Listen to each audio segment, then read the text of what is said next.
Chapter 675, Bountiful Loot. After Feng clicked to evolve the Abyssal Blade, the golden crystal in his hands suddenly atomized, transforming into a stream of golden mist that flowed into the Abyssal Blade suddenly. The Abyssal Blade began to tremble and emit a flickering golden light. A short moment later, the Abyssal Blade's exterior also began to transform. The silver sword darkened to pitch black once more. This time, however, eye-catching, bright red runes covered the sword's blade. This is an evolution? Feng was stunned. He could clearly feel that the Abyssal Blade had changed massively. His compatibility rate with the magic weapon had particularly increased. It felt as if the weapon had been tailored for him. However, unlike the Abyssal Blade's usual commotion when it leveled up, the weapon had not changed beyond its appearance. It was simply inconceivable. Immediately, Feng investigated the Abyssal Blade's attributes. Abyssal Blade, one-handed sword, magic weapon. Attack power plus 655. All attributes plus 45. Attack speed plus 15. Ignore levels plus 15. Attacks have 50% chance to cause 200% damage, 25% chance to cause 300% damage. Every attack increases damage by 2% to a maximum of 20% if wielder belongs to a swordsman-related class. All skill levels plus 3 increase free ability points received for every increase in level by 2 points. Equipment level 30. Can be upgraded. Devour 20 level 35 fine gold weapons and 3 level 35 dark gold weapons to upgrade to level 35. Equipment Tier 1. Can be evolved. Devour 10 mana crystals to evolve to Tier 2. Additional skill 1, Phantom Kill, Tier 1. Instantly creates a doppelganger under the wielder's control. Doppelganger has 80% of the wielder's attributes and all skills. The wielder can swap positions with the doppelganger at any time. Duration, 1 minute, 10 seconds. Cooldown, 5 minutes.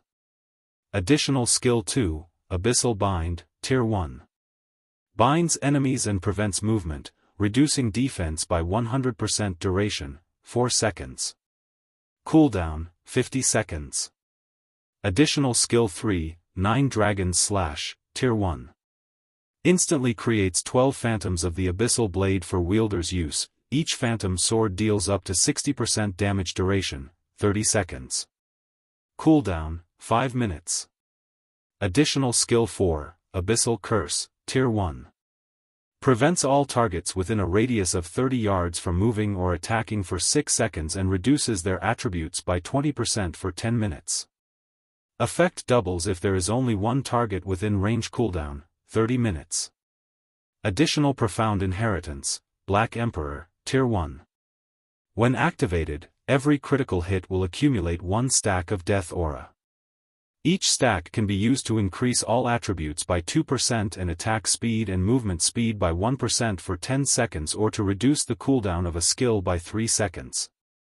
Maximum of 33 stacks of Death Aura. Duration, 10 minutes. Cooldown, 12 hours. The Master Smith Alices personally created the Abyssal Blade using the Black Dragon King's fangs as material. It is one of 36 famed swords, ranking 31st. However, the Black Dragon King himself has cursed this sword. Beyond the immense strength the blade offers, the wielder must face a backlash after a certain amount of time. However, after Jack had remodeled the Abyssal Blade with a star crystal, the strength of the backlash has reduced greatly. If the wielder is unable to suppress the backlash, the wielder will receive the Black Dragon King's curse, permanently reducing all attributes by 50%. Unable to be dropped, unable to be traded. So this is what an evolution looks like. Feng finally understood what was going on. The Abyssal Blade's evolution had only provided minor improvements in terms of attributes. However, it had increased the tiers of the magic weapon's additional skills, upgrading them from Tier 0 to Tier 1 skills. It was similar to how players upgraded their skills only. While players required skill proficiency to upgrade their skills, the Abyssal Blade required mana crystals. Although the additional skills had not improved much after the evolution, the skills would now be more effective on high-tiered monsters, but this mana crystal was not easy to obtain. It only drops from 100-man Hell Mode team dungeons, and its drop rate is really low. Feng smiled bitterly.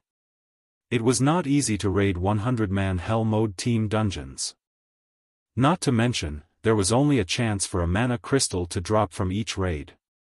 If one did not have the support of a powerful guild, it was practically impossible to evolve their magic weapon. Although the Abyssal Blade's evolution had been an unexpected windfall for Feng, the Frost Giant's other loot was extremely bountiful as well. Feng spent over a dozen minutes organizing the loot. In total, they had obtained 26 weapons and equipment pieces in this raid. Aside from one epic weapon, 2 Tier 1 weapons, 8 dark gold set pieces, and 7 dark gold weapons and equipment had dropped. The remaining non-material items were fine gold set pieces. The harvest this time really is massive. Not only did an epic item drop, but we also obtained 2 Tier 1 weapons. Feng immediately began appraising the epic item and Tier 1 weapons. Among the many weapons and equipment pieces that dropped, the epic item definitely ranked first in terms of value. The Tier 1 weapons followed closely behind. Aside from epic weapons, a Tier 1 weapon was the best weapon available for a Tier 1 class. Although Tier 1 weapons were only slightly superior to dark gold weapons in terms of attributes, they specifically catered to a single class. Hence, these weapons allowed players to exert more of their strength in combat. Divine Frost Armor, Plate Armor, Epic Rank. Level 30, Level 90. Equipment Requirement, Strength 240, Agility 150. Attributes adjust according to the user's level. HP increased by 20%, defense increased by 30%, evasion plus 20. Ice resistance plus 30. Defend plus 2 levels. Ignore levels plus 10.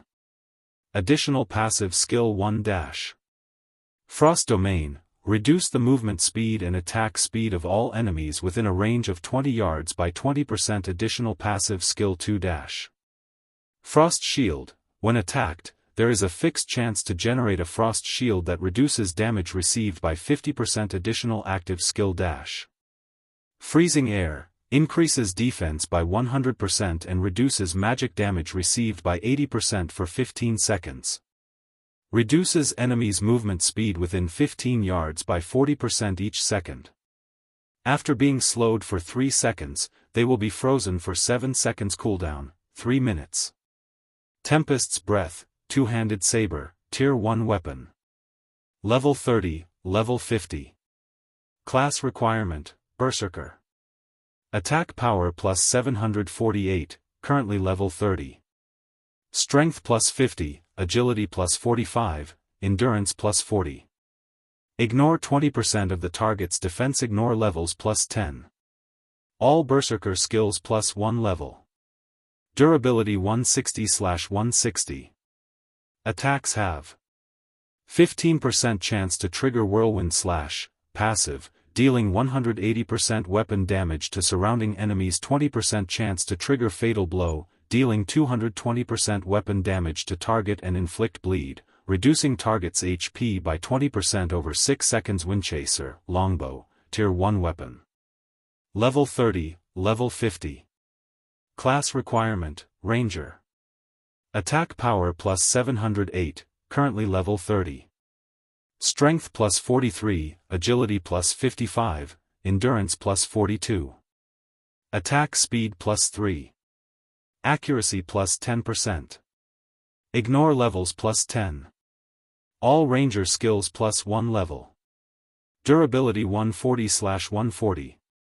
Attacks have 10% chance to trigger Wind's Protection, increasing arrow speed by 60% and inflicting 170% weapon damage. 20% chance to trigger Quadruple Stars, transforming 1 arrow into 4, each dealing 90% weapon damage. When Feng shared these weapons and equipment pieces statistics, the team forgot about their joy of claiming the first clear of Hell Mode completely. This epic plate armor is insane. This is perfect for dealing with agility-focused bosses and players. Kola stared at the armor, mesmerized. MT classes were not particularly agile. With the Frost Domain, however, MTs could make up for this weakness, their strength reaching a whole new level. Now that you've seen the items for yourselves, let's start the team auction, Feng announced. Chapter 676, Famous. White River City. Before Heaven's Burial's popularity could reach its peak, White River City's players had turned away from the guild, leaving it in the cold. Zero Wing was the only thing on everyone's minds as expected of the #1 guild of our city. Zero Wing has actually claimed the first clear of the Hell Mode Frost Prison so quickly. That's right. I heard that, even until now, there has yet to be a single guild that has successfully raided a 100-man Hell Mode team dungeon in the entire game. Even those super guilds don't have the courage to challenge them. Yet, Zero Wing dared to, and they succeeded. The strength of Zero Wing's main force definitely ranks at the peak of God's domain. It really makes you wonder just how the guild has managed to find so many experts. Find? You have the wrong idea. My friend is a member of Zero Wing's main force, and I am very familiar with his strength. When we started playing God's domain, he was even slightly weaker than I was. However, ever since he joined Zero Wing, his strength has improved at a rate beyond the imagination. At this point, he has even reached the Trial Tower's 5th floor, becoming one of the few experts in White River City. That's not possible, right? What's not possible? I've been regretting my decision to join my current guild ever since. Although we are both core members of our respective guilds, I'm just a noob compared to my friend. As the sun began to drop below the horizon, the number of players who wandered into the Blue Moon Bar increased. When speaking about Zero Wing, many could not help but sigh with regret. Initially, Zero Wing had merely been a small and insignificant guild. Now, however, not only had it become White River City's unquestioned overlord, but it had also become the focal point of God's domain. Many guild players wallowed in their regret. Had they had only chosen to join Zero Wing, they would have enjoyed extraordinary status and fame by now. Many guilds' elites even swore a silent oath to leave their current guilds and join Zero Wing, even if they had to compensate their guilds for the loss. It was much better than remaining a nobody for the rest of their lives. Meanwhile, in Starmoon City, the news of Zero Wing's first clear of a 100-man Hell Mode team dungeon caused a massive sensation to sweep through the city. This sudden development had changed many players, who had intended to join Heaven's Burial, minds, opting to join Zero Wing instead. Just how did Zero Wing manage it? We're talking about Hell Mode.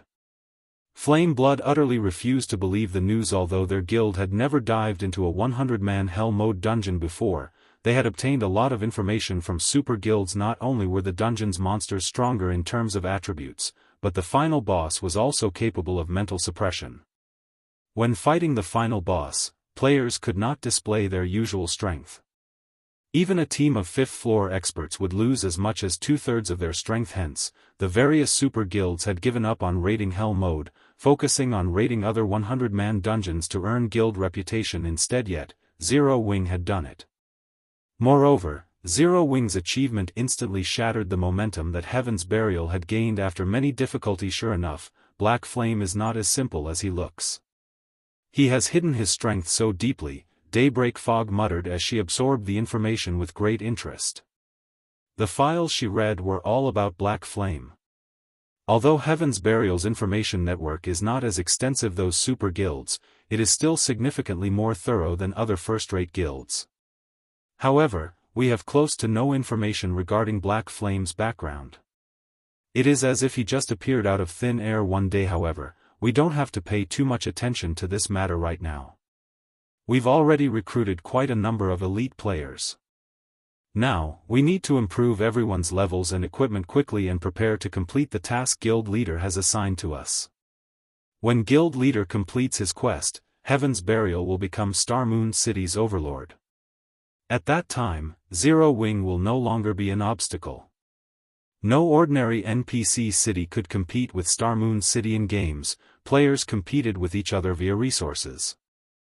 Meanwhile, the resources available in God's domain's various regions were limited. As the capital city of a kingdom, Starmoon City naturally offered more resources than any other city in the kingdom. The city also offered a more convenient transportation system. Visiting players from other kingdoms and empires who wished to explore Starmoon Kingdom could only teleport to one city, Starmoon City. Only after teleporting to Star Moon City could they teleport to the other cities in Star Moon Kingdom. This alone was enough to allow Star Moon City to stand above its competitors in the kingdom. Not to mention, Star Moon City had far more high-level maps and dungeons within its region. Aside from Star Moon Kingdom, the various large guilds across God's domain began to turn their attention to Zero Wing, particularly first-rate guilds and super guild Zero Wing. Isn't that the upstart guild that the Dragon Phoenix Pavilion failed to annihilate?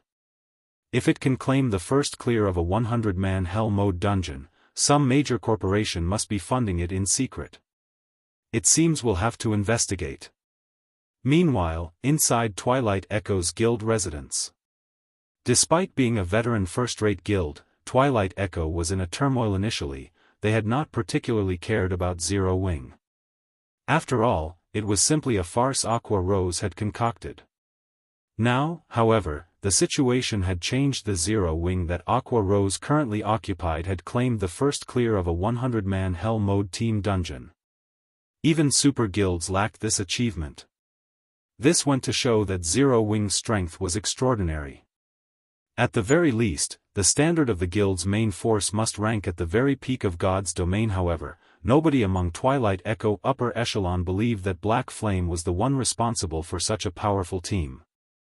After all, before God's domain, nobody in the virtual gaming world had ever heard of him.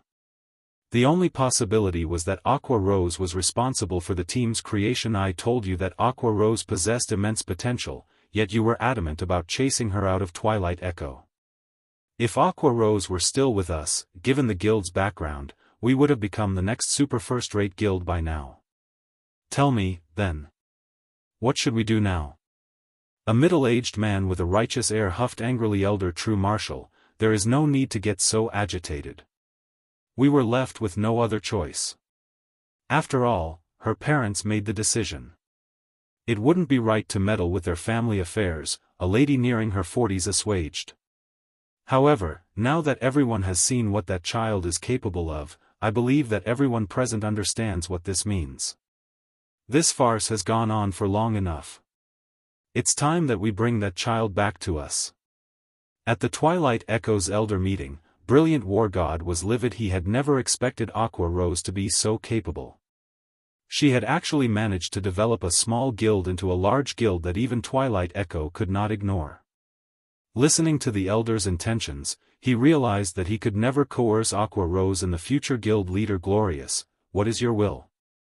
Elder True Marshal asked coldly as he turned to Glorious Echo, who sat comfortably on the guild leader's throne. Back then, Glorious Echo had strongly advocated stripping Aqua Rose of her position as an honorary elder. Now, however, Aqua Rose's strength was clear for all to see. Twilight Echo was not a one-man guild.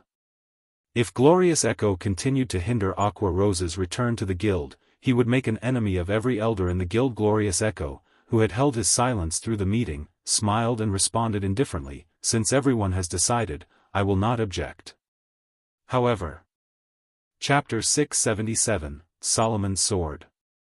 Inside the Frost Prison, after Feng announced the start of the auction, a heated competition began between every member of the team. They even fought fiercely over the dark gold set pieces, much less the epic rank Divine Frost armor.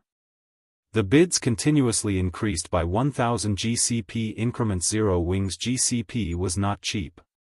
Each point was roughly the equivalent of 30 copper. In other words, 1000 GCPs were worth roughly 3 gold to the majority of independent players. 3 gold coins was an astronomical price.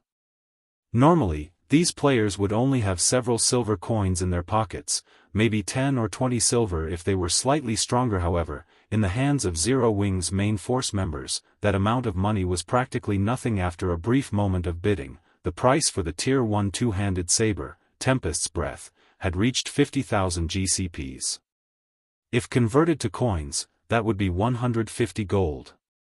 However, the true value of a Tier 1 weapon was far more than 150 gold, as it could last until level 50.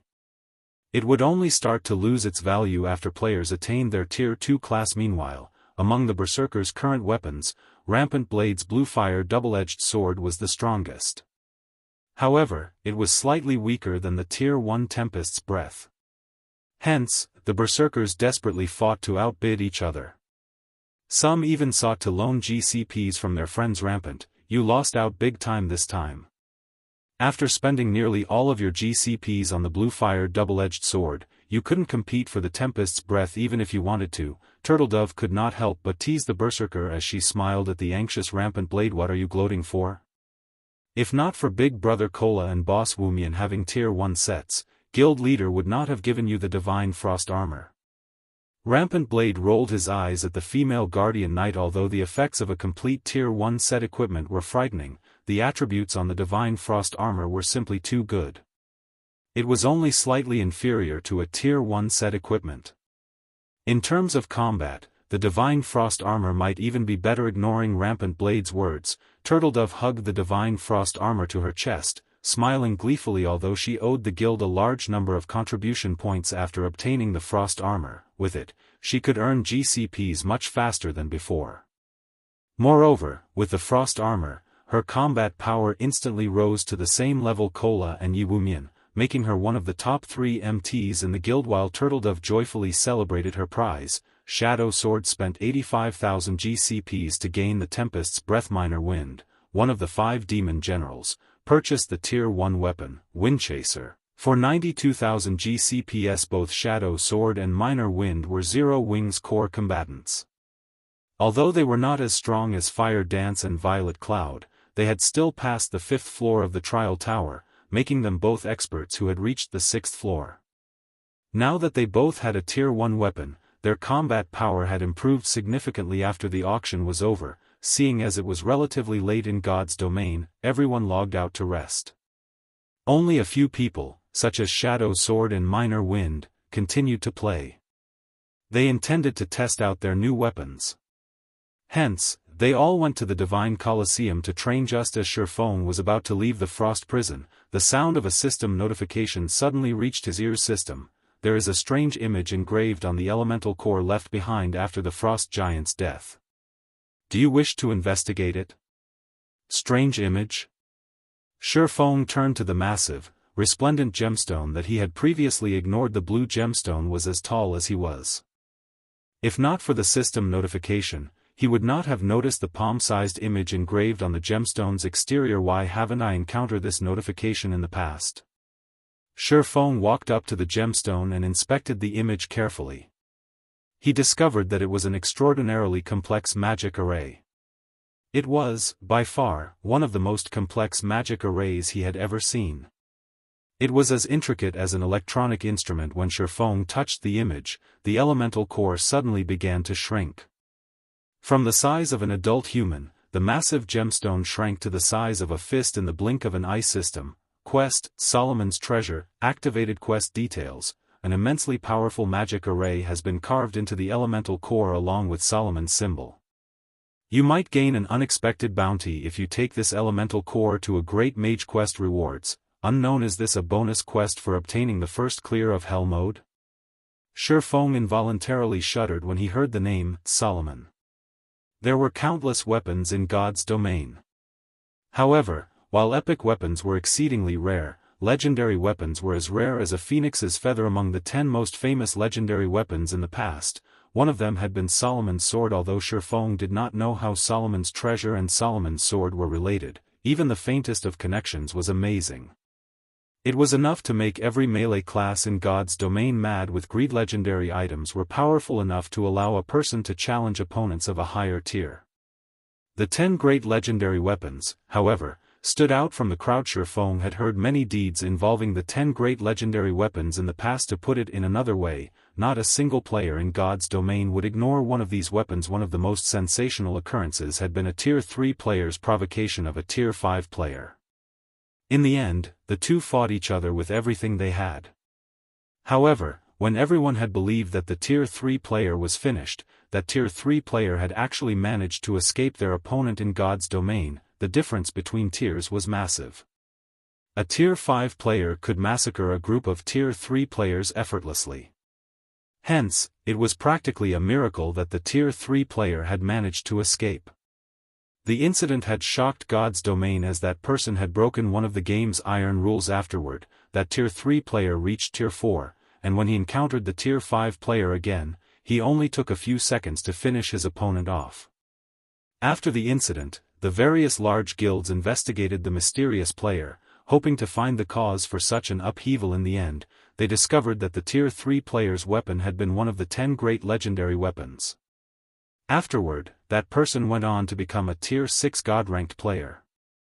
He had also been a member of the famous Midnight Tea Party, known as the mage god Gaia. Although Gaia had only begun playing God's Domain during the middle stage of the game, both his talent and luck were far beyond that of the ordinary person. He quickly became a Tier 6 God-ranked player, becoming a massive headache for super guilds now that he had a clue that could possibly lead towards one of the 10 great legendary weapons. Even Feng was shocked senseless. Although he currently had the Abyssal Blade, at the end of the day, a magic weapon was only a magic weapon. It was significantly inferior to a legendary weapon, not to mention one of the 10 great legendary weapons. Such an item was almost a myth. Even in God's Domain, Feng carefully stored the elemental core and with trembling hands, took out a return scroll. Calm down. Calm down. Feng told himself repeatedly. However, he could not keep his thoughts from wandering towards Solomon's sword. I should meet with Weissman for now. Although there were quite a number of Tier 3 great mages in White River City, there was only one Tier 4 great wizard, Weissman. Feng did not believe that ordinary great mages would know much about Solomon.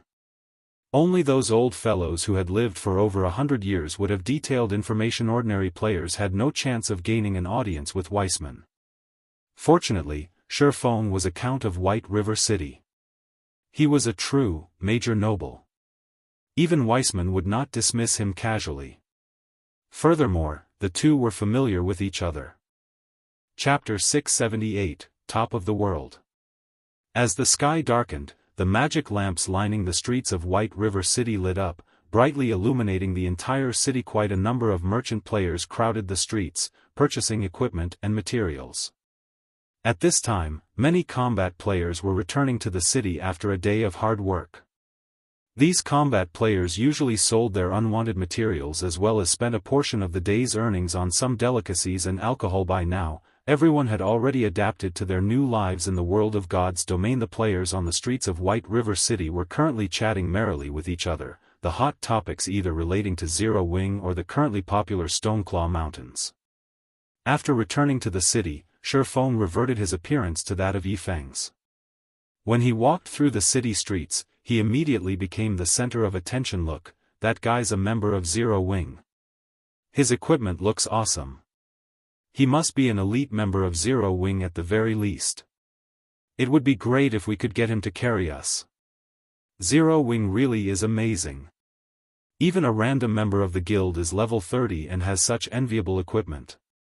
It's a pity I failed to get through their test today. I'll definitely have another go at it in a few days. The six-winged emblem was something extremely familiar to the players of White River City. Unfortunately, the number of players who could sport this six-winged emblem was quite low. From time to time, female players would send flirtatious glances at Feng, causing some male players to look at him with disdain. Tisk. What's so good about him? Isn't he just some lucky bastard basking in Zero Wing's limelight? If I got into Zero Wing, I'd definitely have much better achievements than him. A level 25 male summoner snorted in discontentment. If you have the ability, you can go take Zero Wing's test. If you manage to become an elite member of Zero Wing, I'll come fawn over you as well, a beautiful short-haired woman said to the male summoner, giggling. Only, I'm afraid you don't have that ability. The crowd near the male summoner broke into laughter. Nowadays, Zero Wing was very famous.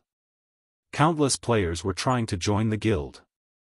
Plenty of elite members of other guilds had also withdrawn from their guilds to transfer to Zero Wing.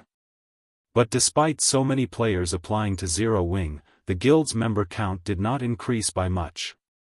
One could just imagine how difficult it was to enter the guild. Zero Wing's entrance examination was rigorous and had very high requirements. The guild had always put quality before quantity. However, anyone who passed the test would only be an ordinary guild member. Those who wished to become an elite member would have to accumulate a certain amount of GCPs to qualify for the elite test to become an elite member. In short, Zero Wing's requirements were far more stringent than other guilds. Hence, it was incredibly difficult to become an elite member of Zero Wing. Any person who managed to become an elite member of Zero Wing was already an expert in the eyes of ordinary players. Feng simply smiled at the gossiping of the crowd. Shaking his head, he donned a black cloak and quickly made his way to the city hall. A female receptionist dressed in neat office attire came up to Feng and asked, "Good day, sir. How may I be of service to you today? I wish to meet with Lord Weissman." Feng showed his count emblem. "Lord Count, please follow me." Upon seeing the count emblem, the receptionist immediately led Feng to the inner sanctum of the building. After waiting for several minutes, Feng was then shown into Weissman's office. "Young man, what brings you to this old man today?" Weissman asked warmly as he stroked his white beard. "Lord Weissman, please take a look at this." Feng retrieved the elemental core from his bag. The instant Feng took out the elemental core, Weissman squinted his eyes, a serious expression appearing on his face. "Young man, you really are something." Weissman felt a little surprised as he carefully inspected the elemental core. Logically speaking, this thing should not exist in this world anymore, yet you've actually managed to obtain it. Your luck truly is extraordinary. It's no wonder that little girl Charlene says that you have heaven-defying luck. Lord Weissman, do you know what this item is? Feng asked hurriedly. Judging from Weissman's reaction, he could tell that there was more to this item than met the eye. After inspecting the magic array engraved on the elemental core, Weissman could only shake his head and say, "It is still too early for you to come into contact with this thing. If you wish to challenge this, I advise you to do so only after you become stronger." "Lord Weissman, may I know how strong I need to be?" Feng asked. "Reach Tier 3. Weissman immediately provided Feng with a definite answer. "Tier 3? Feng could not help his surprise. "Is it really impossible for me right now?" Although he knew that the quest would not be simple, he had not thought that the difficulty would be so excessive. He was still a long way from obtaining his Tier 2 class, not to mention the level 100 Tier 3 class. In the past, even after a decade had passed, Tier 3 players were still considered peerless experts as the majority of the player population failed to attain their Tier 3 classes at all. For Solomon's Treasure to be a quest that required him to have a Tier 3 class to complete it, its difficulty was simply ridiculous. However, this revelation also further convinced Feng that Solomon's Treasure might be somehow related to Solomon's Sword. "It's not exactly impossible. The problem is, with your current strength, you won't be able to reach that place." Weissman laughed. "Won't be able to reach?" Feng came to a realization. He did not lack the strength to complete the quest but only the strength to arrive at the quest location. "Lord Weissman, can you tell me where that place is?" "The top of the world, Mount Sogar." Weissman did not try to withhold the answer from Feng. On the contrary, he sincerely explained, "The magical array carved onto this elemental core is not only a map but also a key. Meanwhile, the location indicated in the map is Mount Sogar. Setting aside how far that place is from Starmoon Kingdom, on your way there, you will have to pass through places with powerful monsters. Having a Tier 3 class is already the minimum. If you wish to arrive safely at Mount Sogar, you should reach my standard at the very least. Hence, you had best give up on that place for now. It won't be too late to go there once your strength reaches a sufficient level. You are still young. What you have is time." "The top of the world?" Feng smiled. Feng knew of this place. Although he had never personally been to Mount Sogar before, its fame as the top of the world was most likely known throughout God's domain. And indeed, just like Weissman had said, a Tier 3 class would be no different from food to the monsters one would encounter on the way to Mount Sogar. Even if he were still a level 200 Tier 3 Sword King right now, he would barely manage to reach Mount Sogar. He would also have to spend a long time traveling to get there as the teleportation point nearest to Mount Sogar was 10 days away. Moreover, that was assuming that he could continue running for 10 days straight and did not encounter any powerful monsters throughout the entire journey. Although he could shorten the travel time by using a mount, even then, it would still take a long time. However, Feng had the position teleportation scroll, a Tier 4 scroll that allowed him to teleport to any location in God's domain, except for a few special spaces. Mount Sogar was not one of these exceptions. In other words, he could teleport there directly. Shortly after, Feng bade farewell to Weissman and immediately ran back to the candlelight trading firm. As its moniker suggested, Mount Sogar was the tallest location in the entire God's domain. At the same time, it was also a domain that humans did not willingly enter, as a multitude of powerful monsters lived there. Even the human empires were powerless against the monsters there. In the past, there had been many players who had tried challenging that place. Although Feng could head to Mount Sogar right now, he still needed to make a lot of preparations. After he returned to his forging room, he immediately contacted Melancholic Smile. Melancholic, send the top-ranking alchemist and engineer within the trading firm to my forging room, please. Chapter 679, The Weapon That Ended an Era. Inside an advanced forging room of the candlelight trading firm. Under Melancholic Smile's instructions, the candlelight trading firm's most skilled alchemist and engineer immediately made their way to Feng's forging room. Take a look at these for now, and tell me how confident you are at manufacturing these items, Feng said. He then passed two separate designs to the alchemist Nine Coasts and the engineer Ocean Smile. The two people hurriedly nodded in response, not daring to act sloppily at all. Before Feng, Nine Coasts was the only intermediate alchemist of the candlelight trading firm, whereas Ocean Smile was the only intermediate engineer of the trading firm. In the past, both these people had boasted great achievements and had managed to set foot into the realm of masters. Back then, even Feng, the guild leader of a second-rate guild, had to treat them with great respect. Yet, now, these two people were very nervous while conversing with him. There was no hint of the arrogance they usually displayed when dealing with other lifestyle players within the firm.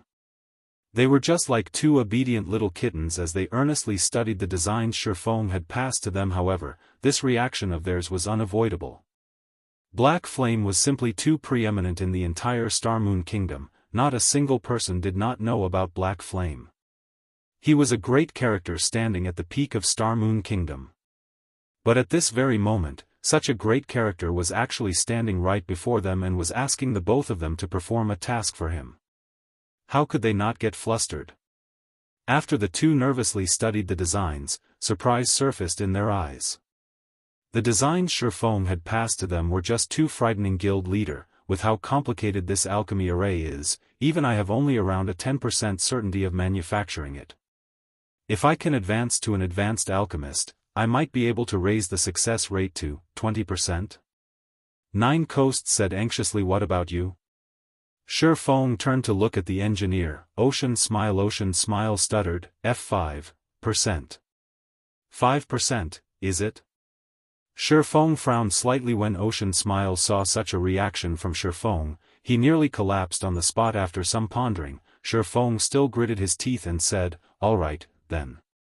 From now on, I'll permit you two to use the special forging rooms continuously, so focus all your attention on producing these items.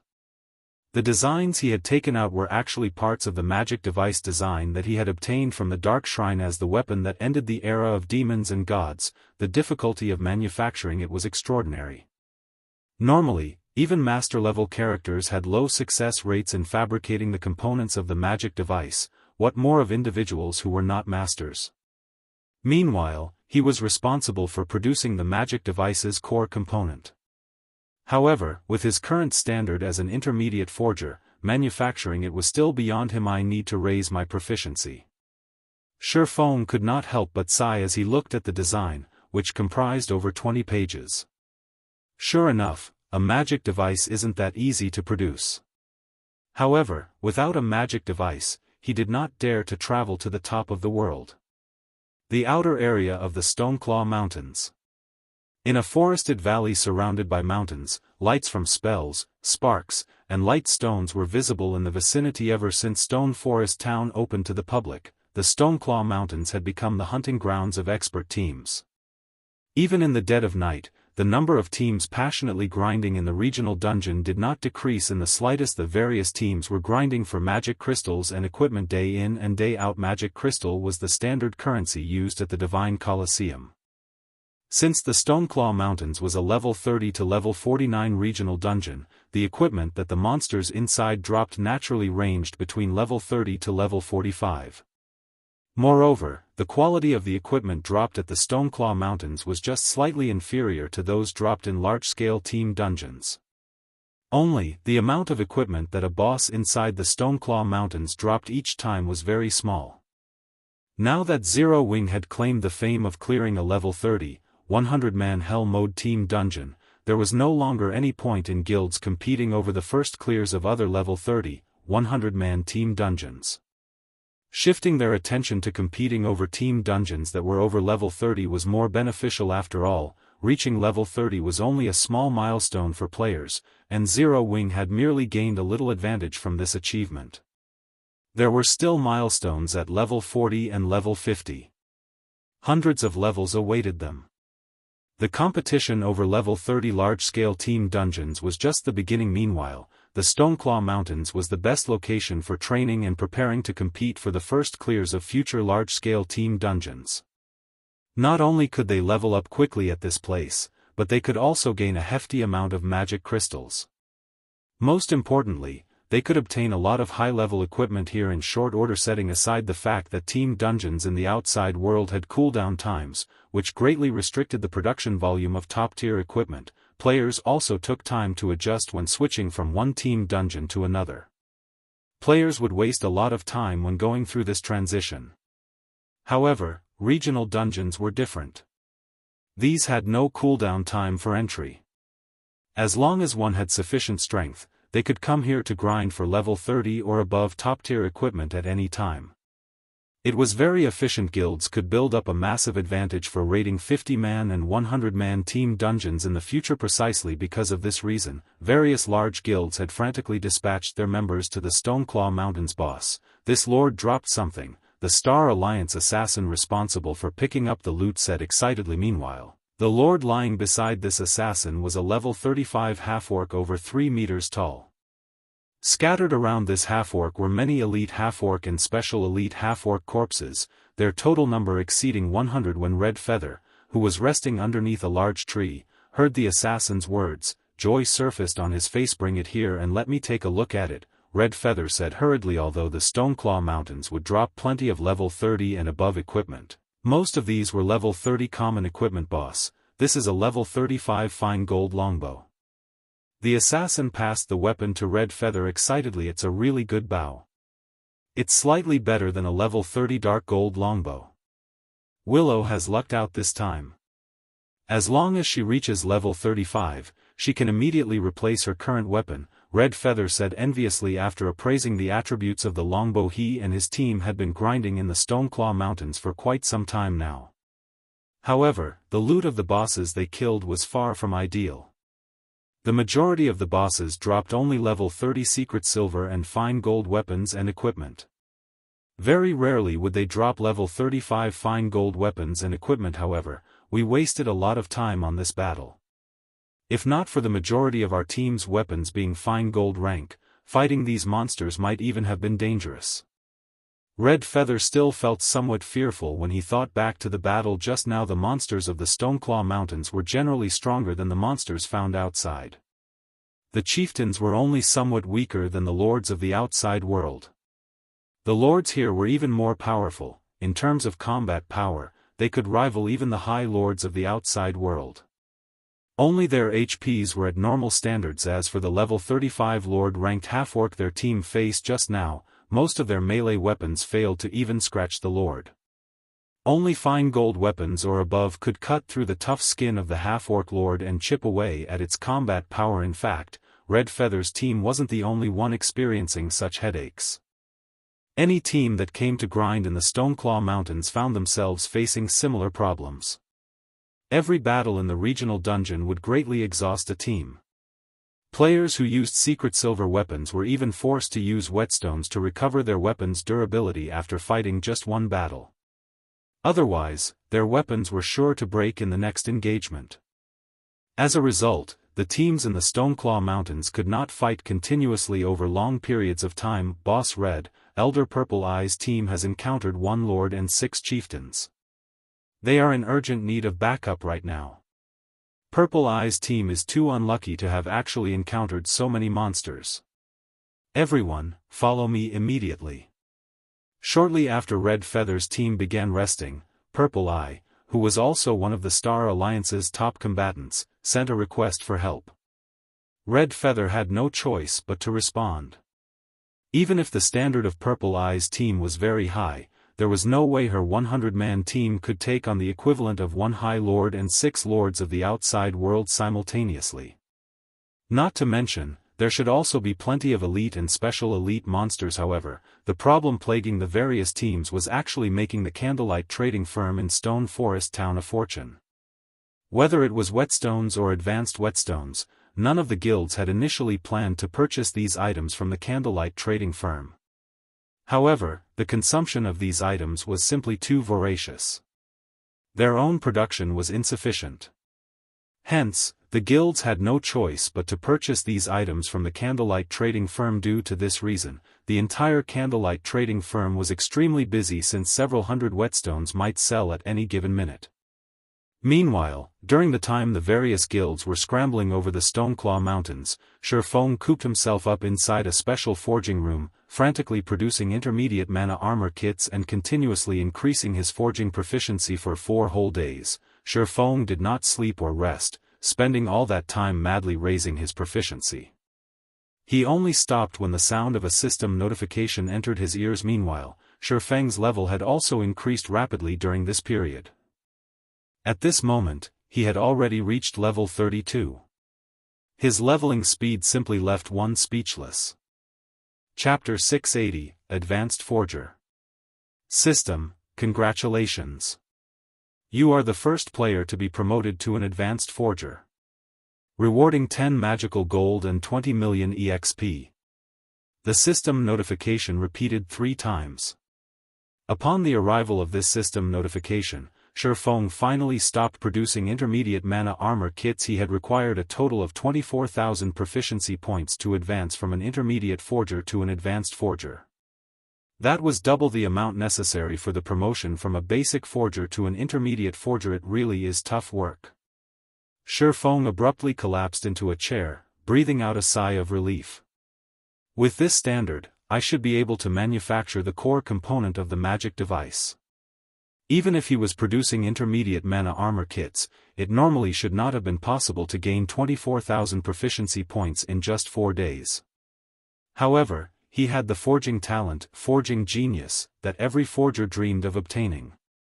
With each successful forging, he had a fixed chance to receive an additional 2 proficiency points, equivalent to successfully producing 1 more high-level item. The luck from Icarus's heart also helped increase his chances of triggering the effects of forging genius. Only with the combination of all these effects did he manage to become an advanced forger. Nevertheless, his success rate at producing the core component of the magic device would still be very low, even though he was now an advanced forger, roughly 10% at most. If he became a master forger, though, his success rate could be as much as 30%. However, time waited for no man. Moreover, even if Feng had the Book of Forging, the Black Steel Insignia, and forging talent, advancing from an advanced forger to a master forger would still be extremely difficult. That promotion was no longer a problem of proficiency or success rate. One of the requirements for a player to become a master forger was the creation of their own weapons and equipment without relying on readily available forging designs. Doing so would not take days but rather months or years, instead. Hence, even after a decade had passed, remarkably few players had managed to reach the level of master. Setting aside the fact that Feng needed to advance to his Tier 2 class within a short period, just the test for the Tier 2 class was already quite challenging. The test for one of the 10 Great Saint Legacies could only be more so.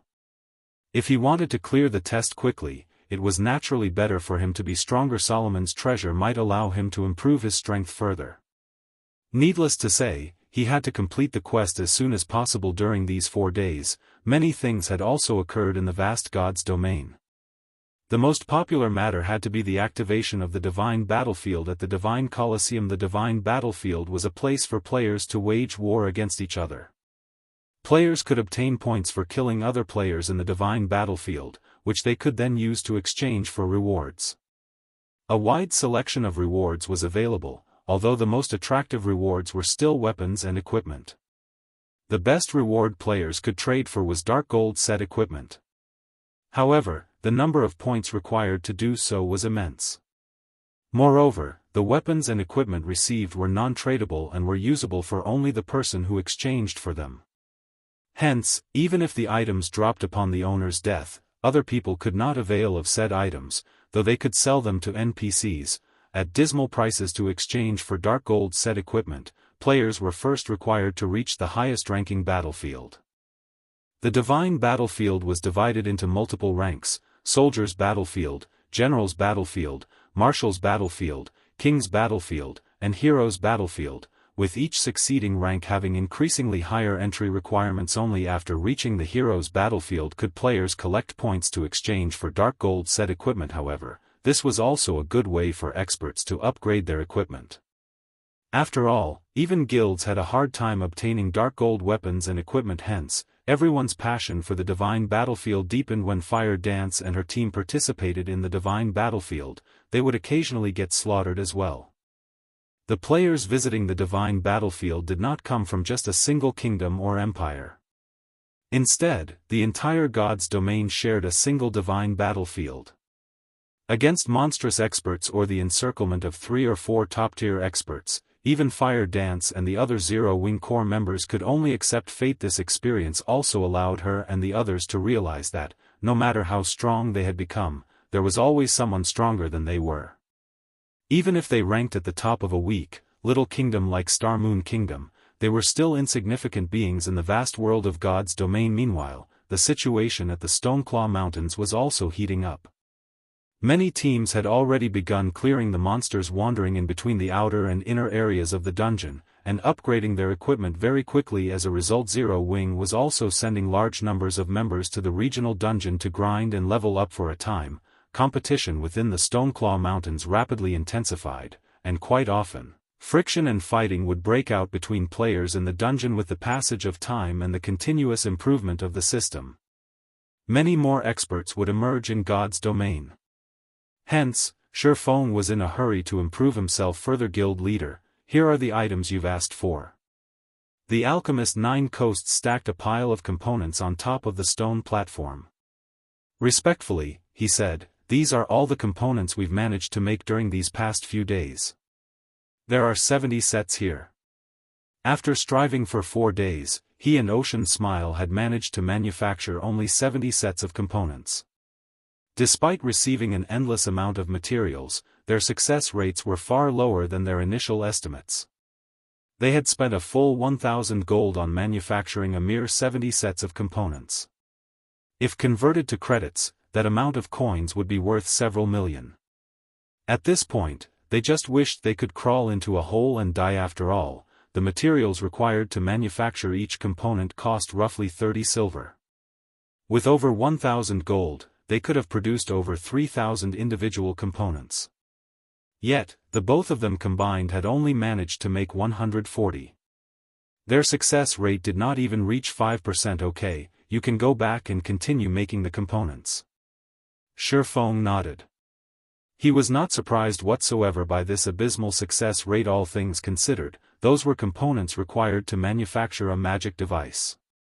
Their failure to achieve a 5% success rate was entirely within his expectations. After 9 Coasts left, Feng sorted his mood out and began producing the core component of the magic device. The core component required only a few materials. However, they were all rare materials. Even after the guild's combined efforts as well as purchases through Gentle Snow's connections, he had managed to collect only 100 sets of materials. The cost of one set was roughly 10 gold, so 100 sets cost about 1,000 gold. Meanwhile, Feng's success rate was only around 10%. Even the Star Alliance and Ouroboros would not be willing to take such a gamble. Fortunately, I'm earning quite a lot of money through Stone Forest Town and the Candlelight Trading Firm. Otherwise, even I wouldn't dare to take this risk, Feng muttered, smiling bitterly as he looked at the materials in his hands. The core component he was going to produce was a ball-shaped object. Just refining the metals required was already a difficult task. However, by relying on the ice blue devil flame, the metal he refined had relatively good color. What came next was molding the metal into the desired shape. If he was off by even a single millimeter, then the final product would end up as a failure.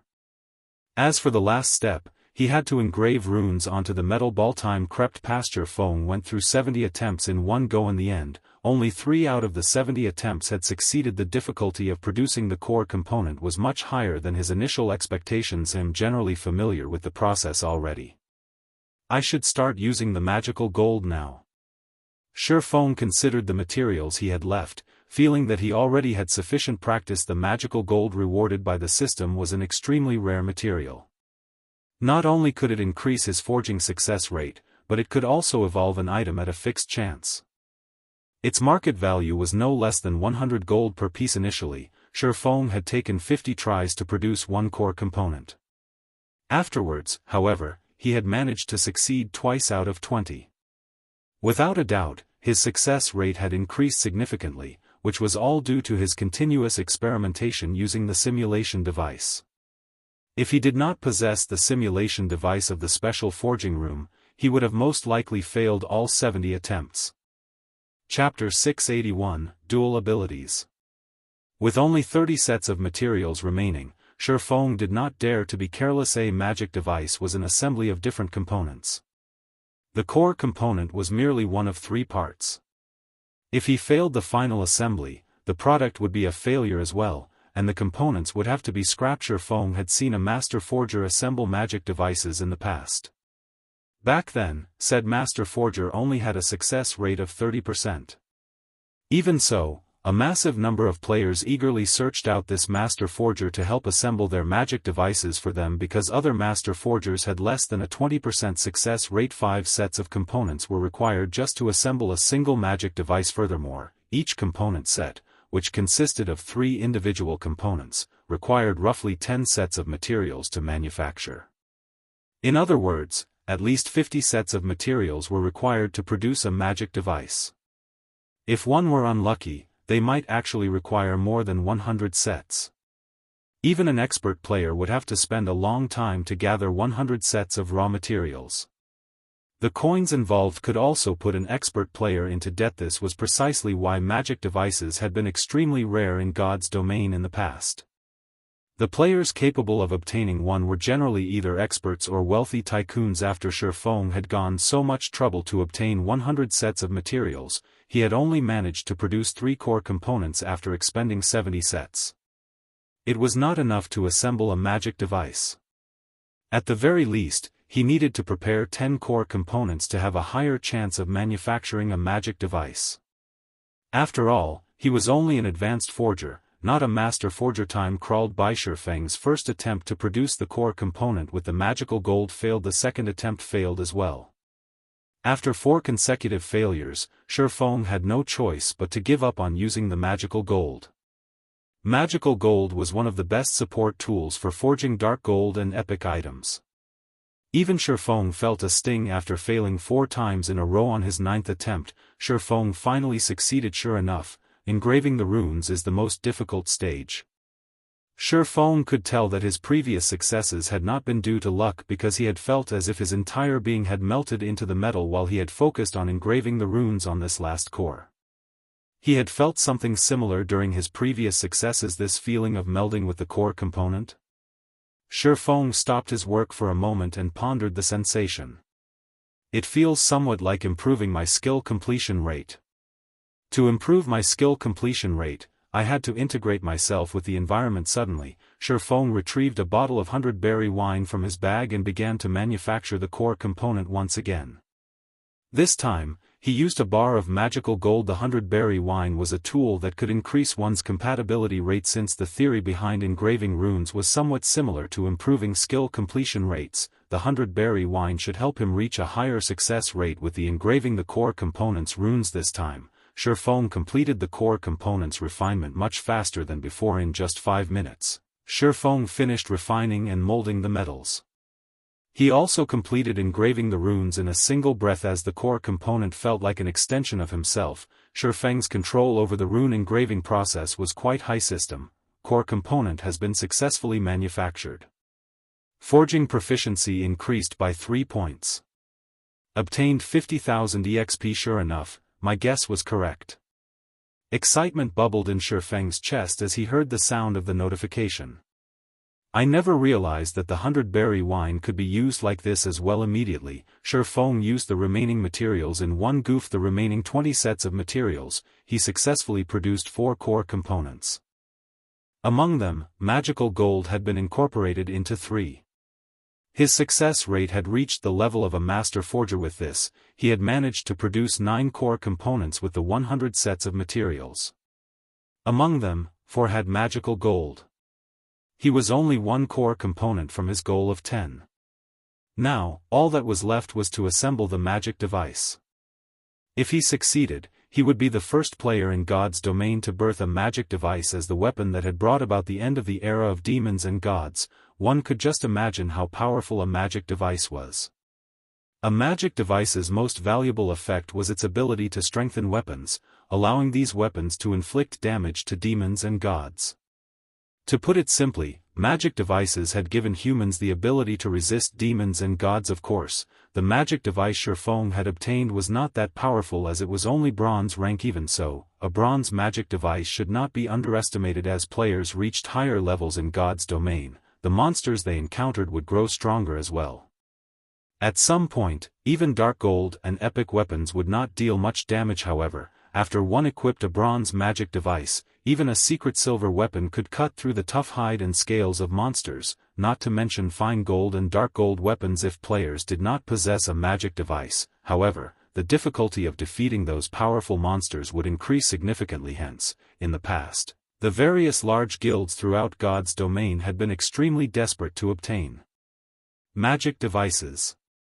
Even the design for a bronze magic device could incite a war between first-rate guilds. Now that Feng had obtained a magic device forging design so early into the game, he could begin to manufacture them much sooner than anyone else.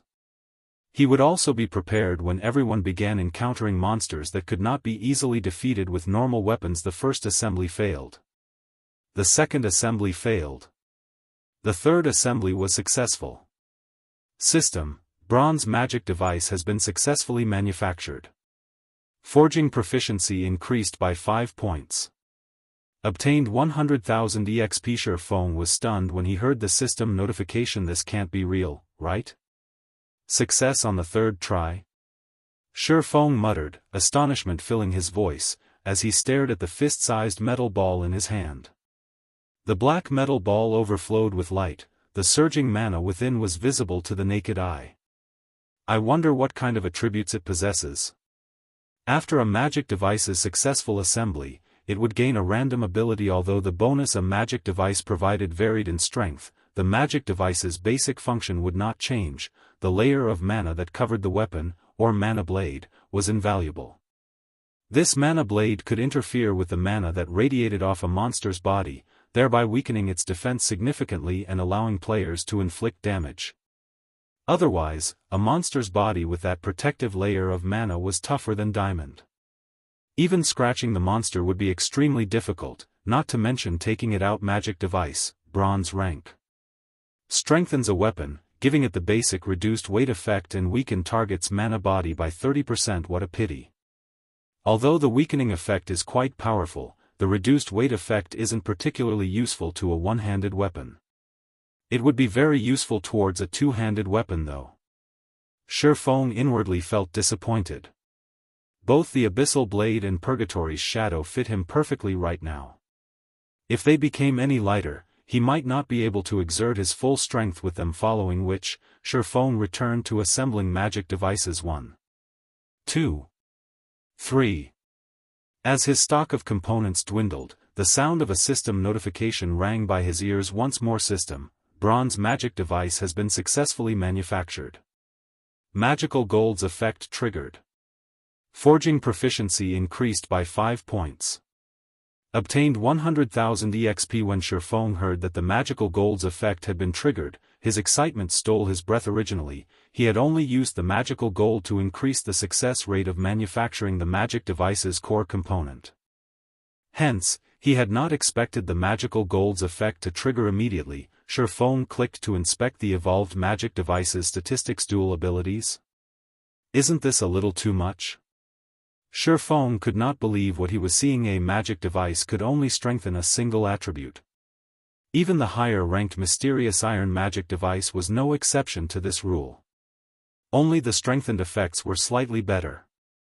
However, the magic device in Feng's hands actually offered 2 buffs. Chapter 682, Power of Magic Device. It really is a pity.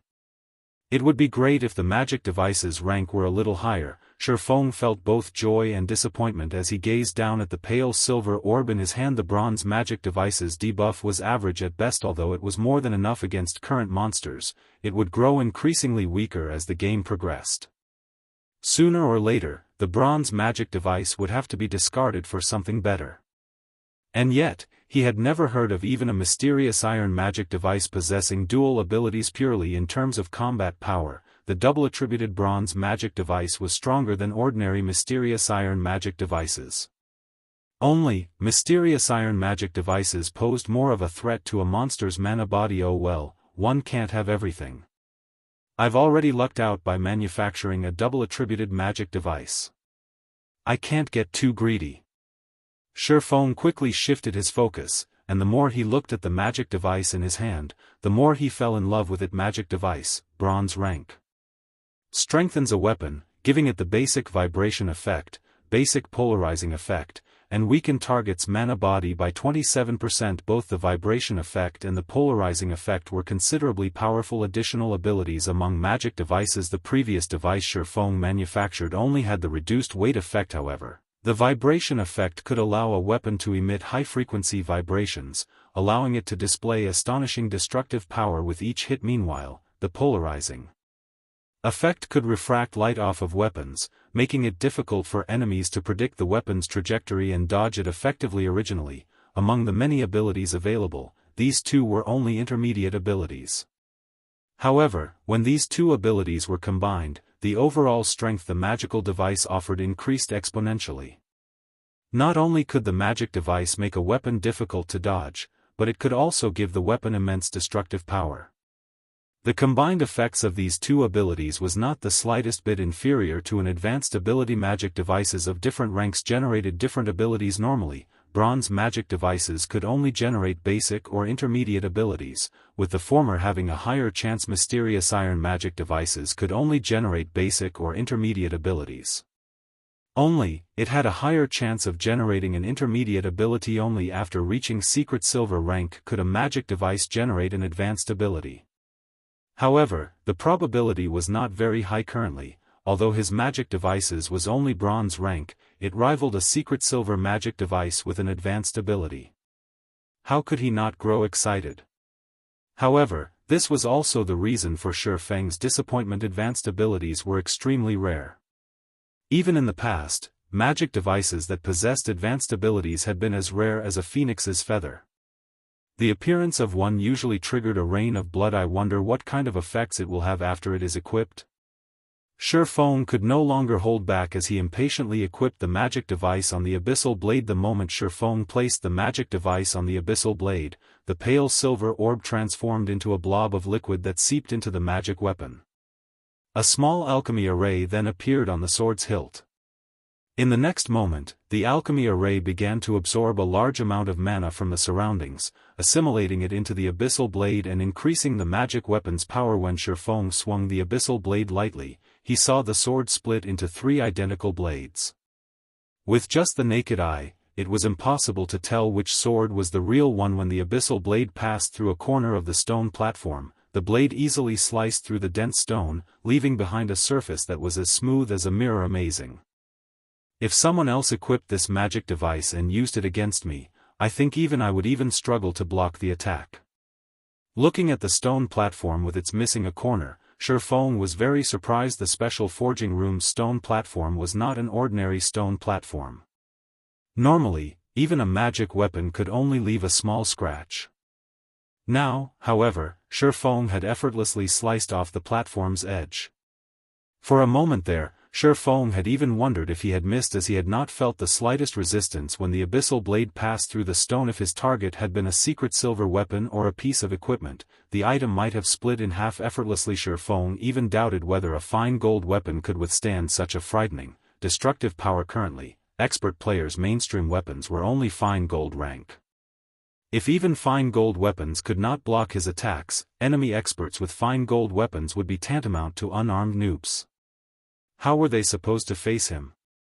With this strength, I should be able to try Mount Sogar. Although Feng had never been to Mount Sogar before, he was not unfamiliar with the top of the world. Now that he had dealt with the most dangerous part of the journey, all that was left was locating Solomon's treasure. Weissman had already given him the map, which had been engraved on the elemental core. However, the map was too simple, and he had no idea where exactly Solomon's treasure was. Fortunately, the map did not lead to a high-leveled area on Mount Sogar. With his current strength, he should be able to cope with the dangers there. Following which, Feng tidied up the room and took out the position teleportation scroll. He intended to head to the top of the world immediately. Suddenly, the sound of a system notification reached his ears, indicating that Blackie had sent him a message. Guild leader, Aqua seems to be having trouble. Please head over to the residence in Stone Forest Town quickly. Feng froze, slightly surprised. Stone Forest Town had NPC guards to protect it. Unless they wanted to be banished, the various guilds would not stir up trouble. If a guild were banished from Stone Forest Town, they would no longer have a place to resupply or repair. As long as one had a brain, nobody would dare provoke Zero Wing right now. In fact, they should be afraid of the guild. Forget it. Let's see what's going on. Feng stored the position teleportation scroll and took out a guild transfer scroll. Currently, the teleportation magic array in Stone Forest Town was still under construction. If players of Zero Wing wished to arrive at Stone Forest Town quickly, their only option was to use the guild transfer scroll. After using one, they would have to wait for an hour before they could use one again. It was far more inconvenient than a teleportation array. Moreover, the scrolls were not cheap. Ordinary guild members would not be willing to use it. Stone Forest Town, inside the reception room of Zero Wing's guild residence. At this moment, Aqua Rose wore a very ugly expression, flames of rage burning in her eyes. Meanwhile, the two people sitting across from Aqua Rose smiled. Aqua Rose's anger did not affect them in the slightest. Of these two people, one was an indifferent-looking middle-aged man, while the other was a beautiful woman wearing a glamorous purple robe that revealed a large portion of her cleavage. If Feng were here right now, he would certainly be surprised. The indifferent man was none other than Twilight Echo's guild leader, Glorious Echo. Guild leader Glorious, don't you think you're going overboard? Aqua Rose asked coldly. Overboard? How is this overboard? I am just offering a kind reminder, Glorious Echo laughed. Although you left Twilight Echo, do not forget that you have yet to dissolve your contract with the guild. If I sue you for breach of contract, can you afford the compensation? I've already clearly stated that I am only a vice leader of Zero Wing. I do not have the authority to allow Twilight Echo to construct a guild residence in Stone Forest Town. I have even less authority to give Twilight Echo half the town. Aqua Rose growled. She had wanted to dissolve her contract with Twilight Echo the moment she first left, but in the end, she had abstained as her family sat on the board of directors of the guild. However, she never would have thought that now. Chapter 683, Cooperation. Although Aqua Rose had been trying to explain, Glorious Echo acted as if he had not heard a word. With an unsmiling expression, Glorious Echo said coldly, the conditions I offered are quite generous. You should know that, if not for your family, we would never offer the chance to become a guild elder. We also wouldn't offer triple the price to purchase your shares of Zero Wing in addition to some of Twilight Echo's shares. Or are you telling me that you can afford the severance fee? As a veteran first-rate guild, Twilight Echo had very few loopholes in its management in the past. Aqua Rose had been an honorary elder of Twilight Echo. With a considerably high position in the guild, it had only been natural to require her to sign a contract with the guild. She was no exception to this rule, even though her family sat on Twilight Echo's board of directors. Now that Aqua Rose had left Twilight Echo and joined another guild, she was in severe violation of her contract. If it were Aqua Rose of the past, the severance fee would not have been an issue with her family's backing. Now, however, since Aqua Rose's family hoped that she would agree to Glorious Echo's conditions, they would not assist with the severance fee. Since the Divine Colosseum had launched, the price of magic crystals continued to climb by the day. In contrast, however, the increased availability was insignificant. As a regional dungeon that produced magic crystals, various guilds throughout God's domain targeted the Stoneclaw Mountains. However, the travel costs for guilds outside of Starmoon Kingdom were ridiculously high. Moreover, without a foothold in the area, these guilds, at most, would be left with table scraps as the nearest town to the Stoneclaw Mountains. Setting aside Stone Forest Town's geographical advantage, the coins and magic crystals it could earn each day was enough to make the various guilds drool.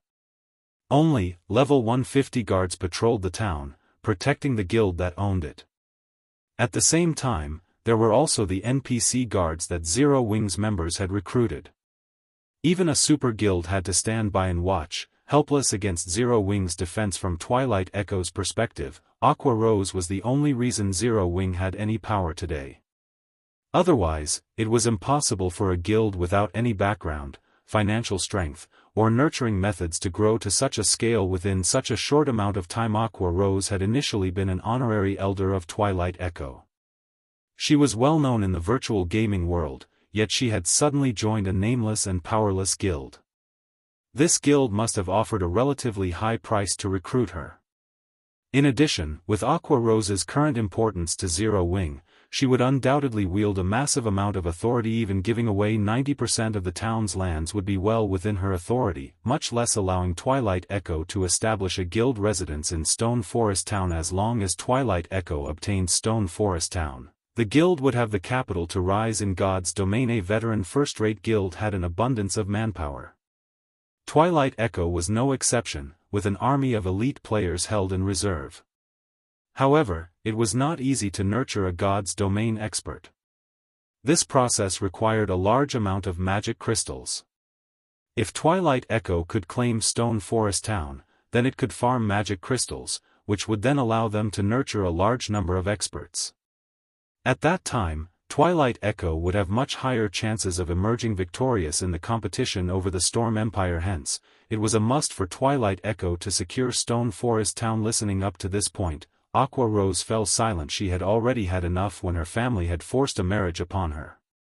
She had joined Zero Wing and wholeheartedly focused on managing the guild, watching it grow slowly, because she wanted to prove her talents to her family and gain their approval. However, rather than gaining recognition, she was still treated like a tool. Glorious Echo, if you have nothing else to say, you can leave now. You are not welcome here. Aqua Rose no longer bothered addressing Glorious Echo as guild leader, but referred to him by his character name instead. She made sure they knew how furious she was. Since she had joined Zero Wing, she had been very happy. Her time here was completely different from her time in Twilight Echo. She had learned many things during her time in the guild. Counter to others' beliefs, it was Zero Wing that had made her stronger, not the other way around. And they want her to sell out Zero Wing? Not in this lifetime. Seeing Aqua Rose's determination, Glorious Echo's somber expression darkened. Right, I've forgotten to introduce this young lady beside me. Glorious Echo's expression suddenly changed. With a smile, he proceeded with the introduction. This is Miss Exemplary Willow. She represents Open Source Corporation and is responsible for the corporation's affairs relating to God's domain. Exemplary Willow, who wore a purple robe, only smiled in response. She did not bother to offer a single word. It was as if she looked down on Aqua Rose. Why is someone from Open Source Corporation here? Aqua Rose's shock was obvious. Open Source Corporation was a global 500 company. Moreover, it ranked very close to the top. To the corporation, Twilight Echo was like an ant that it could squeeze to death at any given moment. They were from completely different worlds. You might not realize this, but Open Source Corporation has already invested in Twilight Echo, becoming the guild's largest shareholder. Although your parents were strongly opposed to the plan, their efforts were useless, Glorious Echo sneered. If our talks for cooperation fail today, I believe that Miss Willow will be quite disappointed. If Miss Willow is unhappy, Open Source Corporation might accidentally take everything from you and your family. So, I think you should consider your options carefully before you speak. So, that's their game. Aqua Rose immediately came to a realization, a self-deprecating smile appearing on her face. It was no wonder why her family had not opposed the guild's decision. It would be child's play for Open Source Corporation to suppress her family's business. Facing such a monstrosity, her family would have no choice but to lower their heads. This is your best and only option. Why must you make life difficult for yourself? Glorious Echo advised softly. Besides, we're not just taking Stone Forest Town's land for granted. We are offering your guild leader a satisfactory price. If you can persuade him to hand over Stone Forest Town, then I assure you that, not only will you become a director of Twilight Echo, but Black Flame will also receive shares of the guild and become a director with you. With OSC's investment, Zero Wing will quickly become the #1 guild in Star Moon Kingdom. Wouldn't this be a better result? Taking a deep breath, Aqua Rose said resolutely, Glorious Echo, stop dreaming. I will never agree to your offer. She would never betray the guild. Although she felt sorry for her family, she believed that, by relying on her own abilities, even if her family's business went under, she could help her family flourish even more than before. Good, very good. Glorious Echo applauded. However, his expression while doing so was exceptionally grim. With a chilling tone, he said, since you do not know what's good for you, I'll move this discussion to your guild leader. I believe he will be far more understanding. You better not regret your decision. No guild could ignore the temptation of receiving OSC's investments. As long as Black Flame was a reasonable man, he would beg to have Open Source Corporation become the major shareholder of Zero Wing. Are you looking for me? At this moment, Feng pushed open the doors, smirking wickedly as he slowly entered the room. Chapter 684, You Are Not Qualified. Guild Leader. Startled, Aqua Rose turned to Feng. Guilt and embarrassment were written across her face. Glorious Echo was also momentarily stunned. He had never expected Zero Wing's guild leader to actually appear. He quickly recovered, smiled, and introduced himself. Good day, Guild Leader Black Flame. I am Twilight Echo's guild leader, Glorious Echo. This is Miss Exemplary Willow, Open Source Corporation's God's Domain representative. Having been unprepared for Feng's sudden appearances, Glorious Echo intended to use Exemplary Willow's identity to frighten Feng a little. Meanwhile, Exemplary Willow only glanced at Feng indifferently. It was obvious that she was not interested in a conversation between ants. Rather, her interest in Aqua Rose grew without much effort. One could predict this conversation's outcome. OSC was a major, international corporation. It was also a giant in new energy trading. Its industries covered the entire world. Now that the corporation was moving on God's domain, there were countless people desperately trying to show off, vying for the corporation's attention. An upstart guild like Zero Wing would definitely react in the same way. Only, Aqua Rose's decision had surprised her slightly. Facing such pressure and temptation, Aqua Rose remained unmoved. Having an assistant like Aqua Rose by her side could be quite valuable. Meanwhile, Feng was unaffected by Glorious Echo's introduction. Calmly, he asked, May I know what business guild leader Glorious has with me? Regarding OSC's financing of Twilight Echo, Feng had expected this due to his memories of his previous life. He was not at all surprised by this revelation. He even knew plenty of major secrets that OSC had yet to discover. Feng's cool reaction unsettled Glorious Echo a little. Upon hearing the name Open Source Corporation, any guild in God's domain would introduce themselves carefully to win Exemplary Willow's favor. Yet, without offering a single greeting, Feng forged ahead and asked for the reason behind his visit. Does he not know about OSC? Glorious Echo was inwardly stunned. Immediately, he said, Guild Leader Black Flame, Open Source Corporation is a major, international corporation. The corporation has both funding and connections in abundance. Currently, the corporation has taken a liking to Stone Forest Town and wishes to purchase it. Hence, we've sought out Aqua to discuss the conditions of the purchase. Since guild leader Black Flame has made a personal appearance, our negotiations will be much simpler. Guild leader Black Flame, state your price. As long as it is appropriate, I believe that OSC will agree to your terms. Exemplary Willow nodded in conjunction with Glorious Echo's words. Although she had just come into contact with God's domain, she already had a relatively good understanding of Stone Forest Town's importance. She had to admit that it was surprising that a mere upstart guild had obtained such a town. I see, Feng laughed. He then looked at Glorious Echo, saying, then, Guild Leader Glorious, you may leave now. Huh? Glorious Echo was momentarily stunned. What do you mean, Guild Leader Black Flame? Isn't OSC looking for me to discuss Stone Forest Town? Feng countered with a question. Then, why are you still here, Guild Leader Glorious? Glorious Echo sputtered, utterly speechless. From the side, Aqua Rose could not help but giggle to her family. OSC was the largest source of pressure, not Glorious Echo. If she could settle a deal with the corporation, she could relieve that pressure on her family. Miss Willow has only recently been introduced to virtual reality games, and there are still many things she does not understand. As the leader of the guild under the corporation's management and someone who possesses a wealth of experience regarding the virtual gaming world, it is my responsibility to help Miss Willow with the negotiations, Glorious Echo explained coldly. Since that is the case, I'll just tell you my price for Stone Forest Town. Feng laughed. Raising his index finger, he said, I'll take a little loss on this trade and settle for 10% of Open Source Corporation's shares. As Feng's words fell, the room became utterly silent. Aqua Rose's little mouth hung open as she stared at Feng. His demand had gone beyond greedy. This was outright insane. Meanwhile, Glorious Echo as well had thought he had misheard for a moment. As for Exemplary Willow, she snapped her frosty gaze toward Feng. Guild Leader Black Flame, your joke is not funny at all, Glorious Echo said in a somber tone. Even 1% of Open Source Corporation's shares could purchase multiple Zero Wings, much less 10%. Why do you say that, Guild Leader Glorious? Pointing at Stone Forest Town through the window, Feng said earnestly, Stone Forest Town is the nearest town to the Stoneclaw Mountains. Meanwhile, the Stoneclaw Mountains is a dungeon rich with magic crystals.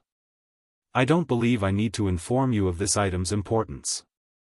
Since you wish to purchase Stone Forest Town, this would be equivalent to cutting off Zero Wing's path of development. I only want a few Open Source Corporation's shares, so how is that excessive? Since Guild Leader Glorious doesn't qualify to make this decision, please look for someone who does to speak with me. You should know that I am a very busy man. If I make an appointment with every random nobody to discuss business, I won't even have any time to rest. Insulted, Glorious Echo's vision went red as he even considered Feng's murder. Feng had actually dared to humiliate him publicly, calling him a random nobody. Even super guilds were not so bold. Meanwhile, Aqua Rose could not hold back her laughter. The guild leader of the almighty Twilight Echo had actually been humiliated to the point where he could not offer even a word of retaliation. This was the first time Aqua Rose had seen such an ashen expression on Glorious Echo's face. This comic moment relieved much of her pent-up frustration. However, Aqua Rose realized that Feng was currently venting for her, and her heart could not help but warm at this sight. Guild Leader Black Flame, are you being serious? Finally, Exemplary Willow spoke. However, her tone was extraordinarily cold. She could not believe that the guild leader of such a tiny guild would actually dare to underestimate OSC. Although Exemplary Willow had not said anything threatening, the room's atmosphere grew heavy with tension. Even Aqua Rose struggled to breathe. This was the aura of someone who had always stood at the top of the world. Despite being unimaginably weak, she could still make a top-tier expert like Aqua Rose feel anxious if Feng answered poorly. The consequences would be unimaginable at this moment. Aqua Rose was somewhat regretful. She should have stopped Feng. At the very least, she could have prevented this. However, as if Feng was without a care in the world, he nodded leisurely and responded, of course. I am always a man of my word. Although Feng was not loud, everyone in the room could hear him clearly. Insane. This person was insane. Glorious Echo's previous anger vanished, replaced by shock. With astonished eyes, he stared at Feng. Feng had just intentionally provoked an international corporation just to help Aqua Rose get revenge. Just how ignorant must one be to carry out such an action? Very well. I will convey your price to my superior, Exemplary Willow said indifferently. She then turned to Glorious Echo, commanding, let's go. Chapter 685, New Continent. After Exemplary Willow and Glorious Echo left, the tension in the room evaporated. However, Aqua Rose still wallowed in her guilt. Exemplary Willow's eyes as she departed had reflected her inner anger clearly. This matter definitely would not be resolved so easily. Thank you, Aqua Rose muttered as she watched Feng, who maintained his usual calm. With grateful eyes. She was no fool. Although Feng's actions had seemed foolish, she knew that he had been helping her initially. OSCs had focused on Aqua Rose, and it would not let her, or her family, off the hook for her refusal to cooperate. However, Feng had come forth and provoked OSC intentionally, shifting the corporation's hatred towards himself. This way, the corporation would not bother targeting her and her family. If this were any other guild, none of them would willingly make an enemy of OSC for a single guild member. In response, Feng simply laughed and said, forget about managing the affairs of Stone Forest Town for now and focus on leveling up and improving yourself. I'll have Melancholic manage the town for the time being. He was not the slightest bit worried about what had just happened. But OSC. Aqua Rose understood that Feng was letting her distance herself from the dispute this time. This way, she would not attract Open Source's attention. However, she was the main instigator of this issue. She couldn't just watch the situation play out from a safe distance. Don't worry about it. Stone Forest Town is simply too valuable. Even without Twilight Echo and Open Source, there will be other guilds and corporations wanting a piece of the pie. Feng could see Aqua Rose's guild. However, things were not as simple as she thought. In Starmoon Kingdom, there has yet to be a single power capable of taking Stone Forest City from us. What do we have to fear? The intense competition in God's domain far surpassed every virtual reality game before it. Although Feng did not know the reason for God's domain's popularity, as someone who had experienced it before, he was fully aware of the dangers that came with taking over Stone Forest Town. And sooner or later, these dangers would erupt.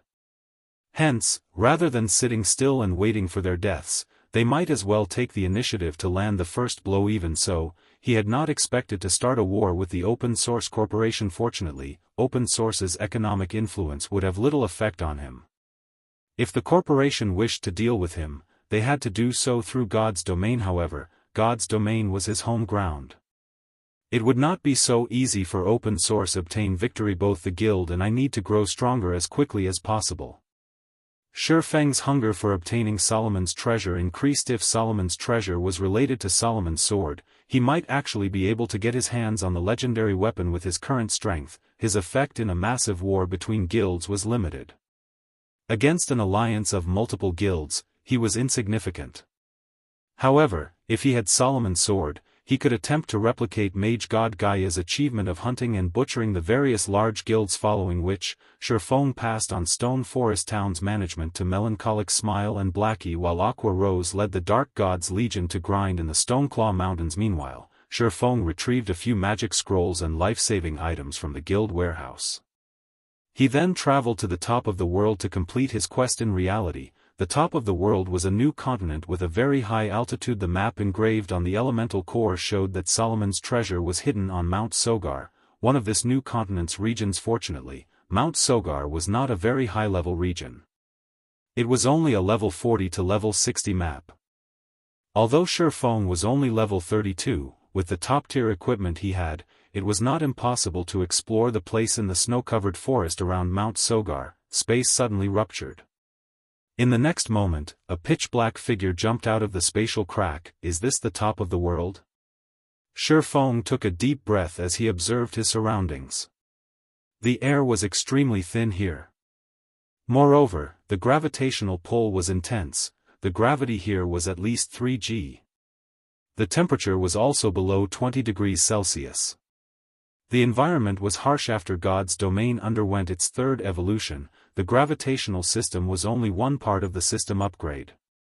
Air density and temperature would also affect a player's combat power. The effect of temperature on players was not significant as players only needed to acquire some resistance to counteract the effects. As long as one had 20 points of ice resistance, they would not find the low temperature uncomfortable. If one could not withstand the cold, they also had the option of wearing some warm clothing. The thin air, however, would impact a player's combat power significantly. In a low-oxygen environment, the more players fought, the more rapidly they would burn through their stamina. Players without stamina had no combat capabilities at all. In other words, players would not be able to fight for a long time in a low-oxygen environment. It was highly possible that they would lose the ability to fight in the middle of a battleground. The powerful sound waves immediately attracted the attention of the nearby wild beasts. A moment later, these wild beasts answered with their own deafening roar. Snow Lion, Wild Beast, Elite Rank.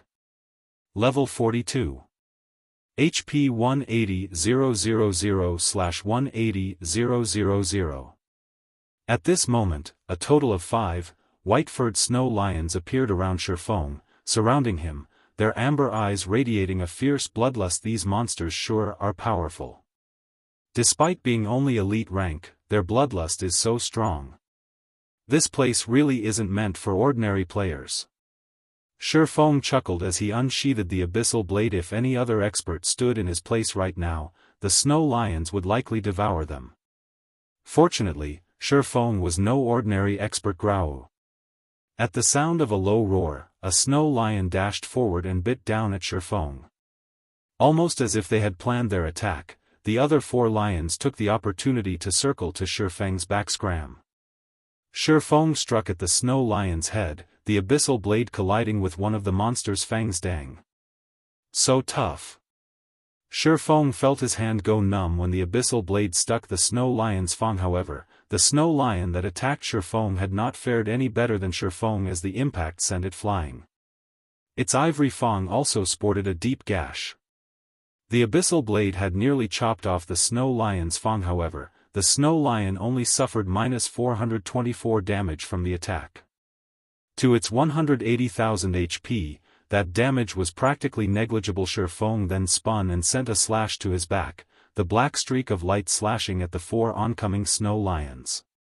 The snow lions' hides were far more tender than their fangs. Very easily, the abyssal blade sliced through the lions' hides, leaving behind a bone-deep gash. However, the attack only dealt slightly more than -1,200 damage to each of the 4 lions. Why is their defense so high? Feng was surprised previously, seeing as his attack had landed on the snow lion's fang, he thought the low damage was reasonable.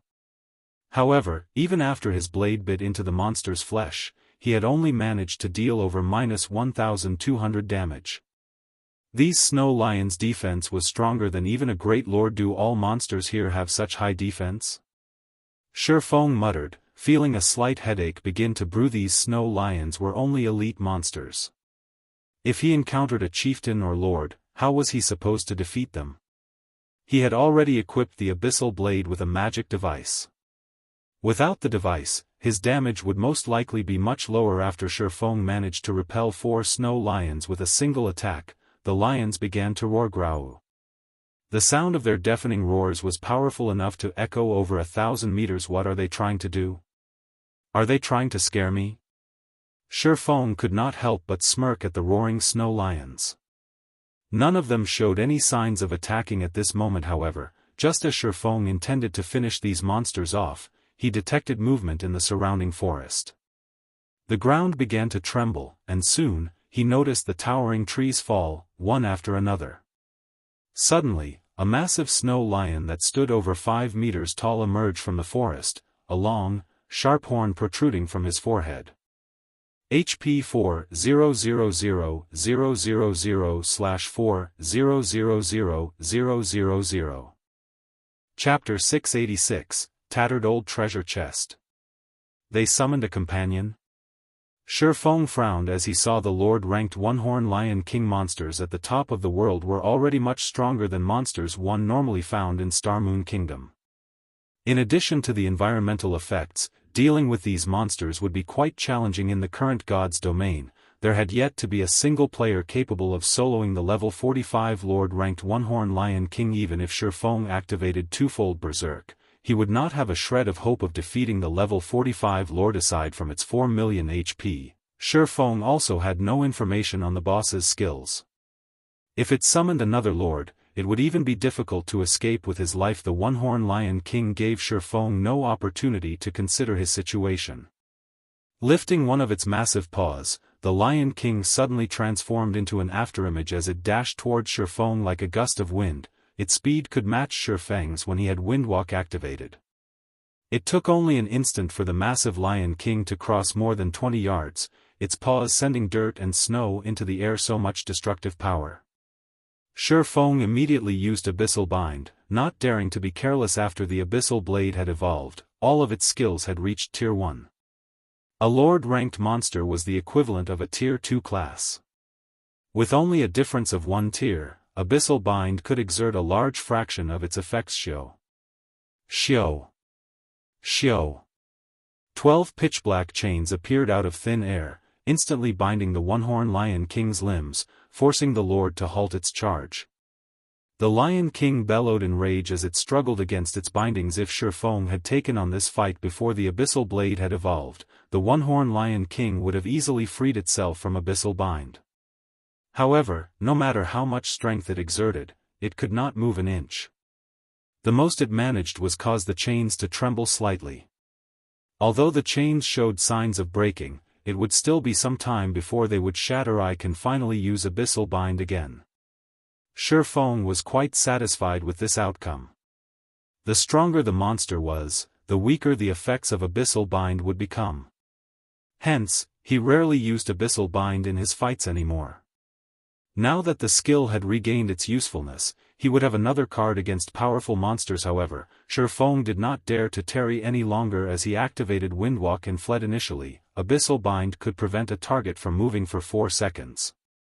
Against the One-Horn Lion King, however, he'd be lucky if the skill lasted 2 seconds. If utilized properly, he could put quite some distance between himself and the Lord. Sure enough, 2 seconds after Feng activated Abyssal Bind, the One-Horn Lion King broke free from its restraints. Without hesitation, the Lion King chased after its prey like so. 1 man and 1 beast ran through the snowy forest. Although Feng had attracted the attention of several monsters during his escape, he easily threw them off with his speed. The only monster he could not shake off was the One-Horn Lion King. Fortunately, the Lion King was not a speed-type lord. After activating Windwalk, Feng's speed was roughly equal to the Lion King's. Hence, the Lion King could not close the distance he had created during his 2-second head start. It won't do to continue running like this. I haven't seen any flying-type monsters so far, so it should be fine to use Wind Rider. While Feng fled, he searched for any movement in the air. The ability to fly was a massive advantage against monsters. However, as players reached higher levels, many high-level maps would also contain flying-type monsters. If players encountered such a monster, escape would not be an option. They either defeated the flying monster chasing after them or said monster claimed their life. It would take a miracle to escape from a flying monster. The top of the world was known for being an area that only experts could challenge. One would find it difficult to survive even the low-level regions of this place. Fortunately, Feng also had the 7 Luminaries ring. He considered himself to be someone who was quite good at escaping. However, even Feng did not dare to use his skills at the top of the world casually, as a single misuse might get him killed. After confirming that he saw no threat above him, Feng activated Wind Rider and soared into the sky. Meanwhile, the One-Horn Lion King could only roar in frustration as it watched its prey escape its clutches. Although Feng was only level 32, the 220% increase in movement speed that Wind Rider provided made him faster than even a level 45 lord. The location marked on the elemental core showed that Solomon's treasure was in Mount Sogar's core area. Taking advantage of Wind Rider's effects, Feng flew towards the map's core. As Wind Rider only had a duration of 24 seconds, but a cooldown of 2 minutes, Feng was forced to stop every once in a while during his flight. Feng did not have the courage to brave the path on foot during his 24 seconds in the air. He had spotted at least 3 Lord-ranked monsters. In addition, there were also plenty of chieftains and elites roaming around the snowy forest. Even if he used an isolation scroll, he would not escape detection from so many powerful monsters. After more than an hour of flying and hiding, Feng arrived at the base of Mount Sogar's core area. Luckily, I can fly. Otherwise, I really might not have made it here alive. Feng could not help but inwardly celebrate as he looked at the snowy forest at the foot of the mountain on his way here. Aside from lords, Feng had even spotted a level 50 Great Lord. With Feng's current standards, without flight, he would never escape a Great Lord. After arriving at the foot of the mountain, Feng refused to use Wind Rider to fly up the mountain itself. The top of the mountain was flying-type monsters' territory. If he accidentally caught the attention of one of these monsters, he would be in trouble big time. Following which, Feng used an isolation scroll and carefully proceeded along the stone steps up the mountain. After arriving at Mount Sogar's heart, the monsters he encountered were level 50 at the very minimum. Feng was merely level 32. With such a huge difference in levels, monsters could easily perceive his presence from a long distance away. Although he could reduce his presence with an isolation scroll, if he wanted to avoid detection, he would still have to maintain a distance of roughly 80 yards from these monsters. Fortunately, that distance was still well within his range of sight, so he could easily hide. The path up Mount Sogar was very narrow and surrounded by steep cliffs. Not only was it very difficult to hike up the mountain, but there were also groups of stone apes patrolling the path. Unfortunately, there was only a single path up the mountain. Level 50. HP 300,000/300,000. By itself, the stone ape was no threat to Feng.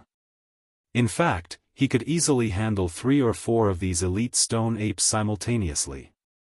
However, when a stone ape guard accompanied the group, the situation was largely different. Level 50. HP 2,800,000/2,800,000. On his way up the mountain, in order to avoid the patrolling stone apes, Feng hurriedly hid inside a small cave on the steep hillside. A secret silver treasure chest. A light shone in Feng's eyes. The small cave was only the size of a room. Meanwhile, a tattered treasure chest sat in the deepest part of the cave, giving off a faint silver glow from on top of a thorn and moss-covered stone platform. In God's domain, even common treasure chests were a rare sight, not to mention secret silver ranked ones. The loot one could obtain from a secret silver treasure chest was much better than even the loot from a lord-ranked boss. He was truly lucky to stumble upon one by accident shortly after arriving at Mount Sogar. However, as a precautionary measure, Feng activated omniscient eyes to search for traps inside the cave. In the past, countless players had lost their lives by triggering a trap due to their momentary excitement of discovering a treasure chest. Under the probing of omniscient eyes, Feng noticed a magical fluctuation from beside the stone platform. Taking a closer look, he discovered a magic array carved into the cave wall. Only, the thorns and moss covering the wall had obscured the magic array. Fortunately, under the perception of omniscient eyes, these simple obstructions were no different than transparent glass. Sure enough, there's a magical trap. Feng laughed as he activated Phantom Kill. He then had his doppelganger stand at the cave's entrance while he ran towards the treasure chest. Chapter 687, Tier 3 Magic Scroll. There were many types of traps in God's domain, and any one of these traps could finish a player off easily. The simplest traps were the ordinary, physical traps. Most players could resolve these traps. A slightly more advanced trap was a magical trap. Even experts could lose their lives to these traps if they were not careful. The most advanced traps were challenge traps. When triggered, challenge traps would seal players inside a barrier. Players were then required to undergo a challenge, and only after they cleared the challenge would they obtain the reward. Although challenge traps were the most advanced of the 3 types, the former 2 were the most fatal when triggered. After all, players could simply choose to ignore the treasure if they did not wish to risk their lives, whereas the other 2 types would not offer players such a luxury. Hence, the physical and magical traps claimed the most lives. Meanwhile, classes like the assassin possessed skills to disarm traps. Hence, most solo assassins could get by just fine in God's domain. Although Feng was a swordsman without any disarm skills, he had magic scrolls that could do the job. This item had a very low drop rate. Moreover, it was only capable of disarming magical traps and challenge traps.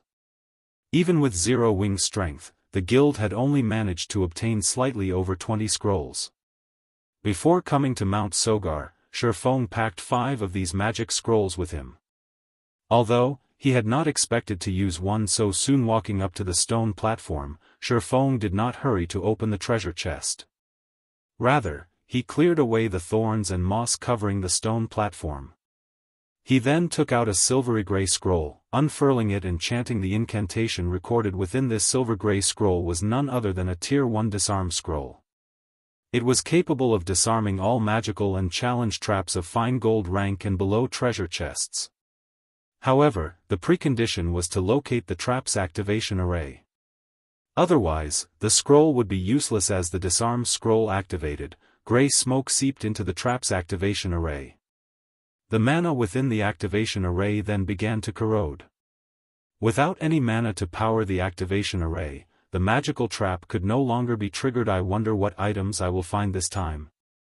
Feng shifted his gaze towards the secret silver treasure chest once more. Exchanging a Tier 1 magic scroll for a secret silver treasure chest was a very profitable trade. Moreover, he was in one of the maps at the top of the world. This area was untouched by players thus far. In other words, the treasure chests throughout the top of the world had yet to be opened even once. Their loot would naturally be somewhat more abundant. This was a similar phenomenon to obtaining the first clear of the dungeon, whereby the end rewards would be slightly buffed. However, Feng still did not hurry to open the treasure chest. He first activated Divine Providence immediately. His luck increased by an additional 32 points for 30 seconds only. Now did Feng open the treasure chest, following which, a loading bar appeared above the treasure chest, filling gradually. 20 seconds were required to open the secret silver treasure chest. The activation time for this one sure is abnormally long. Feng was a little concerned when he saw the required activation to me. A treasure chest's activation time usually ranged from 3 to 10 seconds. Even secret silver treasure chests didn't usually require as long as 20 seconds. The seconds ticked by slowly. After the long and arduous 20 seconds, the tattered old treasure chest audibly clicked before its lid gradually opened. In the next moment, an array of colors escaped the treasure chest, illuminating the entire cave. There are so many items inside. After the rainbow brilliance dissipated, the secret silver treasure chest's contents were on full display before Feng. Items filled the entire chest.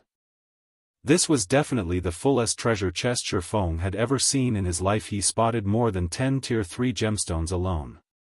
There was also a large number of magic crystals and silver coins. There were even 3 weapons and equipment inside the chest. These items were all level 50. Level 50 was considered a major milestone in God's domain.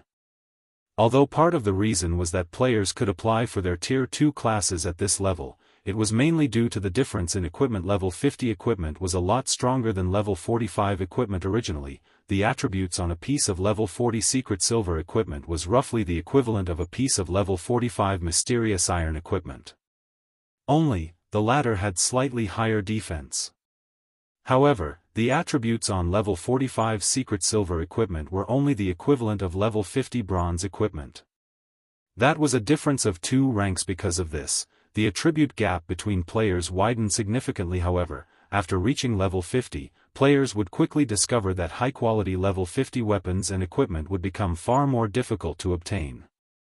Moreover, the number of weapons and equipment that dropped from dungeons would decrease significantly. Nowadays, ordinary players could collect a full set of bronze equipment so long as they put in the required effort.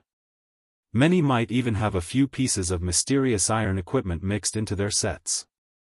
However, an ordinary level 50 player walking around in a full set of level 50 bronze equipment would be an impressive feat. Even level 50 mysterious iron equipment would be rarely seen on a guild's normal members.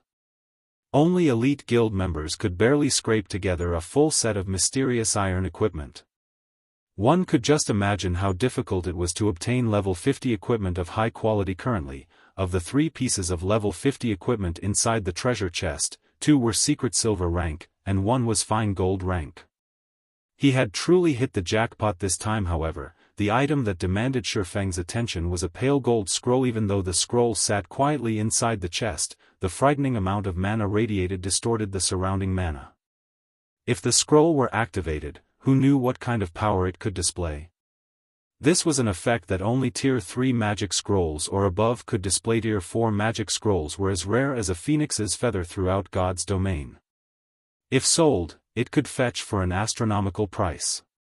However, nobody would be so foolish as to actually sell a Tier 4 magic scroll.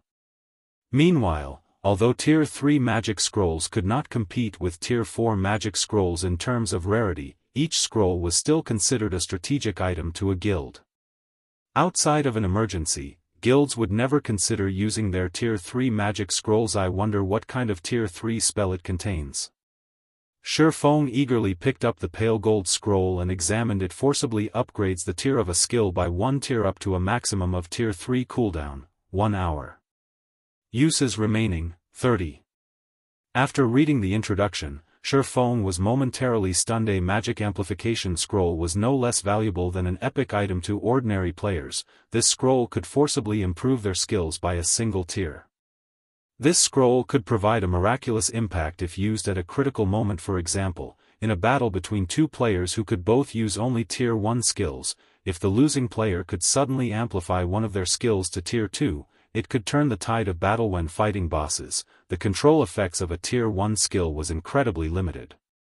However, the skill would display a marked difference at Tier 2, and yet, this was still not the magic amplification scroll's greatest function. Its true purpose lay in summoning. It was particularly useful to the summoner class. A Tier 1 summoner could, at most, summon a Tier 1 monster to fight for them. After using magic amplification on their skills, however, they could summon Tier 2 monsters. As for Tier 2 summoners, they could summon Tier 3 monsters. A Tier 3 monster was the equivalent of the Great Lord rank. Whether it was out in the fields, a dungeon, or a PvP battle, having a Great Lord ranked monster by one's side would provide massive advantages. One such monster could easily decimate an army of 10,000 players. Although I'm not a summoner, I have the Bible of Darkness. I wonder if the magic amplification scroll will have any effect on it. When Feng thought about the possibility of summoning a Tier 3 demon, he could not help but grow excited. If he could summon a Tier 3 demon, he would have a much easier time searching for Solomon's treasure. With the assistance of a Tier 3 demon, he could easily defeat even a group of chieftain-ranked stone ape guards. Chapter 688, Tier 3 Overlord. Setting aside the Tier 3 magic scroll, Feng stored the remaining items from the treasure chest in his bag. He then carefully took out the Bible of Darkness. You must succeed. Feng was not absolutely confident in being able to summon a Tier 3 demon. After all, the Bible of Darkness was a fragmented legendary item. It was not an easy task to upgrade the skill of a fragmented legendary item. Even with a Tier 3 magic scroll, the likelihood of success was low. Unfurling the magic amplification scroll, Feng began to chant its incantation. Suddenly, the mana in the cave went berserk. An endless stream of mana surged into the cave from outside, increasing the density within the cave to the point where it was visible to the naked eye. The dense mana took the form of a multicolored haze that filled the cave, creating a beautiful sight. Such dense mana. Feng had become the heart of the cave as mana surged into his body, forming a massive vortex. Emerge, Demon Gate. Feng activated Demon Summoning Rumble. Suddenly, the cave began to tremble. In the blink of an eye, a massive pair of gates suddenly appeared out of thin air. This gate was twice as large as those that appeared when he summoned Tier 2 demons. Feng even struggled to move under the intense pressure this gate emitted. Did I succeed? Feng could not help his growing excitement as he watched the Demon Gate, the combination of the magic amplification scroll and the Bible of Darkness. If he could put this combination to use in a guild war, it would definitely turn the tides of battle regardless of the time or location. A Great Lord ranked monster was a massive threat to a player, not to mention a Great Lord that was under an enemy player's control. The threat level of such a Great Lord would be increased by at least tenfold as the Demon Gate slowly opened. A humanoid demon wearing crimson scale armor and wielding a pitch-black war axe hovered out of the darkness. However, although the demon had the shape of a human, it was much larger. The demon stood over 3 meters tall and had a pair of blood-red wings that allowed it to hover above the ground. Such a weak little ant actually dares to summon me, the Purgatory Demon? The Purgatory Demon snarled, ridicule flashing its blood-red eyes as it looked down on Feng. With a single flap of its wings, the Purgatory Demon crossed the distance of 10 yards in an instant, its speed surpassing even that of a great lord. The demon then swung its war axe down towards Feng. Die! The pitch-black war axe suddenly emitted intense shockwaves, destabilizing the surrounding space. As the war axe descended, Feng suddenly discovered that he could not move. This is the Tier 3 Taboo skill, Spatial Suppression. Feng was aghast. He had never imagined that the demon he summoned would be so powerful. There were many kinds of Tier 3 demons. Moreover, Tier 3 demons possessed very high intellect, so there was a small number who could learn Tier 3 Taboo skills. Among Tier 3 demons, these individuals were warlord-level existences. Feng was only a Tier 1 class. He had no hope of breaking free from the suppression of the Tier 3 Taboo skill. He could not even use a skill. He could only watch as the massive war axe descended on him. Boom. When the pitch-black war axe landed, the impact destroyed the entire cave. Ha ha ha. Such a weakling also dares to use the Bible of Darkness? With this, the Bible of Darkness now belongs to me. The hovering Purgatory Demon could not help but laugh. However, its laughter was short-lived as a serious expression suddenly appeared on the demon's face, its gaze focused on the ruins before it. Why are you still alive? The Purgatory Demon stared in shock as it watched Feng slowly climb out of the rubble. Feng looked somewhat miserable as his entire body was covered in dust. However, his HP was still full. He had not received any damage from the Purgatory Demon's attack as expected of a Tier 3 demon. If I hadn't used Phantom Kill as a precaution for the magical trap, that hit really would have killed me, Feng said, smiling as he turned to the hovering Purgatory Demon while dusting himself. The instant the Purgatory Demon had appeared, Feng had noticed that he could not control it completely. Hence, he had immediately activated the Replace skill, trading places with his doppelganger while he hid at the cave's entrance. However, the shockwaves from the demon's Tier 3 Taboo skill had still affected him. Fortunately, he was able to activate Defensive Blade in time, blocking the incoming damage. Lucky ant. But you won't be so lucky the next time. The Purgatory Demon revealed a sinister expression as it swung its massive war axe at Feng once more. In response to the fast and destructive attack, Feng simply smiled as he said coldly, "There won't be a next time because your time is up." Time? Confusion flashed in the Purgatory Demon's eyes. Immediately, however, panic appeared on its face as it shifted its gaze towards the Bible of Darkness in Feng's hands.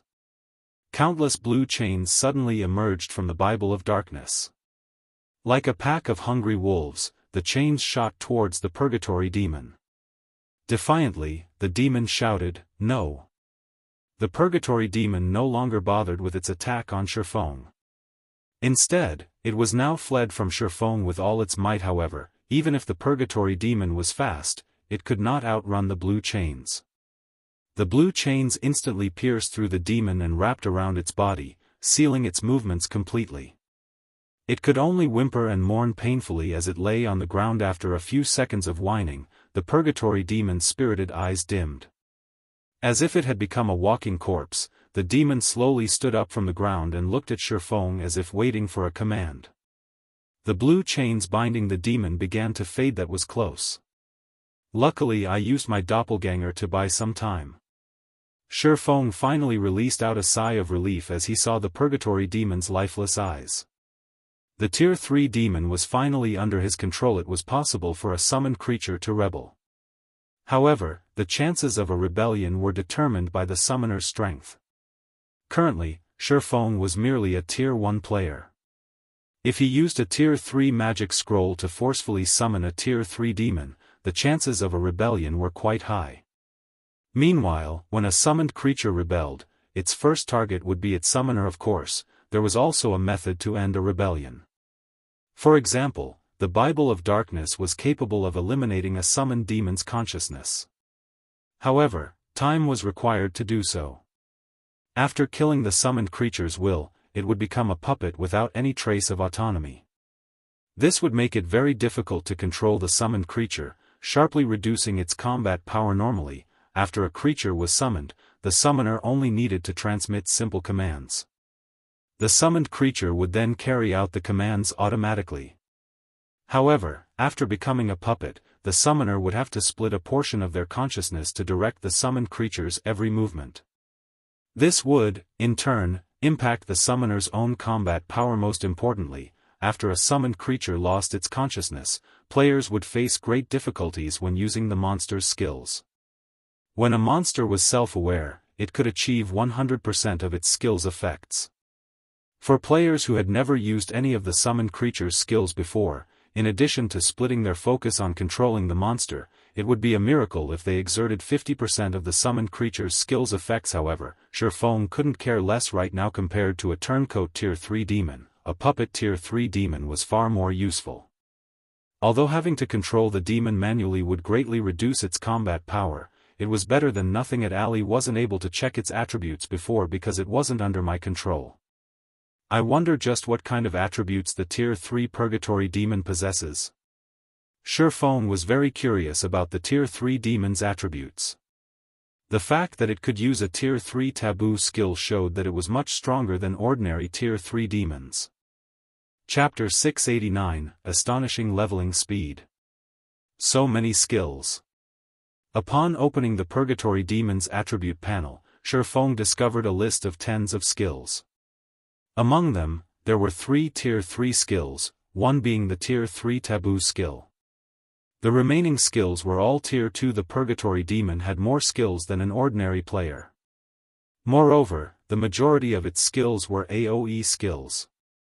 The demon could play a huge role in a group battle. In addition, the Purgatory Demon's HP and level were similarly shocking. Purgatory Demon, Level 51. HP 13,000/13,000,000.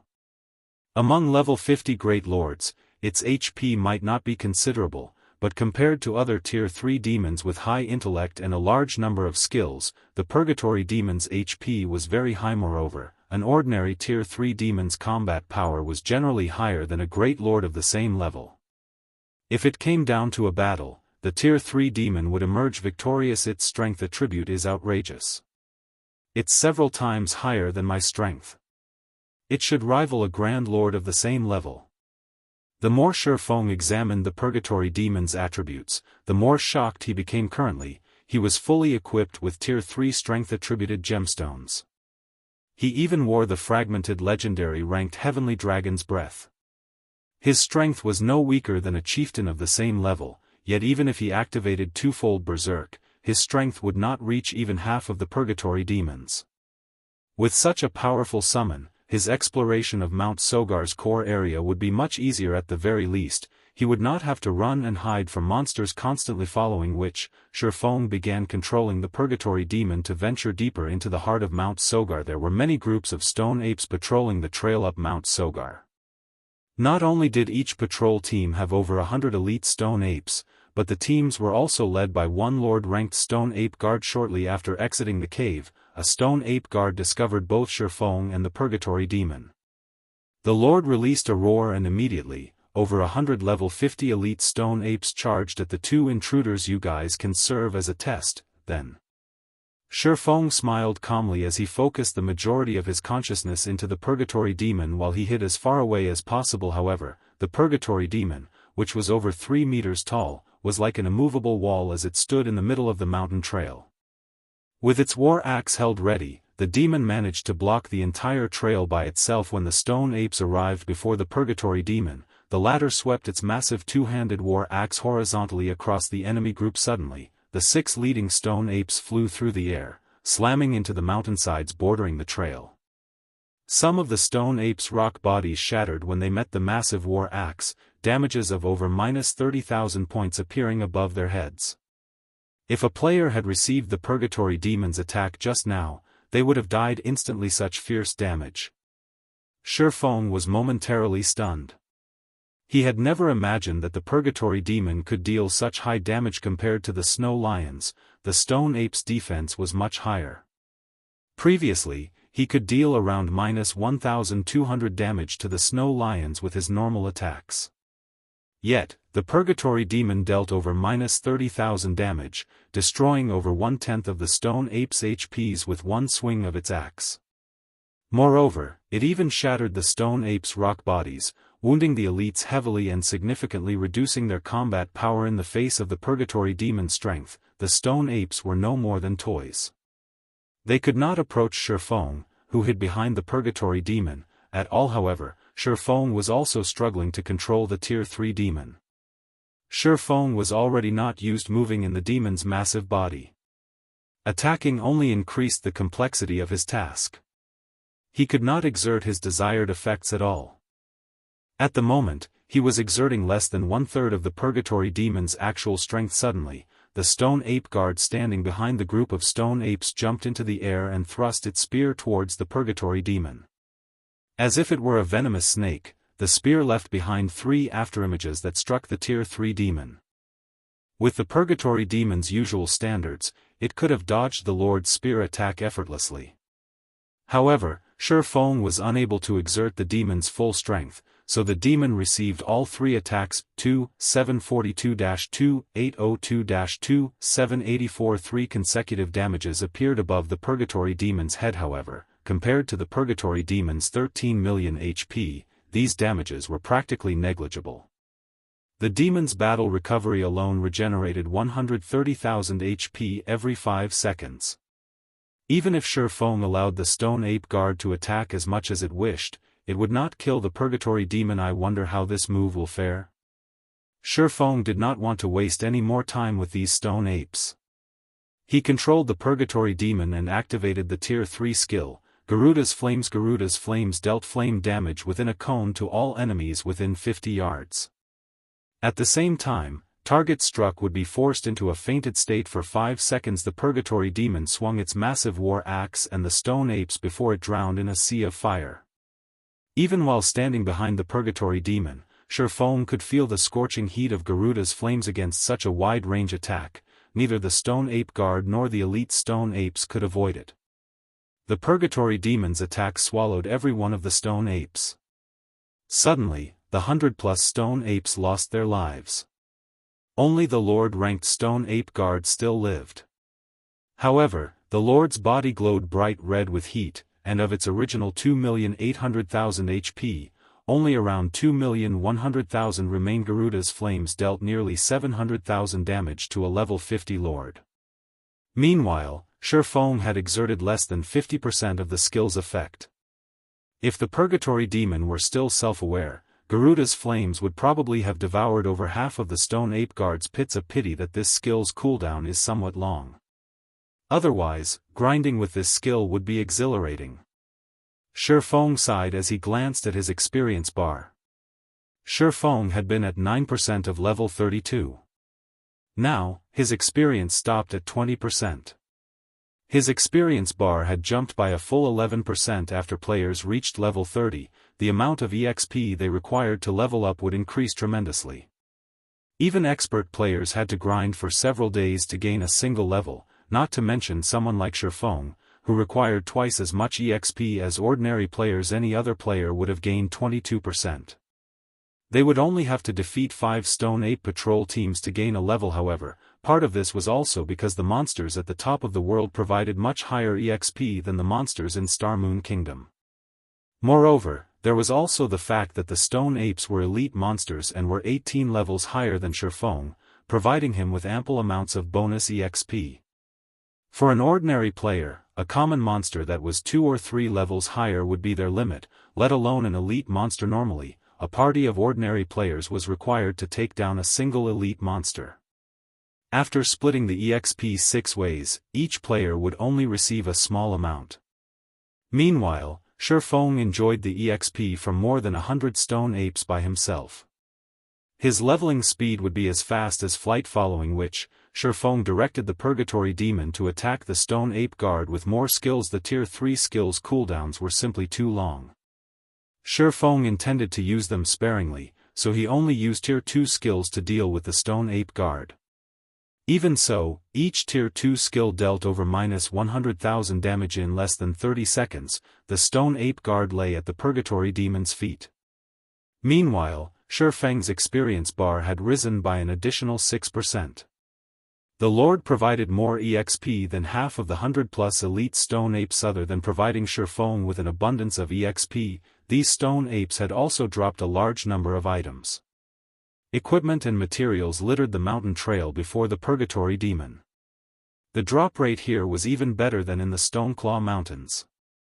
However, this place was home to monsters that were level 50 and above. If Feng grinded in an ordinary high-level map in Starmoon Kingdom rather than at the top of the world, he would not enjoy such a lucrative drop rate. However, Mount Sogar possessed a large number of powerful monsters. This was one major difference between it and ordinary maps. Surviving here was already extremely difficult for level 50 players, not to mention grinding for levels and items. Moreover, Feng was only able to eliminate the powerful monsters here due to the Purgatory Demon. Chapter 690, Absurd EXP. The top of the world is pretty nice. It's no wonder why those experts in the past tried so hard to come here. Feng sighed contently after he finished organizing the loot. Among these drops, there were several dozen pieces of level 50 equipment, 2 of which were mysterious iron rank, 16 were bronze rank, and the remainder were common rank. After reaching level 50, even elite monsters rarely dropped bronze equipment. Only chieftains would drop bronze equipment with a 100% certainty and had the chance to drop mysterious iron equipment. As a result, players would have a far more difficult time obtaining level 50 high-quality equipment. To make matters worse, the final bosses of level 50 hard mode party dungeons were only chieftains. Only Hell mode had Lord-ranked final bosses. However, how many ordinary parties were capable of conquering Hell mode party dungeons? Moreover, bosses' drop rates declined sharply after level 50. A boss that would drop 6 or 7 items at lower levels would only drop 1 or 2 items after reaching level 50. Feng could vaguely remember the time he had fought and grinded frantically, only managing to reach level 50 after an arduous struggle. Yet, what about level 50 equipment? After investing a ton of effort, he had only managed to obtain a full set of level 50 mysterious iron equipment by the time he reached level 50. If he had worn that quality equipment when he was level 45, he would have been considered as an ordinary veteran player at best. Even so, he had been the envy of Blackie and many of his fellow guild members back then. Wearing several pieces of level 50 mysterious iron equipment into a 20-man team dungeon had been a luxury, not to mention a full set of mysterious iron equipment. After all, one obtained less than a handful of level 50 mysterious iron items after clearing a level 50, 20-man hard mode team dungeon. This was also the reason behind Forger's suddenly popularity surge. Although it might be very difficult for players to forge top-tier equipment, they had a relatively high success rate for producing level 50 and above bronze and mysterious iron weapons and equipment. However, the required materials were not so easily obtained. On the other hand, after defeating a single wave of stone apes, Feng now had so many pieces of level 50 bronze and mysterious iron equipment. It was mind-blowing. Feng continued to explore Mount Sogar's core area. During his journey, he defeated any stone ape patrols that he encountered for EXP and equipment. Humans had yet to claim Mount Sogar, so there were many stone ape patrols wandering along the mountain trail. It did not take long before Feng encountered another patrol team. For Feng, this place was a leveling heaven against the stone ape patrols. The Purgatory Demon's strength was simply overwhelming. In less than 3 hours, Feng easily reached 74% of level 33. If he wanted to, he could place in the top 20 of Starmoon Kingdom's ranking list. Previously, to obtain the first clear of level 30, 100-man team dungeons, the various guilds had intentionally held back their levels. Meanwhile, some powerful independent experts or workshop experts had not. Instead, they took the opportunity to level up rapidly, earning some fame for themselves. Hence, the current average level on Starmoon Kingdom's ranking list was quite high, with the top 3 players at level 34. Meanwhile, the top 20 on Starmoon Kingdom's ranking list were all level 33 and above. If not for the Purgatory Demon helping him grind on Mount Sogar, he might have struggled to catch up to the top 20 players. Mount Sogar was massive. It was almost 3 times as large as an ordinary leveling map of the same level. Hence, searching for Solomon's treasure was time-consuming. Feng also encountered many powerful monsters throughout his journey, which slowed his progress further. To explore Mount Sogar effectively, Feng had used the Bible of Darkness and Magic Amplification Scroll once more to summon a level 51 Tier 3 Curse Demon. Although the Curse Demon had similarly turned on him, Feng had directed the Purgatory Demon to incapacitate the Curse Demon, allowing him to force it into submission. Unlike the Purgatory Demon, however, the Curse Demon did not possess any Tier 3 Taboo skills. It also only had 9,500,000 HP. However, as it was a magic-type demon, its AoE capabilities were much stronger than the Purgatory Demon. With 2 Tier 3 demons under his control, Feng could explore the area far more efficiently. He had no problems facing even 2 or 3 waves of Stone Ape patrols simultaneously. He no longer had to waste too much time hiding and killing monsters. The Stoneclaw Mountains Inner Region. Kola, be careful of that half-orc lord's skills. Lure it away from the team first. Everyone else, focus fire on the lord that Turtledove is tanking. Fire Dance fought while commanding her team to deal with 2 level 40 half-orc lords. Currently, players crowded the Stoneclaw Mountains. To secure more resources for themselves, Zero Wing's main force had no choice but to distance themselves from the crowd and push deeper into the mountains. They were lucky if they encountered a lord in the outer region. However, after reaching the inner region, the number of lords wandering about had increased significantly. From time to time, players would have to face 2 lords simultaneously. This was a huge challenge for teams. Hence, the various guild teams avoided this area to Zero Wing's main force. However, this area was just difficult enough. Zero Wing's lead MT Kola wore a complete Tier 1 set equipment. He also had the Blue Fire Shield. He had no problems handling a single level 40 lord by himself. As for Turtledove, she had recently obtained the epic rank Divine Frost armor, so she, too, could tank a lord without assistance. In addition, Yi Wumian similarly wore a complete Tier 1 set equipment for shield warriors. He was constantly ready to jump in when necessary if the MTs had no issues. There was no need to mention the team's DPS. Whether it was Fire Dance, Rampant Blade, Shadow Sword, Minor Wind, or Violet Cloud, every one of them possessed superb attack power. They also wore equipment that allowed them to ignore more than 10 of monsters' levels. Without any level suppression, their damage against level 40 lords would not be affected in the slightest. Hence, the team was more than capable of taking down 2 level 40 lords simultaneously. Currently, the members of Zero Wing's main force were all at level 32, leveling with impressive speed. There were a few reasons for their leveling rate. First, everyone's experience bars had been frozen around 90% of level 30 throughout their raid of the Frost Prison. After obtaining the first clear of the Hell Mode Frost Prison, everyone promptly turned their attention to grinding in the Stoneclaw Mountains. They also managed to accumulate the double EXP buff by resting in the guild residence's private rooms while they had been offline. While they had focused on raiding the Frost Prison, they had accumulated more than 1 level's worth of the double EXP buff. Thus, the moment they returned to leveling, they rapidly climbed to level 32 inches less than 20 minutes. The team had dealt with their latest half-orc enemies, resulting in everyone's experience bars rising significantly. Fire Dance, our guild members have been ambushed in the Stoneclaw Mountains. Be careful. Aqua Rose suddenly contacted Fire Dance to warn her someone's ambushed our guild members. Fire Dance was slightly surprised. Which guild is it? Stone Forest Town was Zero Wing's territory now.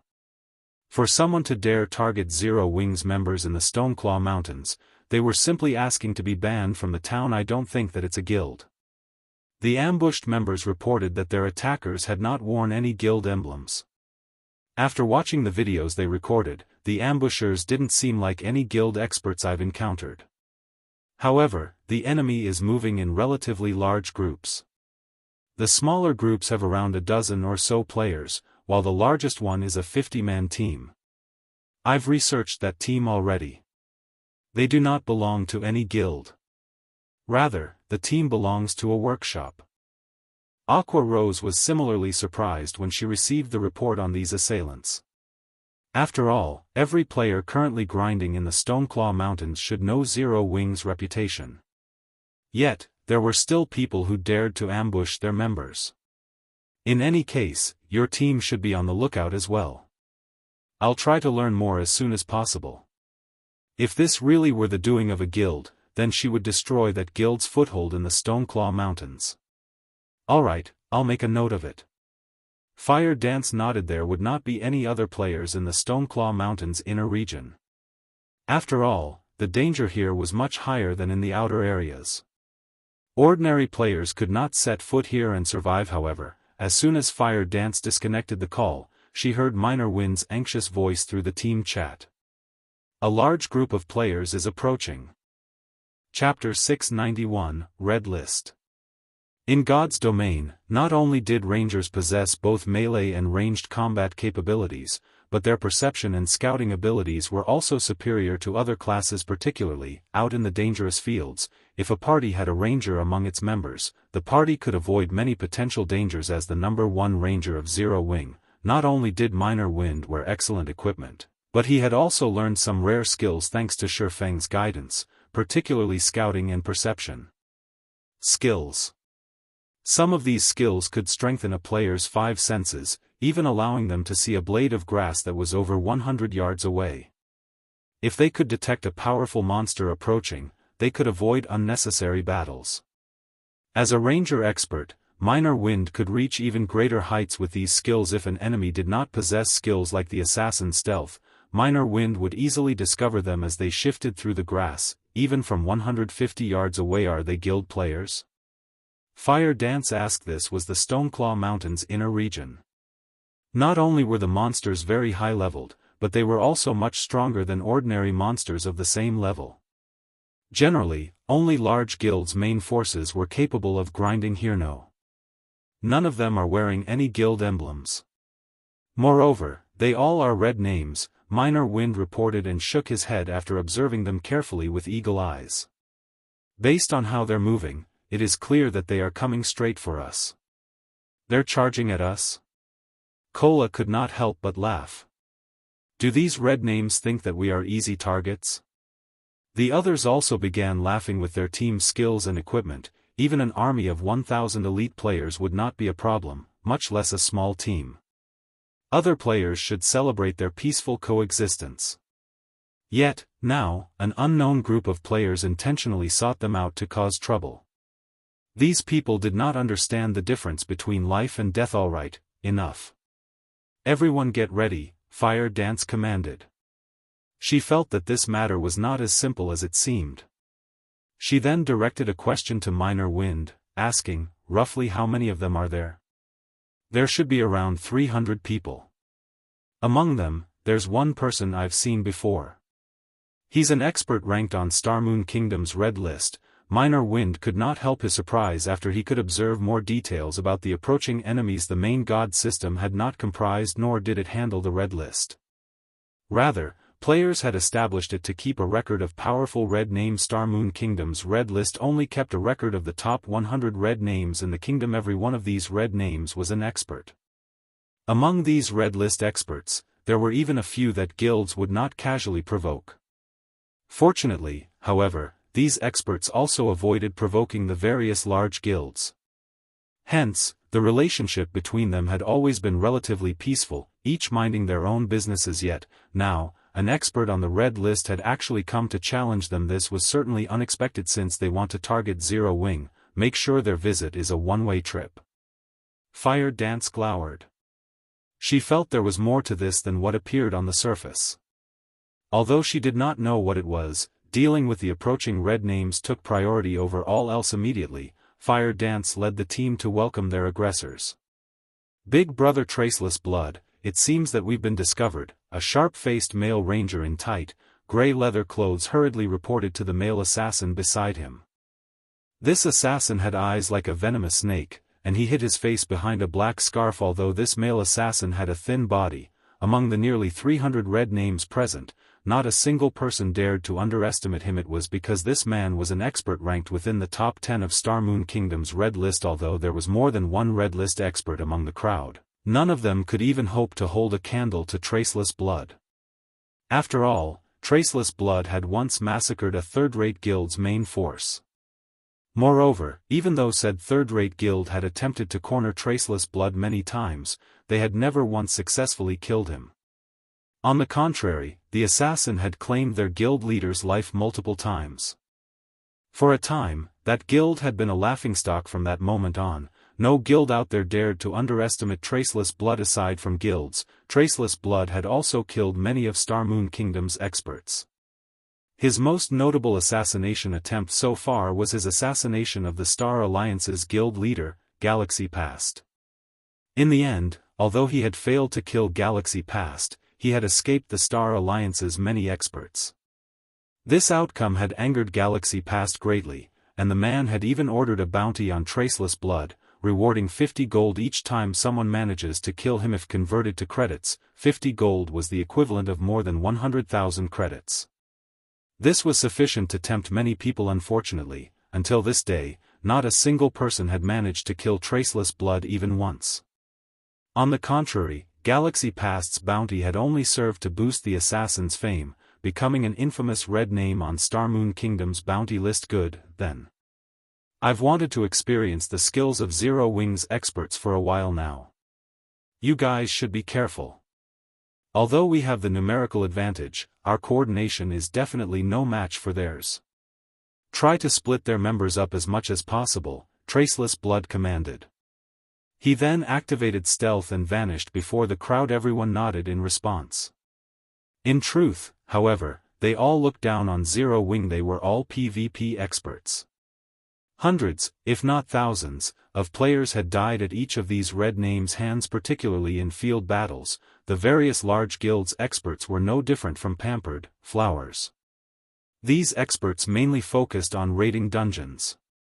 When it came to PvP in the fields, such experts were nothing to them. I heard that the equipment of Zero Wing's main force is superb. We're going to make a fortune. Many red names drooled when thinking about Zero Wing's equipment. Someone's charging towards us, a red name ranger shouted immediately. Every red name went on alert, focused on the group of players charging towards them. Ha ha ha. Sure enough, they're just a bunch of noobs that don't know what a real battle is. Rather than attacking from a distance first, they've decided to jump into their graves.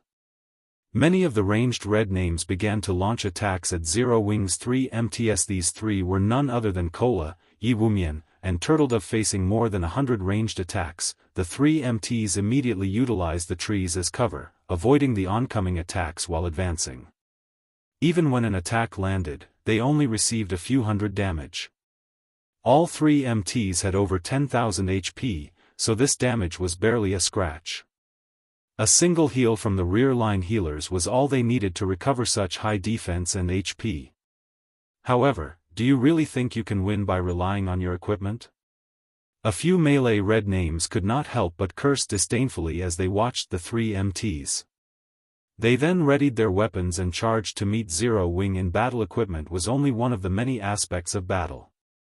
Even if their HPs and defenses were higher, they could not live if they could not move. Suddenly, dozens of melee players surrounded the 3 MTs, halting their advance. Knowing that Cola and the others had superior equipment, these red names did not take them head-on. Instead, they used skills to restrict the trio, creating opportunities for the ranged players to chip away their HPs. Turtledove was only a guardian knight.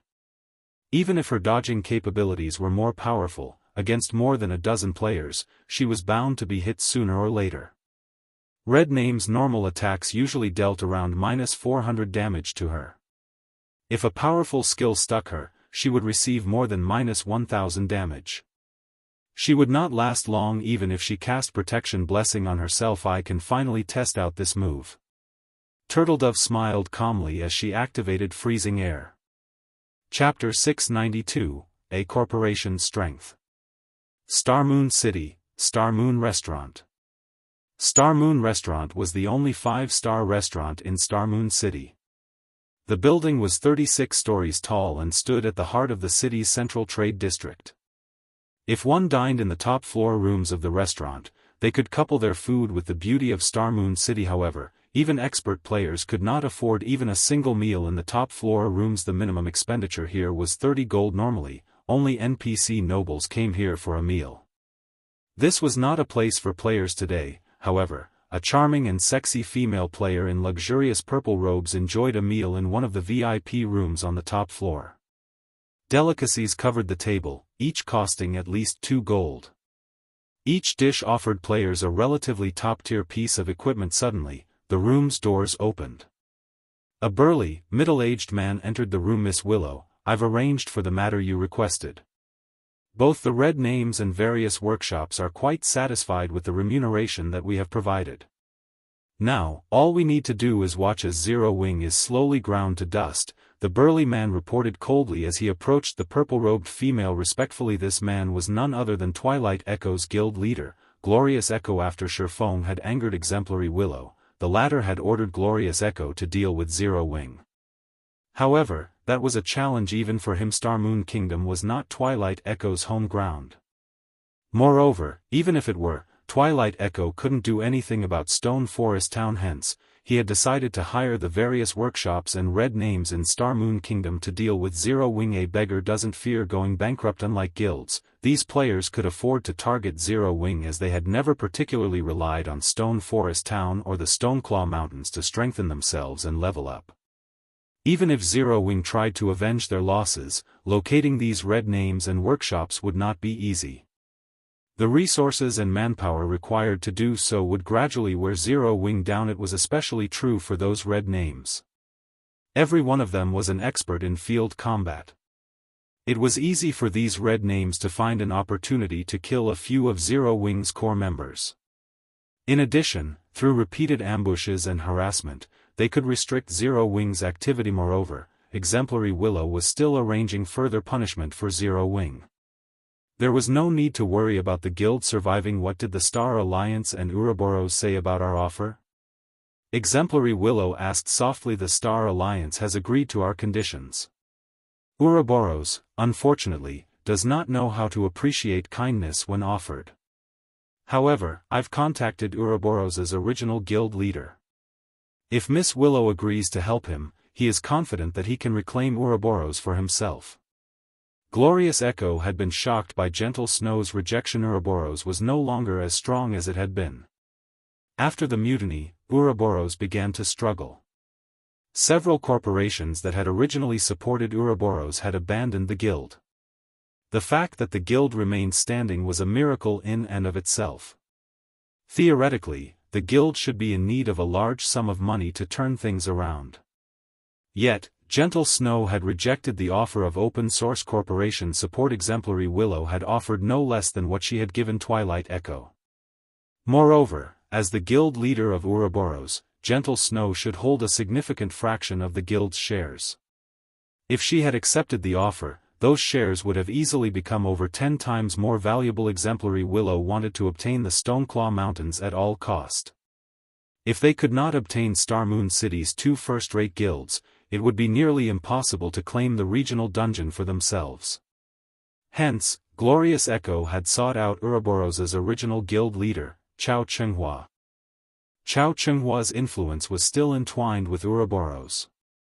He was only helpless about his situation because Gentle Snow had gained the support of several important guild elders. If Chao Chenghua had the support of OSC, however, there was a large possibility that he could regain control over Ouroboros. Since that is the case, agree to his conditions. I don't want to waste too much of my time on Star Moon Kingdom. Exemplary Willow nodded indifferently. When she thought about Feng's previous arrogance, her lips unconsciously twisted into a cold sneer against a boorish fellow like Feng. She had decided to show him just what kind of beast he had provoked. Meanwhile, in the Stoneclaw Mountains inner region, the battle between Zero Wing's main force and the army of red names was in full swing. After Turtledove activated freezing air, the temperature within 15 yards of her fell sharply, cold air filling the area. The movement speeds of the dozen or so red names surrounding Turtledove instantly dropped by 40%. Meanwhile, the damage Turtledove received decreased to around -100 points. These red names were no fools. The moment they noticed the change to their movement speeds, they began to distance themselves from Turtledove. In the next second, however, their movement speeds decreased by another 40%. Even if they fast, they could not outrun the Guardian Knight. 3 seconds later, all of the melee red names surrounding Turtledove and the other two MTs were frozen. What kind of skill is this? Some of the melee players who had intended to charge at Turtledove slid to a halt, aghast as they watched their companions turn into ice sculptures with such an AoE control skill and high defense. Melee classes like themselves had no hope in close combat with Turtledove.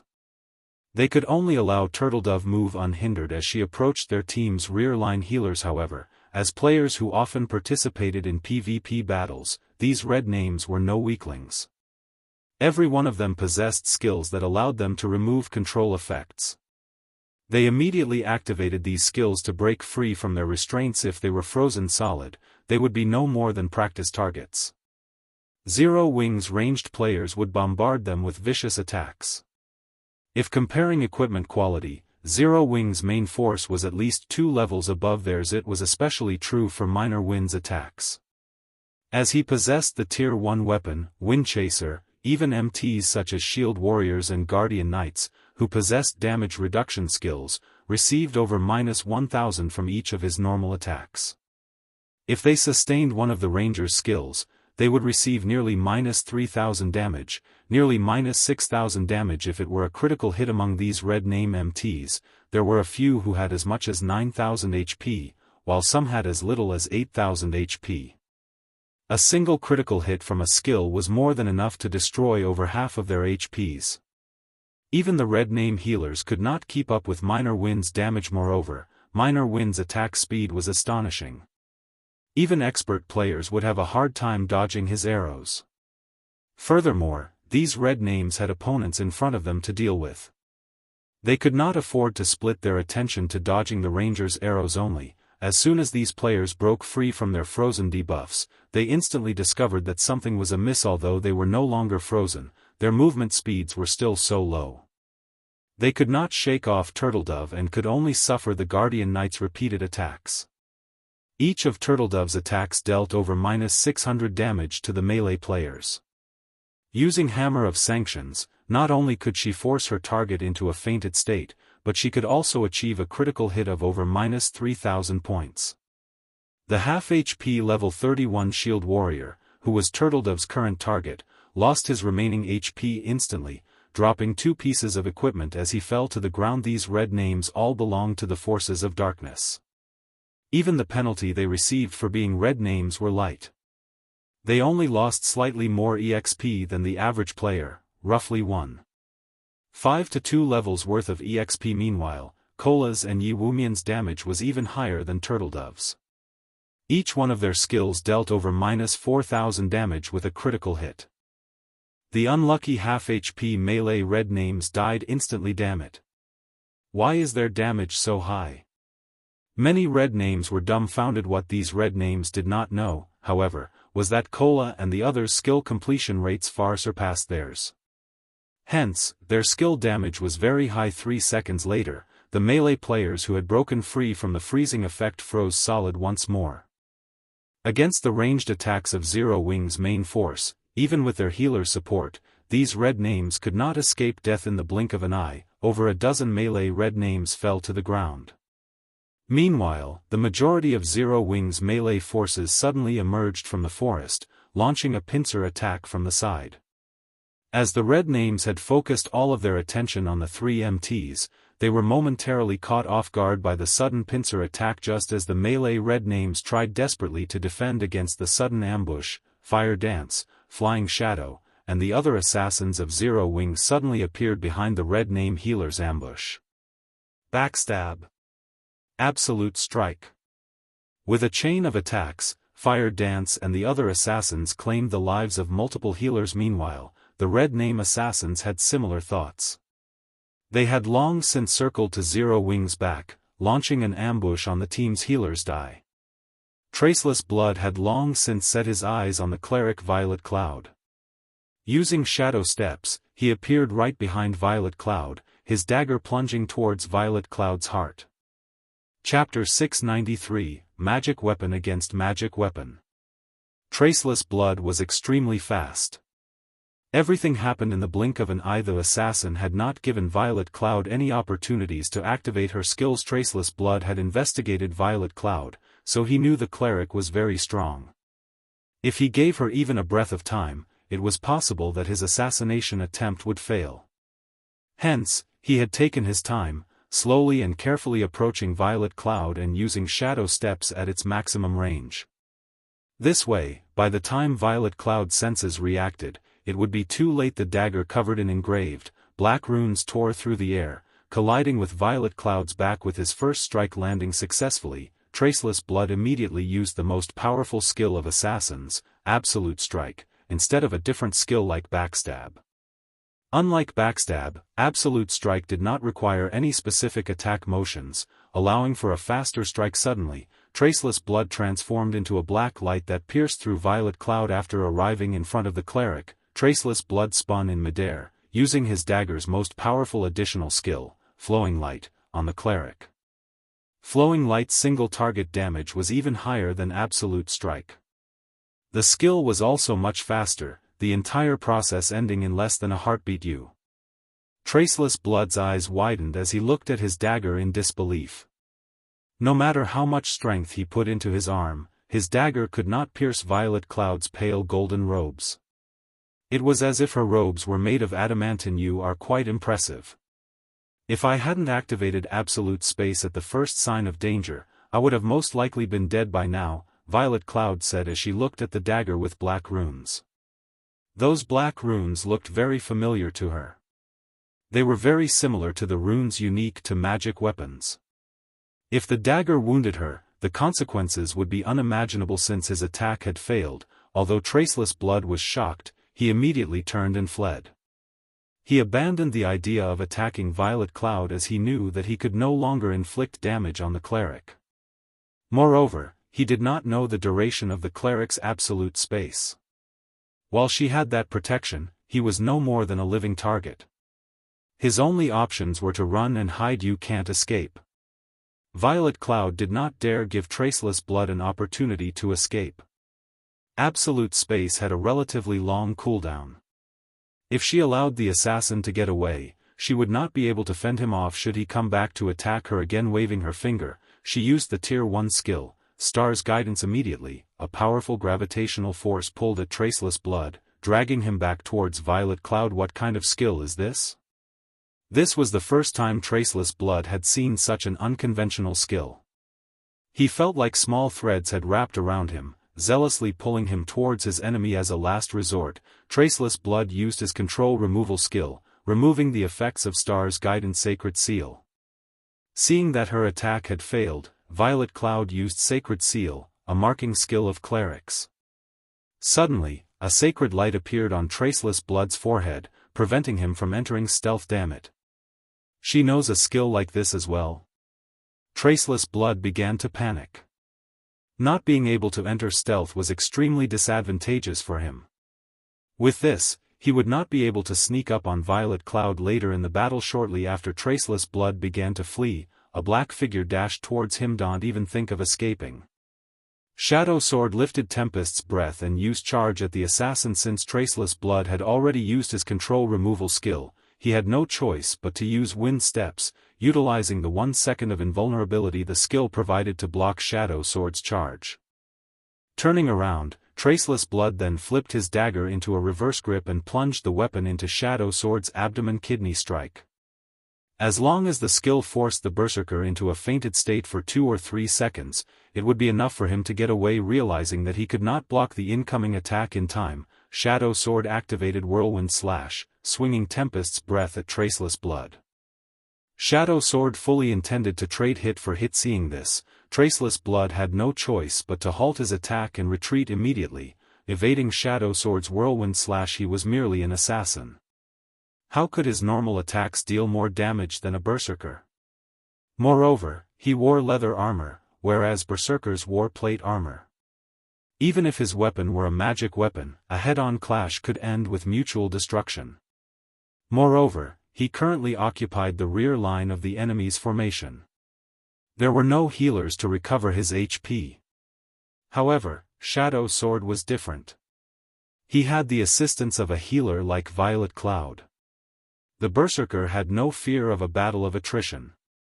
Hence, when Shadow Sword attacked, there was no fear in his eyes at all. After evading Shadow Sword's attack, Traceless Blood immediately turned and fled, having no desire to continue his clash with the Berserker. His opponents included an expert cleric and an expert Berserker.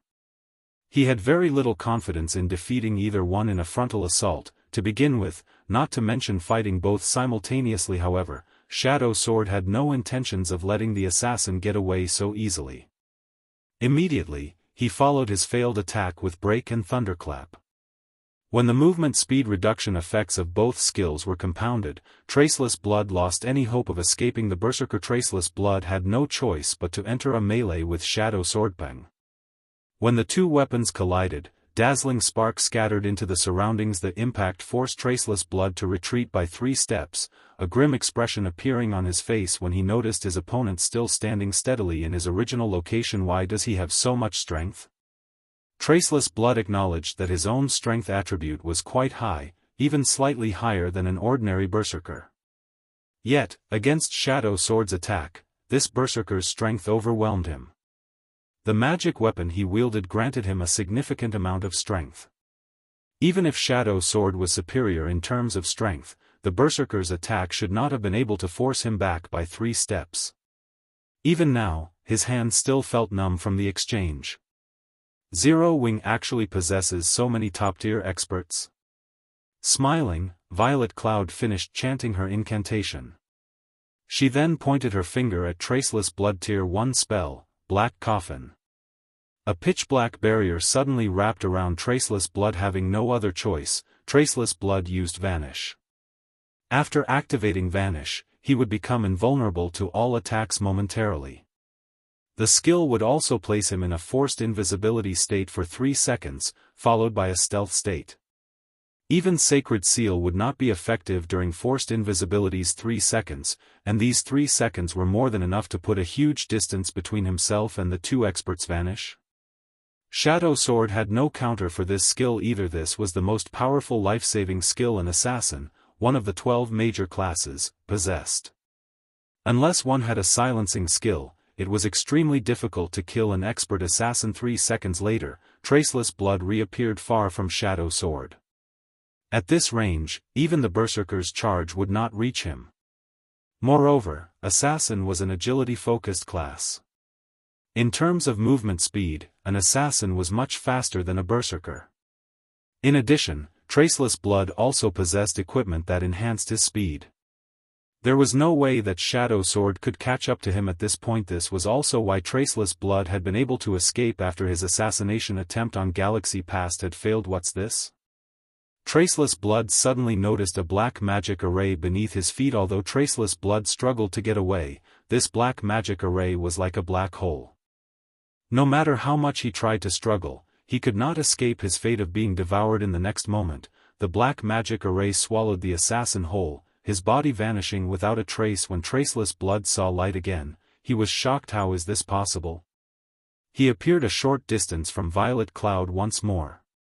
This time, however, he was surrounded by mana balls and barriers of light. The Berserker, Shadow Sword, also stood nearby. He had no options to flee the enclosement of the barriers of light. I already told you that you can't escape.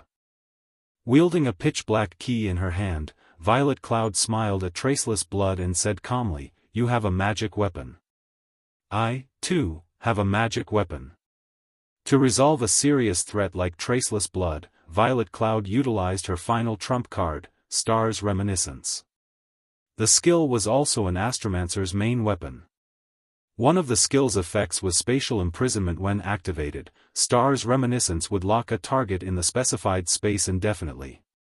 If the target wished to escape their imprisonment, their only option was to shatter the spatial barrier or have the user dispel the skill. Meanwhile, the user's mana determined how much damage the spatial barrier could absorb. It was a skill with terrifying effects. However, the skill also had a very long cooldown of 2 hours. I'm actually going to die like this. Traceless Blood could not help but smile bitterly as he watched the mana balls that covered the sky and the berserker that eyed him like a fierce tiger. Chapter 694, Zero Wing Strength. Stoneclaw Mountains, Outer Region.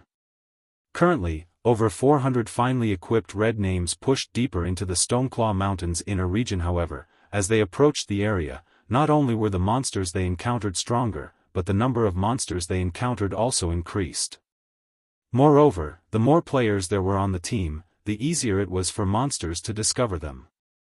As a result, battles occurred quite frequently. Initially, the group only encountered 200 to 300 level 35 elite half-orcs and a few special elite and chieftain half-orcs. Now, however, the group frequently encountered groups of 400 to 500 level 38 elite half-orcs led by level 39 half-orc lords. The battles were twice as difficult. Now our luck is terrible. These half-orcs respawn so quickly. If we had known that their respawn rates were so fast, we would not have wasted so much time on recruiting more members and let Traceless Blood get ahead of us. Many team members envied Traceless Blood's team to have better chances of defeating Zero Wing's main force. They had spent a lot of time trying to recruit more members. Yet, now, they had to deal with all of these half-orcs.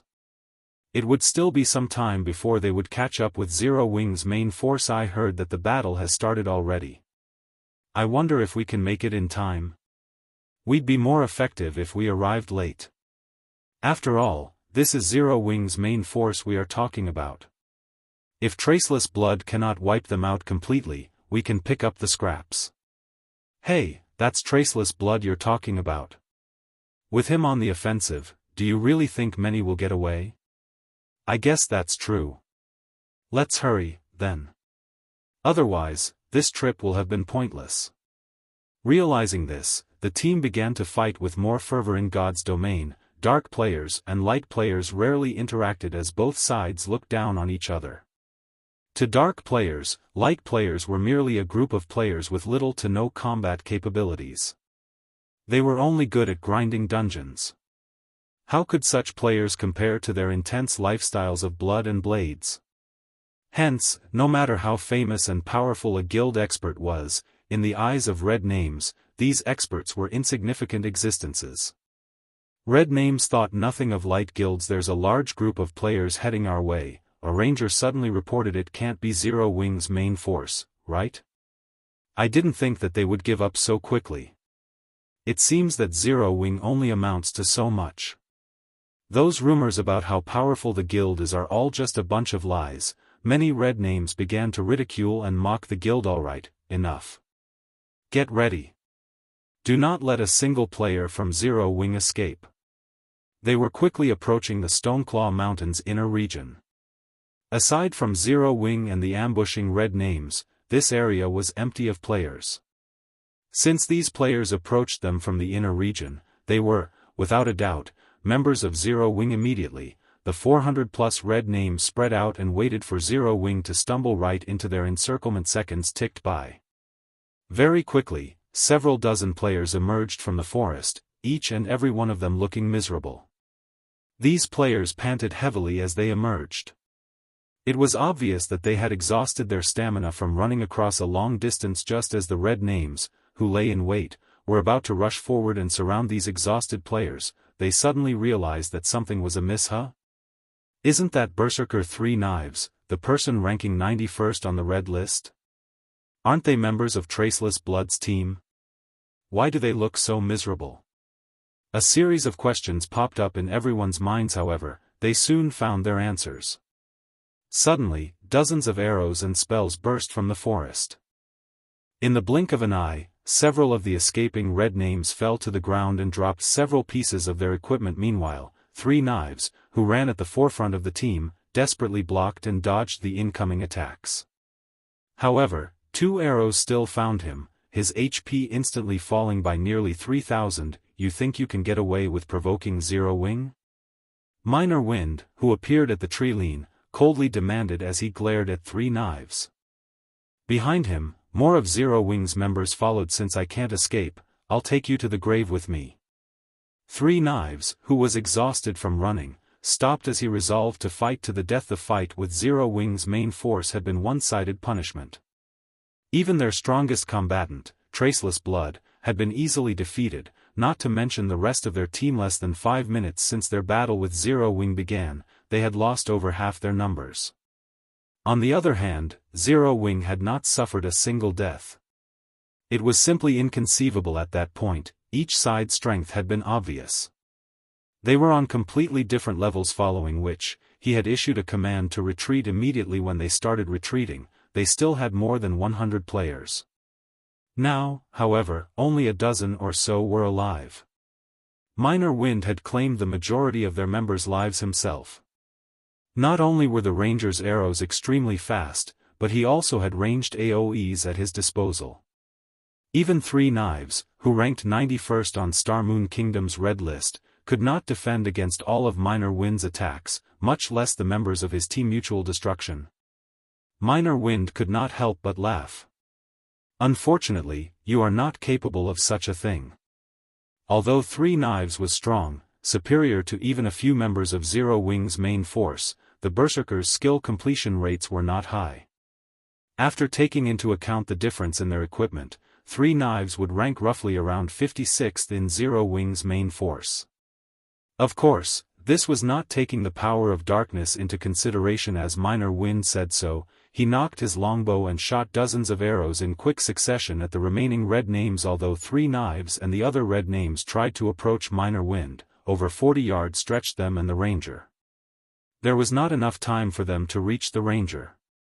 Moreover, of the dozen or so remaining red names, not a single one was a ranged class. Hence, the group had no choice but to weather the rain of arrows as they advanced. However, the Tier 1 weapon, Windchaser, was no trivial item. With it, Minor Wind could deal over -1,500 damage with his normal attacks alone. Three Knives and the others had, at most, a little over 7,000 HP. A few arrows were enough to finish them off. In addition, Minor Wind's arrows would occasionally trigger the quadruple stars effect. Before the dozen or so red names crossed 10 yards, only Three Knives remained alive.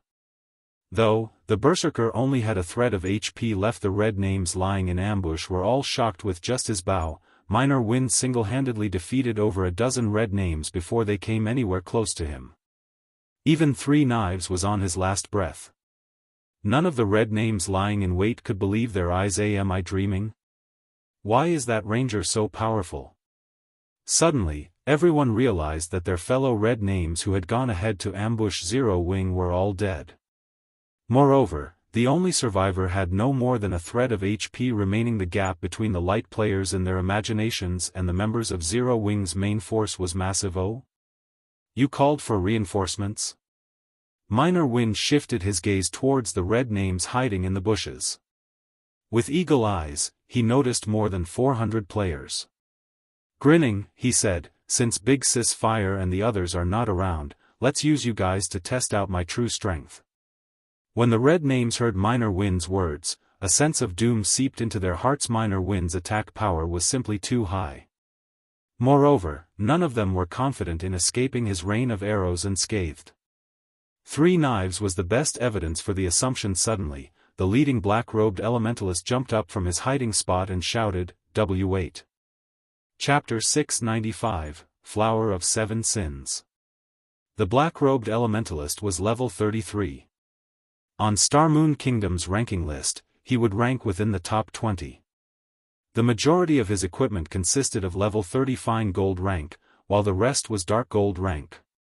Particularly, his staff, which sported a spiral of flame-red runes, was no ordinary dark gold staff. Sunlight Dust.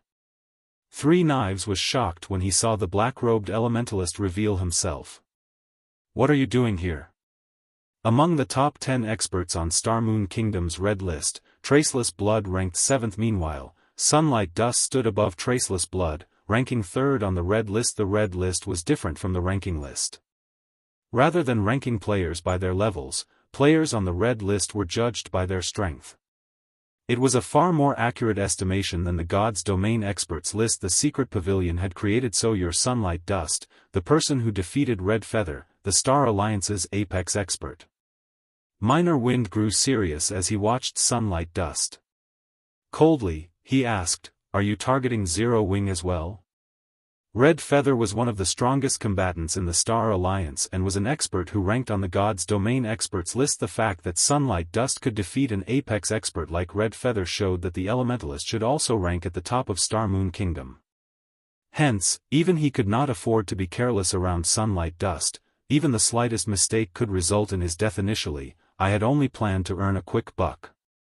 Now, however, it seems that won't be possible, Sunlight Dust said as he turned to an empty area near Minor Wind. Shaking his head, he said, "Zero Wing really has an abundance of experts. Its fame is not undeserved." Seeing Sunlight Dust's reaction, Three Knives was very confused with Sunlight Dust's strength and that of his companions. They could make short work of Minor Wind, yet the expert Elementalist chose to surrender. A figure suddenly appeared beside Minor Wind. This figure was none other than Flying Shadow, who had been in stealth all this time. "I am impressed. He actually sensed me from so far away," Flying Shadow muttered in surprise. With his standards, aside from their guild leader, Black Flame, only Fire Dance and Violet Cloud could detect him from such a long distance. One could just imagine how powerful Sunlight Dust was. "You can't expect this matter to end just because you revealed yourself, right?" Flying Shadow growled as he stared at Sunlight Dust. Sunlight Dust and his companions had aimed for Zero Wing from the very beginning. And yet, the instant the situation turned sour, they wanted to just up and leave. "It was nothing more than disrespectful." "Of course not," Sunlight Dust said calmly. "I have very useful information for Zero Wing. Let us offer this as compensation. What do you think?" "What kind of information?" Flying Shadow asked. "Currently, only red names and small workshops are targeting Zero Wing. However, this is only the beginning. I've heard that our employer is in the process of hiring the Flower of Seven Sins as well," Sunlight Dust said slowly. At the mention of the name, Flower of Seven Sins, everyone sucked in a breath of cold air. There were many powers in the virtual gaming world.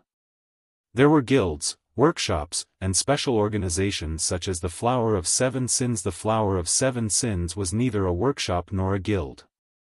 However, the organization's name shook the virtual gaming world. Their fame was so widespread was because the Flower of Seven Sins was an organization specializing in assassination work. They targeted gamers' characters, specifically as long as a virtual reality game possessed a PvP mechanism, the Flower of Seven Sins would be present.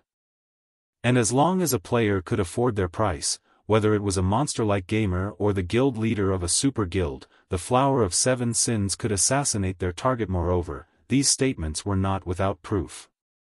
In the past, someone had paid to have the guild leader of a super guild eliminated. In the end, the Flower of Seven Sins completed the task. Back then, the organization had greatly angered said super guild, causing said super guild to declare war against the organization. In the end, however, this super guild ceased to exist. The Flower of Seven Sins tore the guild apart thoroughly and removed its name from the virtual gaming world forever. However, the Flower of Seven Sins' asking price was extremely high. No ordinary person could afford it. Fire Dance suddenly appeared in between the two groups. In a grave tone, she asked, "Are you telling us the truth?" Fire Dance's sudden appearance surprised even Sunlight Dust, causing the Elementalist to feel an immense pressure. "I actually failed to detect her at such a close distance." Sunlight Dust wore a grave expression as he looked at Fire Dance. This was the first time anyone had come so close to him undetected. He possessed a special skill that granted him greater perception than ordinary players. Otherwise, he would not have so easily discovered Flying Shadow. If Fire Dance attacked him at such a close distance, he would likely die. Zero Wing really is scary. It's no wonder that person is hiring the Flower of Seven Sins. Sunlight Dust finally realized. He then turned to Fire Dance, smiling bitterly as he responded, "I guarantee that this information is true. However, as to what that person has requested the Flower of Seven Sins to do, even I have no clue. You may leave." Fire Dance dismissed them with a wave of her hand. Whether Sunlight Dust was lying to her or not, she doubted his words. Experts had their own pride to protect. It was especially true for an apex expert like Sunlight Dust, following which, Sunlight Dust led his team away. As for Three Knives, he was not allowed to leave with his life. Flying Shadow immediately ended the Berserker's life as negotiations ended. As for Sunlight Dust, he did not particularly mind. Although he and Three Knives were both red names, they were not companions, and he had no obligation to rescue Three Knives' big sis Fire. What are we going to do now? Flying Shadow asked worriedly as he sheathed his daggers. Every player's heart was familiar with the terror of the Flower of Seven Sins. Until today, they had never once failed a job. Even super guilds did not dare to provoke the Flower of Seven Sins. Such an organization targeted Zero Wing. Even with Zero Wing's current strength, Flying Shadow doubted that they could fend off the Flower of Seven Sins. This matter is of utmost importance. Let's discuss it with Aqua and guild leader first. Fire Dance had no idea of what to do now. The Flower of Seven Sins' reputation was simply too immense. Anyone who had touched a virtual reality game knew about the organization. The Flower of Seven Sins was a transcendental existence among gamers. If the Flower of Seven Sins truly intended to annihilate Zero Wing, then this would be the greatest danger their guild had ever faced. The top of the world, Mount Sogar. With the aid of two Tier 3 demons, Feng finally managed to locate a pair of massive locked doors near the top of Mount Sogar. Engraved runes decorated the stone doors and black chains bound them, each chain giving off a faint pressure. This pressure was familiar to Feng. Divine might. Although the divine might the chains exuded was faint, no one who had encountered divine might would forget the sensation. Feng had already reached level 34. His level was high enough for him to rank within the top 3 of Star Moon Kingdom's ranking list. On Mount Sogar, however, he was an insignificant existence. If he had not possessed two Tier 3 demons, he would not have made it up to this point. Feng had encountered multiple level 50 lords on his way up the mountain. With his strength alone, unless he activated the aura of space's space movement, he would not have survived. Meanwhile, a gigantic beast stood guard beside the massive pair of stone doors. This quest is absurdly difficult on so many levels. Feng inwardly laughed bitterly as he watched the gigantic beast. Nine-headed magic snake, ferocious beast, Great Lord. Level 55. HP 90,000/90,000,000. Chapter 696, Ferocious Beast. Ferocious beasts were different from general wild and demonic beasts. They belonged to the ancient era. During ancient times, ferocious beasts were monsters that fought even gods. Some ferocious beasts had even managed to kill gods. Ferocious beasts were on the same level as angels and dragons, possessing the strength to challenge opponents of a higher tier. In the past, Feng had watched large guilds raid ferocious beasts, and he could describe those battles with a single word: intense. Once, an army of 10,000 elite players and several hundred first-rate and top-tier experts had attempted to raid a ferocious beast. The players had all been above level 100, whereas the ferocious beast had only been level 90. Some of those players had even been Tier 3 classes. In the end, although the players defeated the ferocious beast, over 95% of the elites and half of the experts had died. There was a massive difference in strength between players at level 90 and players at level 100. It was like the difference between level 40 and level 50. Equipment's attributes would undergo a massive improvement at the level 100 threshold. Monsters received a similar boost, yet, even with such a huge difference, the players who faced off against the ferocious beast still suffered devastating losses. Although the nine-headed magic snake was only a great lord, unlike the level 90 ferocious beast that had been a level 90 grand lord, it was still a much higher level than Feng. At the very minimum, it would take a party of level 60 players to take down a level 55 great lord ranked ferocious beast. In Feng's opinion, if he wanted to kill this ferocious beast, he needed at least 500 level 60 and above Tier 2 players. Moreover, they would need excellent equipment. Particularly, their weapons should be at least dark gold rank.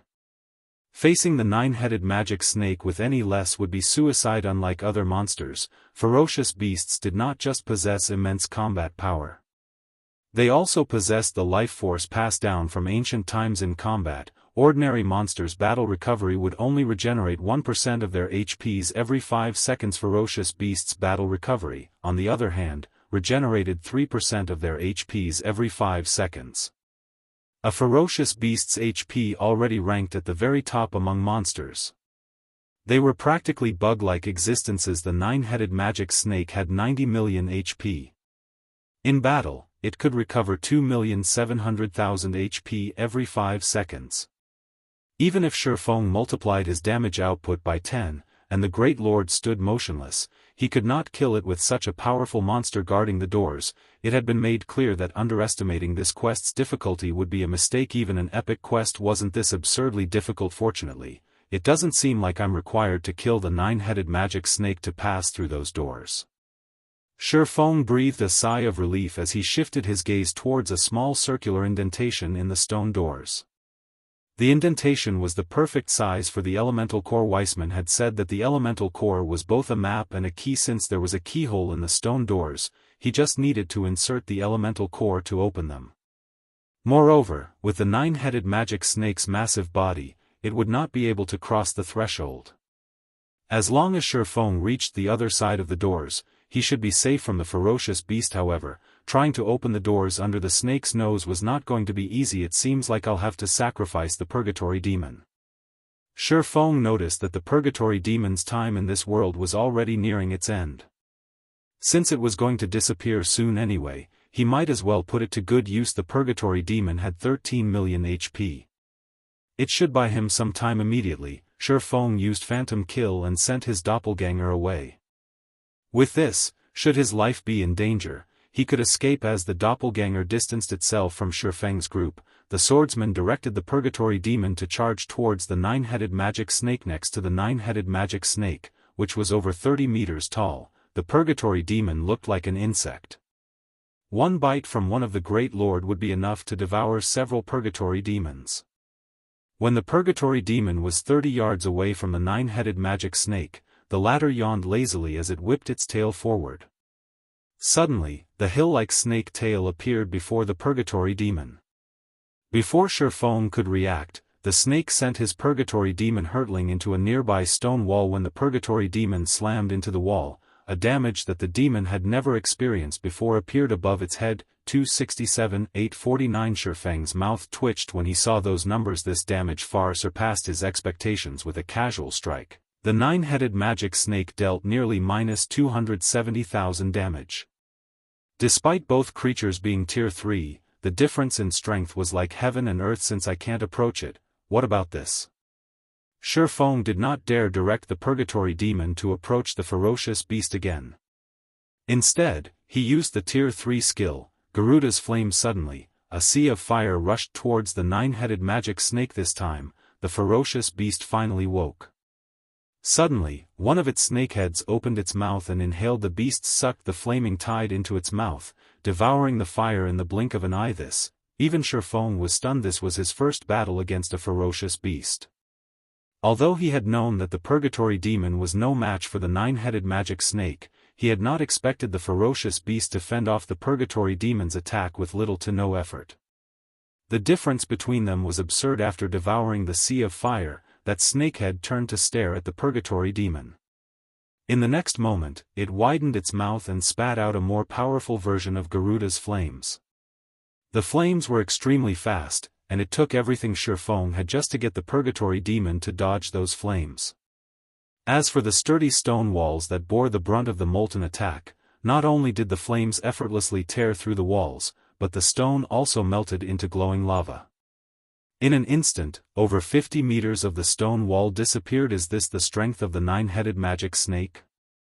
Feng was utterly baffled at this point. He even began to doubt whether the nine-headed magic snake was just a great lord. Even several thousand tier 2 players would not be a match for the ferocious beast. Moreover, based on the magic snake's lazy attitude, it was obvious that the ferocious beast was simply toying with him. It had yet to utilize its true potential. Helpless, Feng could only use his final trump card, the Purgatory Demon's Tier 3 Taboo skill, Spatial Suppression.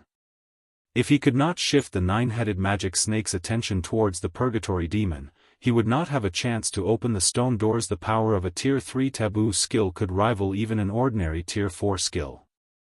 As the nine-headed magic snake was both a great lord and a ferocious beast, its combat power should be equivalent to Tier 4. In theory, a Tier 3 Taboo skill should deal damage to the nine-headed magic snake. Moreover, the damage should be relatively high. When the Purgatory Demon swung its war axe at the nine-headed magic snake, Feng silently prayed that the attack would wound the Great Lord. Even a small amount of damage would be fine this time. The nine-headed magic snake finally raised all 9 of its heads, its eyes locked onto the Purgatory Demon's incoming war axe. Suddenly, a hint of gravity appeared in its amber eyes. Let this succeed. Feng tightened his grip around the elemental core, focused on the nine-headed magic snake's reaction. When spatial suppression activated, everything the space surrounding the nine-headed magic snake suddenly grew incomparably heavy. One could not move if they tried, yet the nine-headed magic snake still moved. Although it was extremely slow, it was still capable of moving under the spatial suppression. However, as its tail moved very slowly, Feng could easily control the Purgatory Demon to avoid the attack. The demon's war axe then struck one of the fierce beast's heads. Boom! The nine-headed magic snake instantly lost that head as it fell to the ground, forming a massive crater. Meanwhile, the other 8 heads simultaneously screamed in pain as a massive amount of damage appeared above them. 605-791. Chapter 697, Super Large-Scale Destruction Spell. After suddenly losing one of its heads, the magic snake's 8 remaining heads glared at the Purgatory Demon, rage filling their amber eyes. Less than a second later, however, the dismembered head grew back. All 9 of the Great Lord's heads then abruptly opened their mouths and spat out a grey beam. Despite receiving a Tier 3 Taboo skill, the nine-headed magic snake's combat power had not decreased in the slightest. Not daring to be careless, Feng hurriedly directed the Purgatory Demon to evade the beams and distance itself from the ferocious beast. Anything the snake's beams touched turned into grey stone. However, as the beast had fired 9 grey beams, due to Feng's lack of control over the Purgatory Demon, he accidentally allowed one of the beams to strike on the demon. Instantly, the Purgatory Demon lost over 500,000 HP. Moreover, it was also afflicted with the petrified state, stealing more than 200,000 HP every 2 seconds and 60% of its movement speed for 30 seconds. Isn't this petrification skill a little too strong? Feng used the Aura of Water's skill, Life Bloom, on the Purgatory Demon the moment he saw the debuff's description. While petrified, not only would the Purgatory Demon lose massive amounts of HP, but the nine-headed magic snake could also easily catch up to it due to the movement speed reduction. If that happened, the Purgatory Demon would be a goner in less than 30 seconds with Life Bloom. However, the Purgatory Demon's HP recovered at an impressive rate. Life Bloom recovered 60% of its target's HP every second. With the Purgatory Demon's 13 million HP, even if the nine-headed magic snake were more powerful, it would not instantly kill the demon. Hence, for the next 40 seconds, the Purgatory Demon was nearly invulnerable. Immediately, Feng used the Purgatory Demon to lure the nine-headed magic snake away from the massive stone doors. Once the ferocious beast was 40 yards away, and Feng was sure that it focused on the Purgatory Demon fully, Feng activated Windwalk and dashed towards the stone doors. Time ticked by, second after second. As Feng approached the massive stone doors, his heart rate rose rapidly. If the nine-headed magic snake discovered him now, he would die without a doubt. Even if he relied on the temporarily immortal Purgatory Demon, he could not stop the ferocious beast from grinding him to a pulp. By the time Feng arrived at the stone doors, over 6 seconds had passed. Meanwhile, the Purgatory Demon had lured the nine-headed magic snake 100 yards away from the stone doors and desperately tried to pin it down, earning as much time for Feng as possible. To the nine-headed magic snake, the Purgatory Demon was practically a toy. Again and again, the ferocious beast smashed the Purgatory Demon into the ground, damages in the hundreds of thousands appearing above the demon's head. The Purgatory Demon had no power to resist. Without wasting any time, Feng immediately inserted the elemental core into the small hole in the doors. Suddenly, the magic arrays on the elemental core and inside the circular hole shifted and aligned. They then released a faint, golden light. The runes covering the pair of stone doors lit up, releasing a dazzling golden glow. A moment later, the chains around the stone doors began to shatter faster. "Hurry up!" Feng's anxiety mounted as he watched the chains break, one after another. There were over 20 chains around the doors, yet each one took a full second to break. It would take more than 20 seconds for the stone doors to open. As the chains shattered, the initially weak divine might grew stronger. "This is bad." Feng frowned as he turned to the nine-headed magic snake, which currently toyed with the purgatory demon. With the divine might growing stronger, even he could sense it clearly now, not to mention the ferocious beast that had guarded the doors all this time. Sure enough, the nine-headed magic snake sensed the increasing divine might, and it could not help but turn to look at the stone doors. Suddenly, it whipped its tail and sent the purgatory demon flying before turning and slithered toward Feng. Meanwhile, 10 chains remained on the doors. With the nine-headed magic snake's speed, it did not need that much time to reach him. With no other choice, Feng directed the cursed demon to use the Tier 3 skill, Spiritual Blade, to attack the ferocious beast. Spiritual Blade was not just a magical attack skill, it was also capable of forcing its target into a confused state for 15 seconds. The skill could earn him enough time for the doors to open. This time, due to the stone doors being unlocked, the nine-headed magic snake did not bother blocking the Spiritual Blade. Immediately, the ferocious beast received over -300,000 damage, releasing a pained cry as its massive body slid to a halt. Its eyes glazed over slightly. Good. Feng unconsciously sighed with relief. Although the nine-headed magic snake possessed relatively high magic resistance, in the end, it was still only a great lord. A Tier 3 skill should still be effective against it. As the chains continued to shatter, the ferocious beast's glazed eyes gradually regained clarity. By the time the last 3 chains remained, the nine-headed magic snake woke from its stupor. It then released an earth-shaking roar, its cold, amber eyes suddenly turning blood red. Widening its mouths, it fired multiple gray beams. Once more the nine-headed magic snake had spat a total of 9 gray beams. Each one was more than enough to kill Feng instantly. Moreover, the 9 beams sealed off any path of retreat. Feng had nowhere to go immediately. Feng activated his replace skill. In the next moment, Feng's doppelganger lost all of its HP as it transformed into a gray statue. Following which, the doppelganger shattered, becoming dust that scattered in the wind. It could not resist the beams in the slightest. Seeing Feng vanish completely, the nine-headed magic snake shifted its attention towards the cursed demon. Feng immediately directed the cursed demon to escape to the nine-headed magic snake. However, the cursed demon was simply too slow. After the demon had taken a few steps, the ferocious beast caught up to it. With a whip of its tail, the nine-headed magic snake sent the cursed demon into a stone wall, destroying over 400,000 HP instantly. In less than 3 seconds, the cursed demon lost over 2 million HP. This is my chance. Feng realized that all of the chains had finally broken. He activated space movement and arrived before the doors once more. Stretching out his hand, he twisted the elemental core. As the elemental core produced a click sound, the massive stone doors gradually opened. Turning to take a look, the nine-headed magic snake froze. It had never imagined that Feng would appear again. Thinking that its previous skill had been too weak, all 9 of the great lords' heads stretched open their jaws once more. This time, however, the heads did not spit gray beams. Suddenly, a massive threefold magic array appeared above the stone doors. The sky suddenly darkened as black winds moaned. The massive magic array covered a radius of 300 yards, and even the distant purgatory demon and cursed demon were within the ferocious beast's attack range. Feng's excited expression dropped. Feng had seen this spell before, the Tier 3 curse, Dark Gale. The curse was a super large-scale destruction spell that lasted 10 full seconds.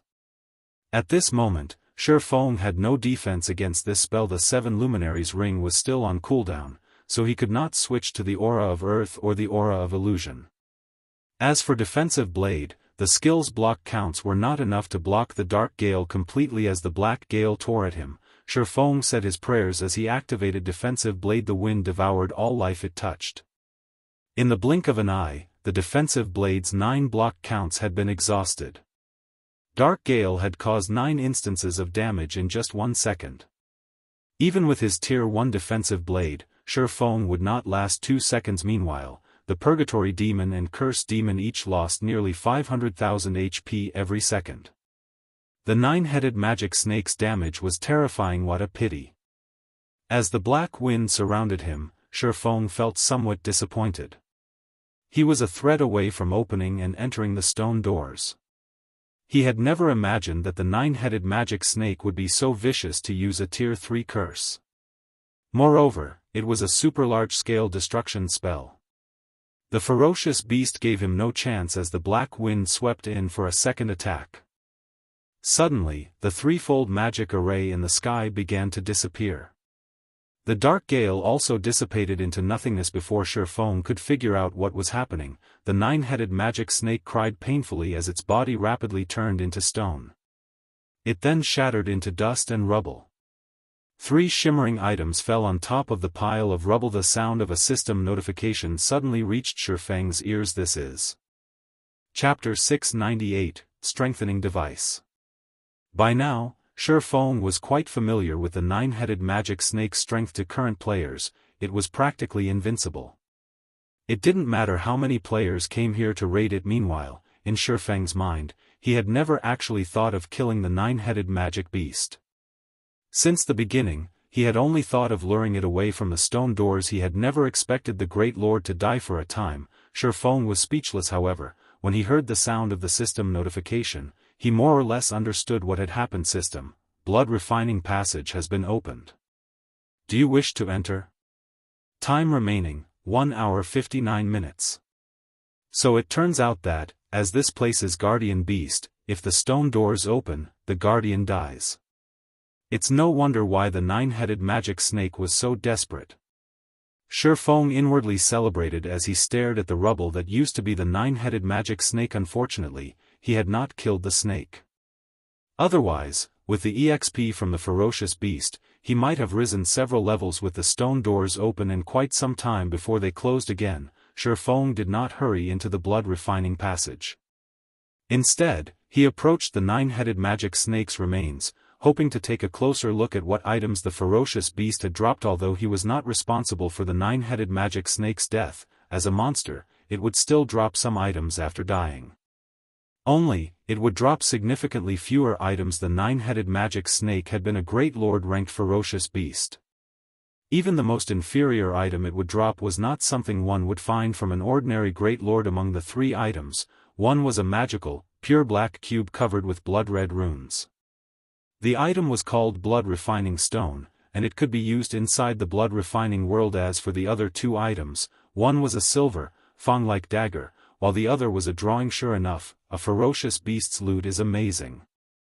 It even dropped an epic dagger. Feng was momentarily stunned. Petrified Thorn, dagger, epic rank. Level 40, level 100. Equipment requirement, strength 550, agility 400.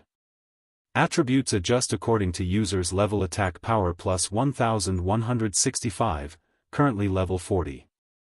Strength plus 92, agility plus 101, endurance plus 60. Strength increased by 10%, agility increased by 10%. Attack speed plus 12. Evasion plus 20. All skills plus 2 levels. Ignore levels plus 20. Ignore 20% of the target's defense damage from sneak attacks. Increase by 20%. Level requirement to equip all items decreased by 5 levels. Durability 300/300. Attacks have 30% chance to inflict petrified effect, reducing target's weapon damage by 10% each second and movement speed by 60% for 6 seconds. 30% chance to trigger fatal blow effect, increasing damage by 220%. Additional skill 1 dash. Devour Magic, absorbs magic damage equal to 300% of user's maximum HP for 15 seconds. Damage absorbed can be converted into a single attack, dealing twice the amount of damage absorbed to an area of 5 by 50 yards in front of user cooldown, 10 minutes. Additional skill 2 dash. Petrification Domain. Enemies within 50 yards receive 500% weapon damage and have their movement speed reduced by 50% for 10 seconds. Increases the user's agility, strength, and movement speed with each target hit. Agility and strength can increase to a maximum of 30%, while movement speed can increase to a maximum of 100% for 30 seconds cooldown, 1 hour. Fire Dance really lucked out this time. She'll be able to equip this once she reaches level 40. Only, the dagger's strength requirement is somewhat high. I'll have to figure out a way to increase her strength. Feng happily stored away the petrified thorn. Although the true fire blades Fire Dance wielded were top-tier dark gold weapons, they were on a completely different level compared to the petrified thorn. At the end of the day, even the most powerful dark gold weapon was only a mortal's weapon. An epic weapon, on the other hand, was a true extraordinary weapon. The petrified thorn's attack power was especially frightening. The dagger's 1165 attack power was even higher than a level 40 dark gold ranked two-handed weapon. Not to mention, there were the strength and agility increases the dagger provided. If Fire Dance equipped this dagger, she could slice through players as if she were dicing vegetables, following which, Feng's gaze shifted towards the Tattered drawing strengthening device forging design. Can strengthen player equipment, significantly reducing the consumption of durability required materials, 1 magic crystal, 10 mithril ore, 2 intermediate mana recovery potions, and 1 basic alchemy array. Is this real? Even something like this dropped? Feng muttered in surprise. In God's domain, monsters would grow more powerful as they reached higher levels. Take the monsters players currently faced for example. Not only did they possess very high attack power, but they could also significantly reduce equipment durability.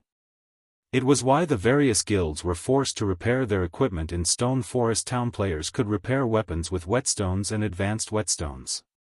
However, there were no such recovery items for equipment. However, there were items that could reinforce equipment. The strengthening device was one such item. Only, its forging design was extremely hard to obtain. It only dropped from level 50 and above Great Lord ranked field bosses. Dungeons would not drop the design. Moreover, the strengthening device was a consumable item. It could not be permanently equipped. Fortunately, the forging process was very simple, and the item also had relatively high durability. Players could put it to good use for a relatively long period. If they dodged attacks properly, they could extend the strengthening device's lifespan even further. However, one of the raw materials required was not that easy to obtain. While mithril ore, intermediate mana recovery potions, and basic alchemy arrays were both cheap and easily available, it was a different story for magic crystals. Magic crystals were always rare and valuable, hence, crafting strengthening devices was expensive. Each one would cost roughly 30 silver to produce. Even so, there were still a large number of players willing to purchase it, while ordinary players were willing to waste some time traveling back to towns and cities to repair their equipment. Large guilds were not as willing. To them, time was money. In the past, a strengthening device's standard price was 2 gold. During its peak, however, the price soared to 4 gold due to high demand and low supply. Currently, the various large guilds of Starmoon Kingdom and several neighboring kingdoms had sent many of their members to the Stoneclaw Mountains. Obviously, the strengthening devices could offer some convenience. Just the amount of time and repair fees the strengthening devices could save them were worth more than 4 gold. It seems I'll have to find some opportunity to grind level 50 field Great Lords. With one strengthening device forging design, I won't even be able to produce enough for the guild members. Feng suddenly thought of a profitable business idea. If he waited too long, the strengthening devices would not be as profitable. Just as Feng finished organizing his items and was about to enter the blood refining passage, he suddenly discovered over 100 unread messages in his inbox. Among them, over 90% were from Aqua Rose. There were also messages from Gentle Snow and Fire Dance. They had all sent these messages around the same time. After he had reached Mount Sogar's core, he had worried that he would get himself killed while receiving a message. Hence, he had blocked all calls and messages for the time being. What happened? Why are they so anxious? Feng wondered as he opened the messages. Chapter 699, Banished. The Flower of Seven Sins? A serious expression overcame Feng when he saw this name. He had not expected that exemplary Willow to be so vicious. It would have been fine had she just hired a bunch of red names and small workshops to harass Zero Wing. At most, it would make things a little difficult for the guild. However, it was a completely different story if she hired the Flower of Seven Sins as a mysterious assassin organization of the virtual gaming world. Nearly every virtual reality game contained traces of the Flower of Seven Sins. In the past, the Flower of Seven Sins had even developed itself into one of God's domain's peak powers. No guild could afford to offend the Flower of Seven Sins as long as one could afford the organization's price. These assassins could even take out a super guild's guild leader. Everyone was afraid of them in the past. 5 super guilds had banded together to suppress the Flower of Seven Sins, threatening to retaliate if the organization accepted any assassination requests on their respective guilds' upper echelons. Unfortunately, those super guilds' efforts had been futile. In less than 10 days, all 5 super guilds gave up on suppressing the assassin organization. The Flower of Seven Sins had made a statement by killing their upper echelons once. There were even god-ranked experts among those who had died. From then on, the various super guilds in God's domain no longer bothered with the Flower of Seven Sins. Back then, the incident had shaken God's domain. The Flower of Seven Sins had become a power that no one would dare provoke. However, the organization's asking price was also extraordinarily high. Even Open Source Corporation should feel a sting from the cost of hiring the organization. Exemplary Willow must have hired the Flower of Seven Sins to deal with Zero Wing's upper echelons. Even OSC can't afford to target the entire guild. Feng gave the situation some thought. The best method to deal with Zero Wing was to kill the guild's upper echelons to level 0. This would certainly collapse both Zero Wing's strength and reputation. As for the possibility of the Flower of Seven Sins failing to carry out their contract. Since its creation, the Flower of Seven Sins had never once failed a job. Their strength was practically endless. Even Feng was not confident of surviving an assassination attempt from the Flower of Seven Sins right now, not to mention the guild's other members. If I remember correctly, before the Flower of Seven Sins takes action, the organization usually invests some time to investigate their target before taking action. In the past, the Flower of Seven Sins would take anywhere from 5 to 10 days to collect information. If Exemplary Willow went directly to them and hired the organization after she returned from our meeting, I should still have roughly 4 days before the organization takes action. If their target is much stronger than their initial estimations, the Flower of Seven Sins will adjust their quote to their employer and will only take action after their employer agrees to the new price. Right now, the best way to avoid this mess is to increase the strength of the guild's upper echelon significantly. Within 4 days, forcing the Flower of Seven Sins to renew their price.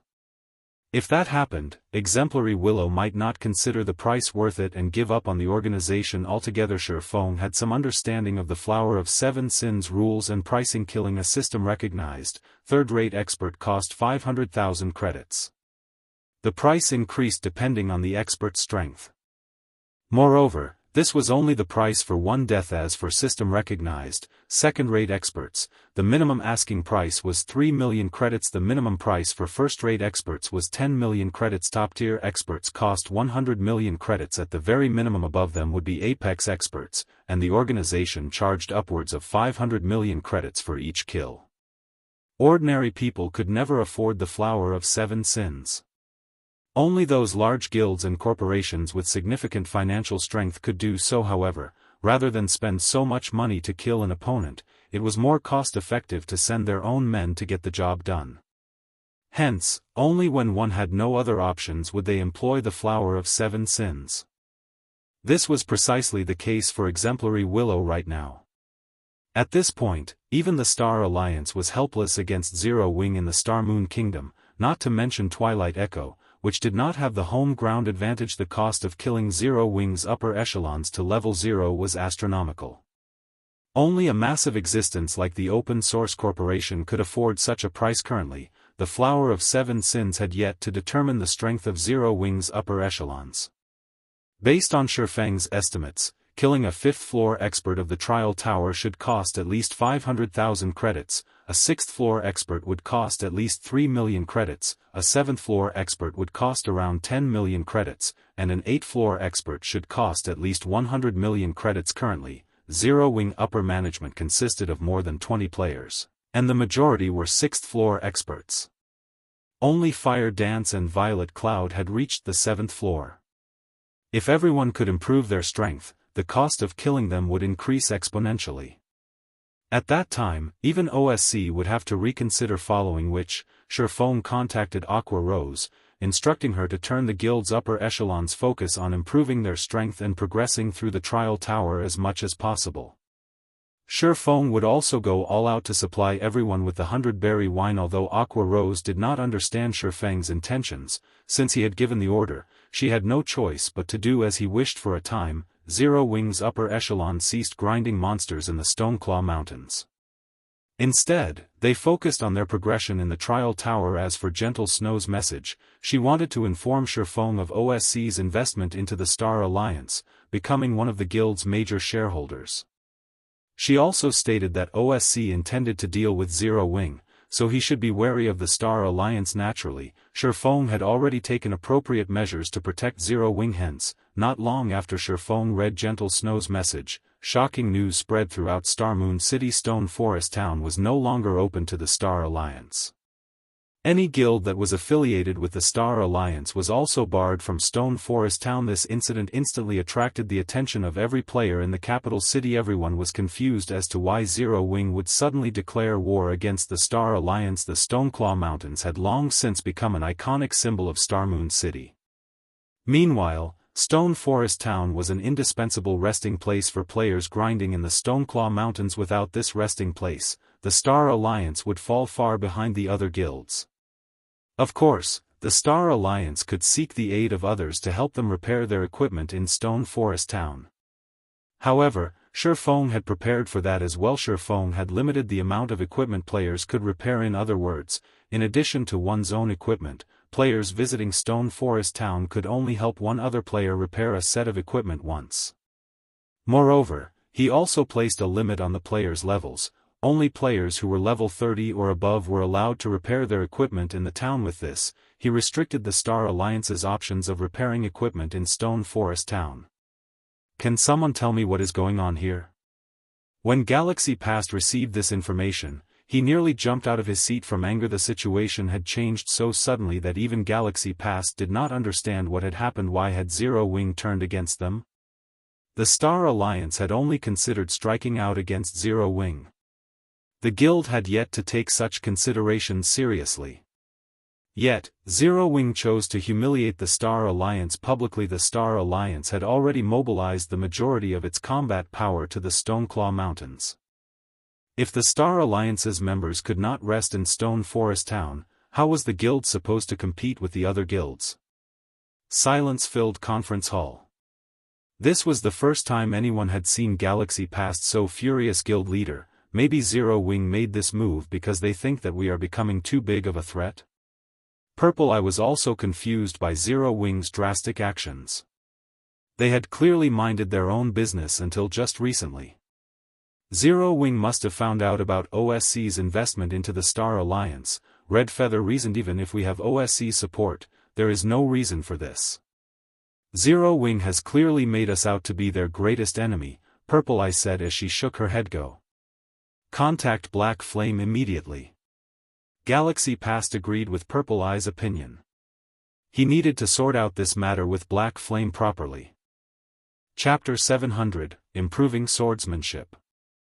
After Feng finished dealing with Zero Wing, he entered the blood refining passage. Regarding the Flower of Seven Sins, he could only focus on growing stronger. He had already obtained an epic weapon, and he was nowhere near completing the Solomon's Treasure quest. If he completed the quest, he might be able to upgrade his equipment. If he could obtain an epic weapon for himself, his combat power would rise significantly. Is this the blood refining passage? Feng found his surroundings somewhat stifling. The blood refining passage was a long and narrow passageway. Feng could not even see the passage's end.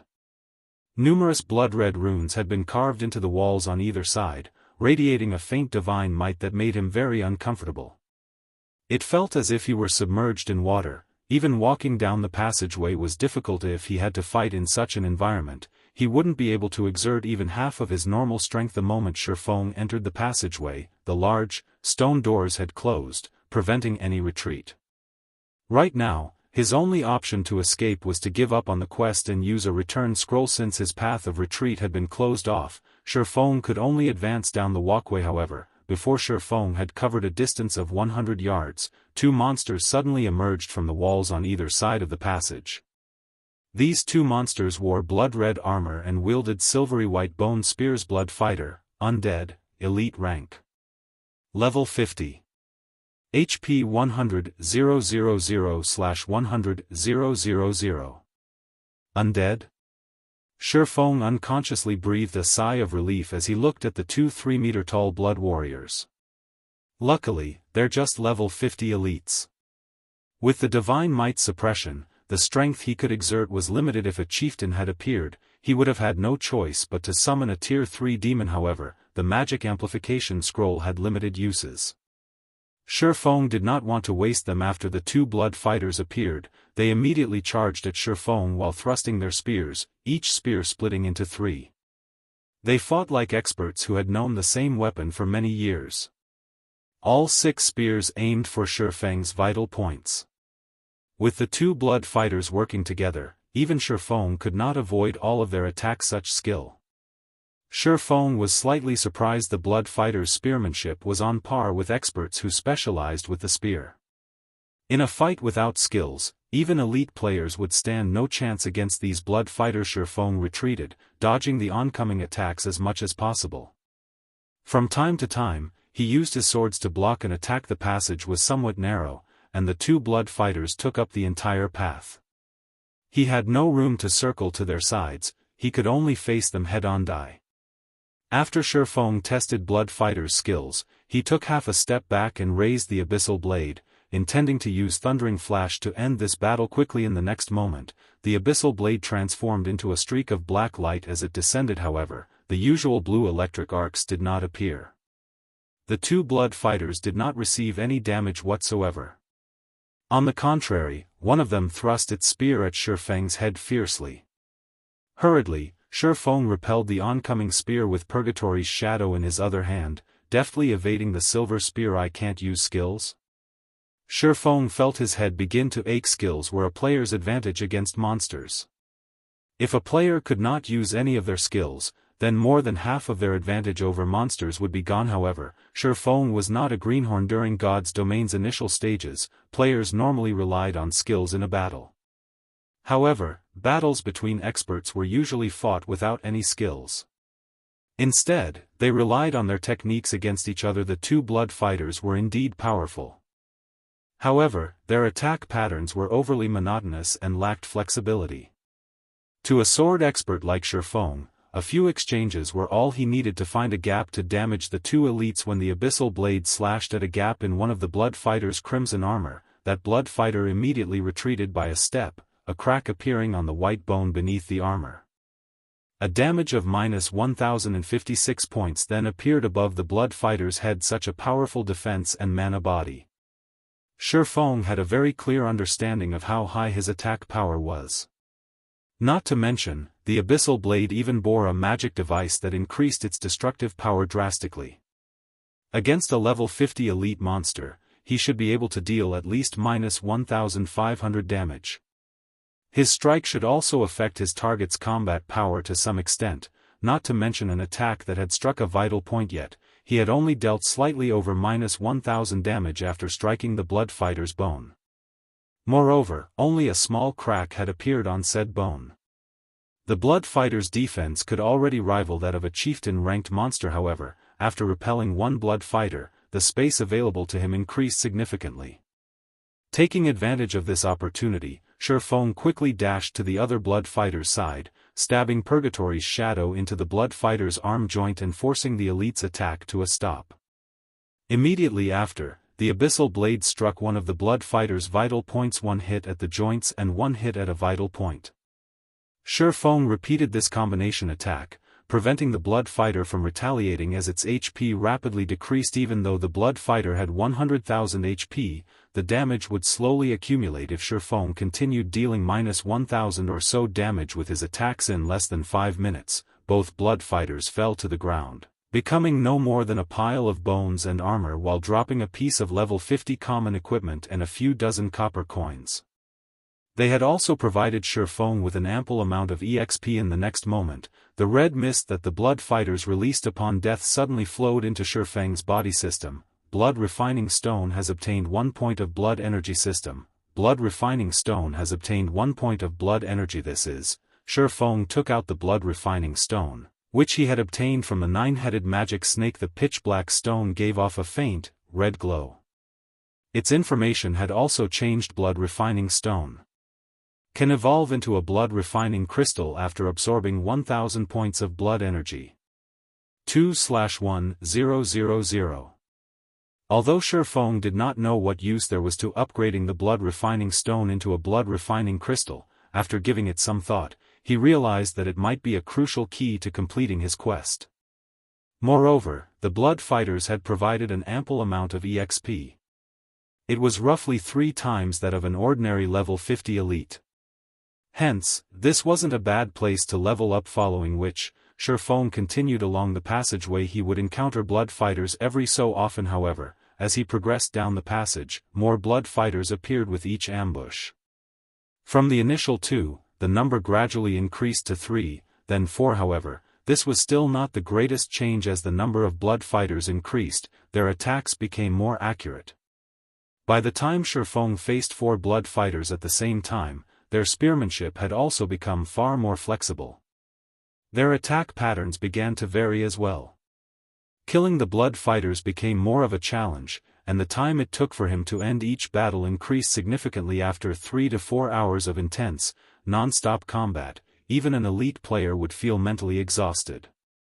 Fortunately, Feng had long since adapted to God's domain's battles. Rather than feeling tired, he felt elated when fighting these Blood Fighters. It was not very often that he could fight in a life-or-death battle purely involving techniques without being able to use his skills. Feng gradually noticed the deficiencies in his own swordsmanship. While he possessed plenty of attack methods, he lacked methods to defend himself with his swords, and he would often make up for this gap by relying on movement. Hence, Feng began to use his swordsmanship for both attacking and defending, no longer relying on his agility to evade oncoming attacks. As Feng engaged in more battles, his defensive swordsmanship improved. Initially, he still had to evade attacks every so often against 2 Blood Fighters simultaneously. After a few hours, however, Feng no longer needed to evade the attacks. He could fend off all of the attacks with his 2 swords. Another change has occurred. Just as Feng prepared to deal with the next batch of Blood Fighters, the elites stopped appearing. Instead, a skeleton wielding a 2-handed saber and wearing exquisite armor pulled away from one of the walls. Life filled the skeleton's flashing, red eyes. It was completely different from the robotic Blood Fighters. Chapter 701, Blood Warrior. Hua! Hua! The skeleton in black spiked armor suddenly brandished its 2-handed saber, creating a powerful gale that engulfed Feng. Its blade work is so fast. I didn't see the weapon move at all. Feng unconsciously tightened his grip on the abyssal blade. He felt an immense pressure as he stared at the flashing red flames in the skeleton's eye sockets. Blood Warrior, Undead, Special Elite. Level 50. HP 240,000/240,000. Although the Blood Warrior's HP was not high, its attack speed and strength were on a whole different level compared to the Blood Fighter. Suddenly, the Blood Warrior stomped its foot. Feng only heard the sound of a sonic boom before the Blood Warrior appeared right in front of him, its massive saber transforming into a streak of silver light as it descended towards his head. In terms of strength and speed, the Blood Warrior was simply overwhelming. Although Feng had stretched his perception to its very limit, the Blood Warrior's explosive power still caught him unprepared. Boom! When the Blood Warrior swung its saber, the saber light extended over 10 yards. If the walkway had not been indestructible, the undead's attack would have gouged the ground. Meanwhile, the attack had sent Feng flying over 20 yards, a damage of more than -1,000 points appearing above his head in the blink of an eye. Feng lost 1/10 of his HP, so powerful.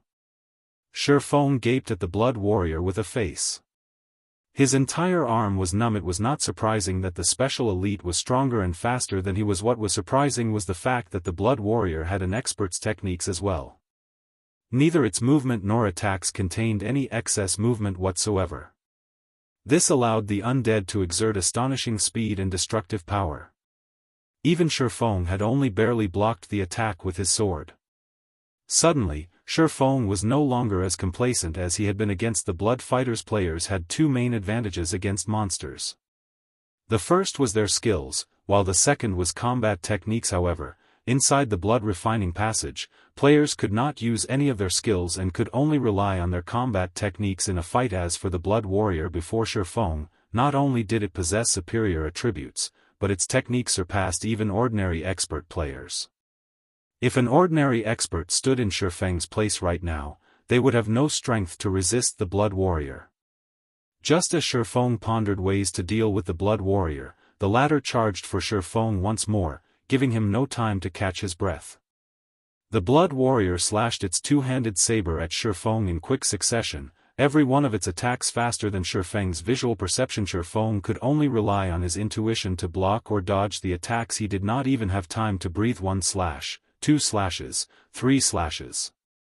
Countless saber lights intertwined, generating dazzling sparks as they collided with Feng's swords. Each time Feng blocked the Blood Warrior's saber, he was sent flying. Even while Feng soared through the air, the Blood Warrior showed no signs of stopping its assault. As long as Feng erred in his judgment, he would be executed on the spot. Feng was thrown over 100 yards in quick succession, his body slamming into the ground. The difference between their strengths was obvious at first glance. Is this really a level 50 special elite? Feng looked at his own HP. He had less than 3,000 HP remaining. At most, he could receive 3 more hits before his life ended. Before Feng could even consider his options, the Blood Warrior appeared before him. Attacking with its saber, it sent Feng flying once more. Since Feng had rejoined God's domain, he had suppressed his opponents with his strength. This was the first time an opponent had beaten him so badly. Regarding strength and speed, in the face of absolute strength, all manner of trickery was useless. At this moment, Feng was reminded of the fact that attributes were the basics of combat in God's domain. Even if Feng could perceive the Blood Warrior's attack trajectories, he simply could not keep up with the special elite speed. If he could not even dodge the Blood Warrior's attacks, there was no point in considering a counterattack. If Feng received the Blood Warrior's saber a few more times, Feng's HP would be no more. Feng suddenly realized that the Blood Warrior had stopped attacking him. Instead, it turned around and walked back to where it came from, no longer interested in Feng.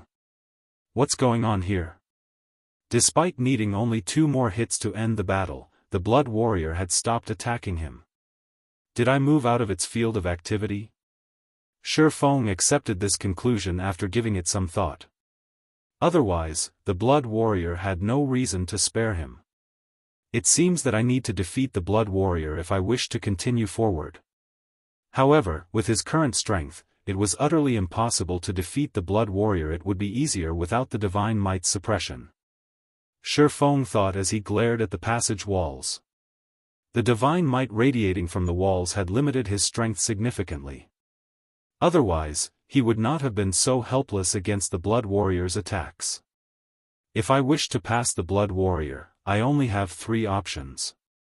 I can reduce the Divine Might's suppression, improve my combat techniques, or improve my attributes. Without any of my skills, weakening the Divine Might will be impossible.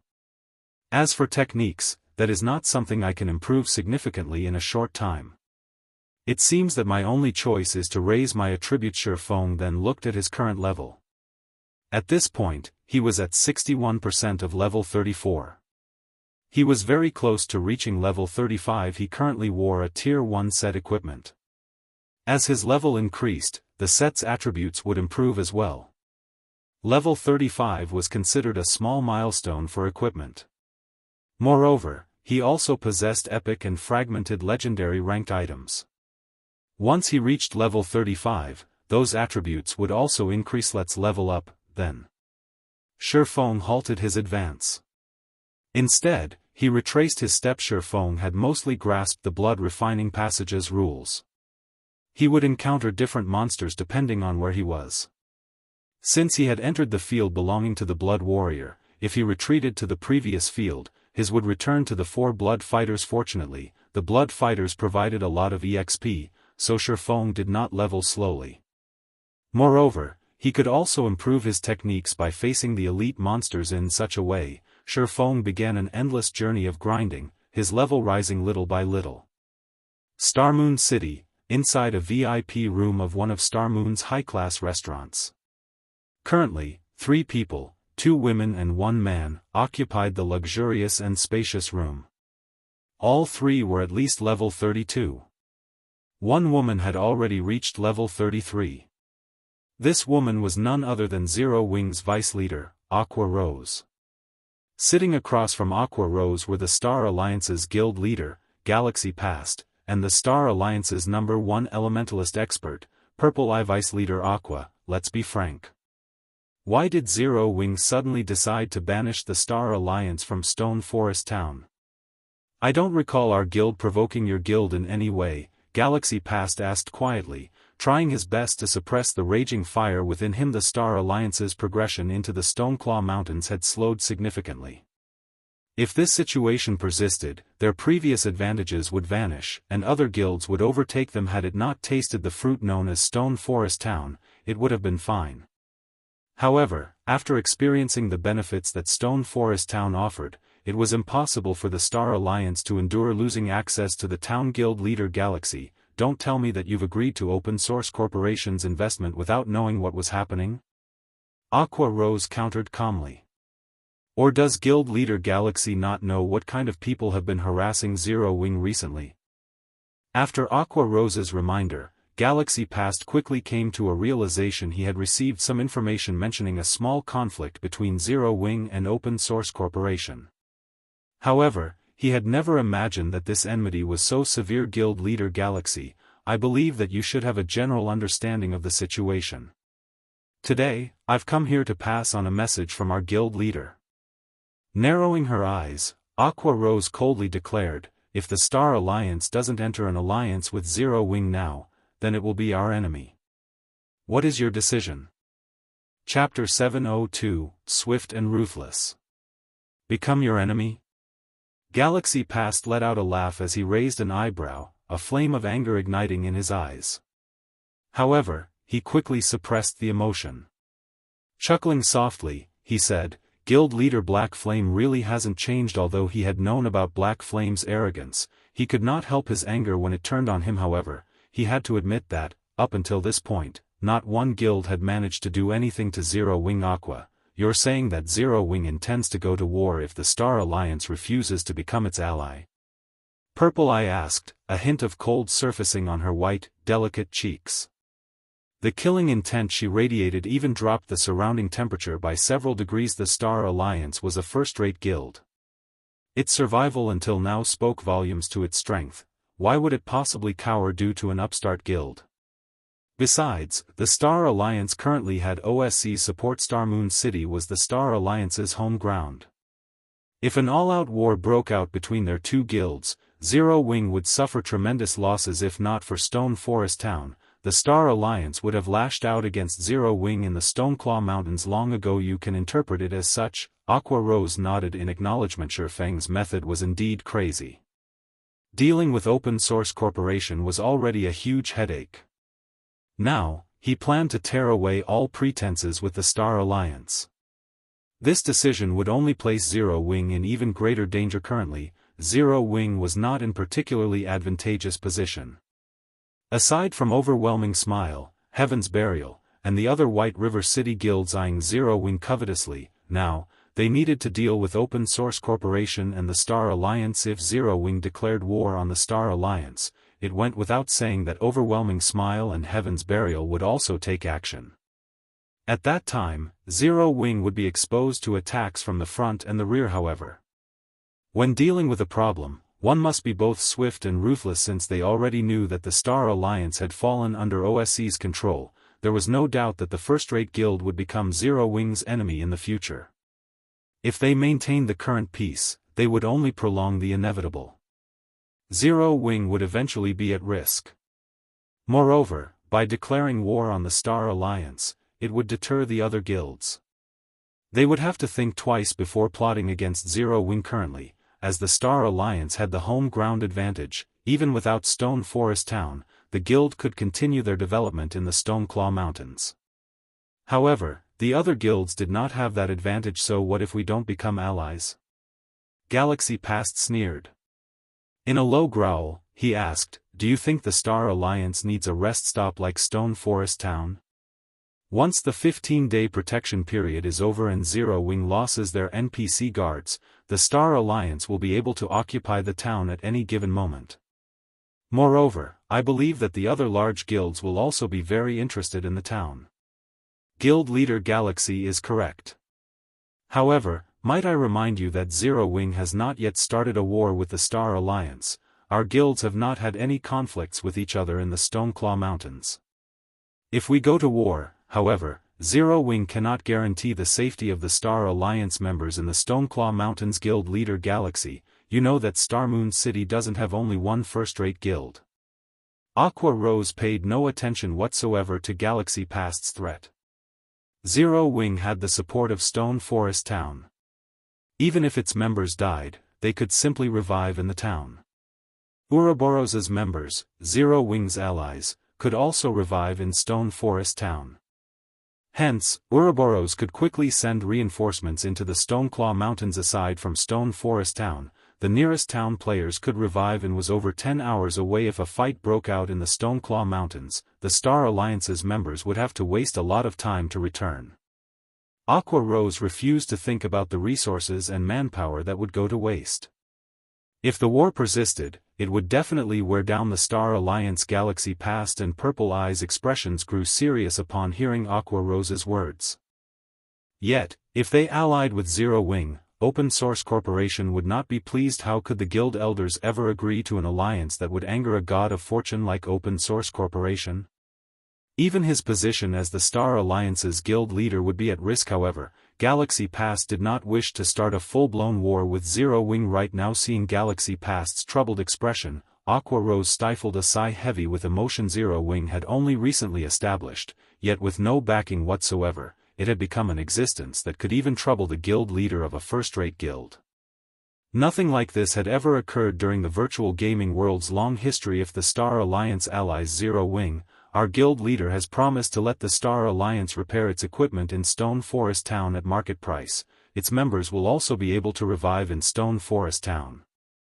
In addition, the Star Alliance will be allowed to construct a guild residence in Stone Forest Town, allowing its guild members to transfer to the town swiftly and save on travel time, Aqua Rose said, her bright, charming lips curling into an alluring smile. What did you say? Galaxy Past's composure shattered. For a moment, he wondered if he had heard wrong. If Aqua Rose's words were true, then the Star Alliance's development speed in the Stoneclaw Mountains would rise by multiple times. Purple Eye was similarly shocked. She had never imagined that Zero Wing would be so generous. Ivy said all that needed to be said. I look forward to Guild Leader Galaxy's decision. We will only wait one day. After saying so, Aqua Rose turned and left the VIP room. Zero Wing's biggest problem right now was not the Star Alliance, but the Flower of Seven Sins. Hence, the guild's upper echelons needed to improve their strength quickly and prepare. Aqua Rose would not waste her time with the Star Alliance. Right now, she needed to challenge the Divine Colosseum's trial tower. Feng was going all out to provide the upper echelons with the 100-berry wine. They would be fools not to use it. Hence, both Fire Dance and Aqua Rose fully immersed themselves in the trial tower. As for the Stoneclaw Mountains, they could leave that to the guild's core members. After Aqua Rose left, Galaxy Past and Purple Eye remained within the luxurious room. Guild leader, what should we do? Purple Eye asked, a hesitant expression on her face. Both the OSC's funding and Stone Forest Town's resources were sorely tempting. However, both organizations were just as threatening. No matter which side they chose, the consequences would not be light. If it were up to me, I would agree to Zero Wing's offer. However, the guild's main purpose when it established was to earn money for the company. The investment of a god of fortune like OSC is something all guilds strive for. Galaxy Past laughed bitterly. However, now that I think about it, this was all due to Zero Wing. OSC only chose to invest in the Star Alliance to deal with Zero Wing Purple, gather the guild elders for a meeting immediately. They must all be present, I don't care if they're busy. I'll contact them right away. Suddenly, the Star Alliance's elders received a message.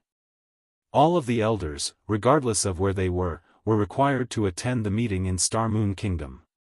This situation shocked the Star Alliance's members. As a first-rate guild, their development was widespread. The Star Alliance had created branches in several other kingdoms, each one managing themselves on their own. This was the first meeting since they had joined God's domain that required the presence of every elder. Time flowed quickly. Before he knew it, a day had passed in God's domain. Inside the blood refining passage, Feng had killed blood fighters almost without rest. He only took small breaks to recover his exhausted stamina, before returning to grinding blood fighters. After Feng killed another blood fighter, the sound of a system notification suddenly reached his ear. System: the blood refining stone has collected 1000 points of blood energy. Do you wish to evolve it into a blood refining crystal? There was no guarantee that each blood fighter killed would generate blood energy. The more blood energy Feng accumulated, the less he could collect from the slain blood fighters. Who knew how many blood fighters he had slaughtered throughout the day to collect the 1000 points of blood energy? Chapter 703, Improved Attributes. Evolve. Feng clicked, confirm. Although he did not know what changes would occur after upgrading the blood refining stone to a blood refining crystal, seeing as he had spent so much time to collect the required blood energy, the crystal should not be an ordinary item. Otherwise, it would not have dropped from the 9-headed magic snake. Suddenly, the magical black cube in Feng's hands crumbled, transforming into a half-transparent, blood-red crystal ball. There were even droplets of dark red liquid flowing within the crystal ball, each containing powerful life force. Why is there so much life force? Feng could clearly feel the life inside those droplets of blood. It was only slightly weaker than the water of life. But what kind of treasure was the water of life? Just one drop was enough to cure a crippled NPC. After accumulating a certain amount of the treasured water, one could even use it to revive a dead NPC. Meanwhile, the blood-red crystal in his hands contained over 10 droplets of blood that could rival the water of life. Just what kind of item is this? Unable to hold back his curiosity, Feng clicked to check the blood refining crystal statistics. Blood refining crystal, dark gold rank item. Can absorb the life force of powerful monsters the wielder kills. After accumulating 100 points of blood energy, player can produce a drop of life essence. Can accumulate a maximum of 1000 drops of life essence. Each drop can increase a player's stamina and concentration recovery speed for 2 hours. Current drops of life essences, 12/1000. Is this the true power of the blood refining crystal? Feng was shocked when he read the statistics in God's domain. It was common knowledge that players required rest to recover their stamina and concentration. Hence, players could not grind for long periods. They had to take breaks. Although there were some tools that sped recovery, such as food and field tents, those items could only be used outside of combat. Feng also knew of a few items that could recover stamina and concentration during combat. However, these items were extraordinarily difficult to obtain. The water of life was one such item. However, using the water of life to grind for longer periods was no less than extravagant. Not a single guild in God's domain could afford such a waste. The other tools were similar to the water of life, in which they were extraordinarily valuable and exceedingly difficult to obtain. Even if a large guild mobilized its forces, it would barely obtain enough items to supply for a handful of experts. Feng had never expected the 9-headed magic snake to drop such a valuable item. With the blood refining crystal, he could recover stamina and concentration without having to stop his slaughter. With this, he could grind far longer than other players. Unfortunately, accumulating life essence was a slow process. At most, 2 or 3 players could use the crystal continuously. With the blood refining crystal, I can save plenty of time. Due to Feng's reliance on techniques to kill the blood fighters, he consumed far more stamina and concentration than usual.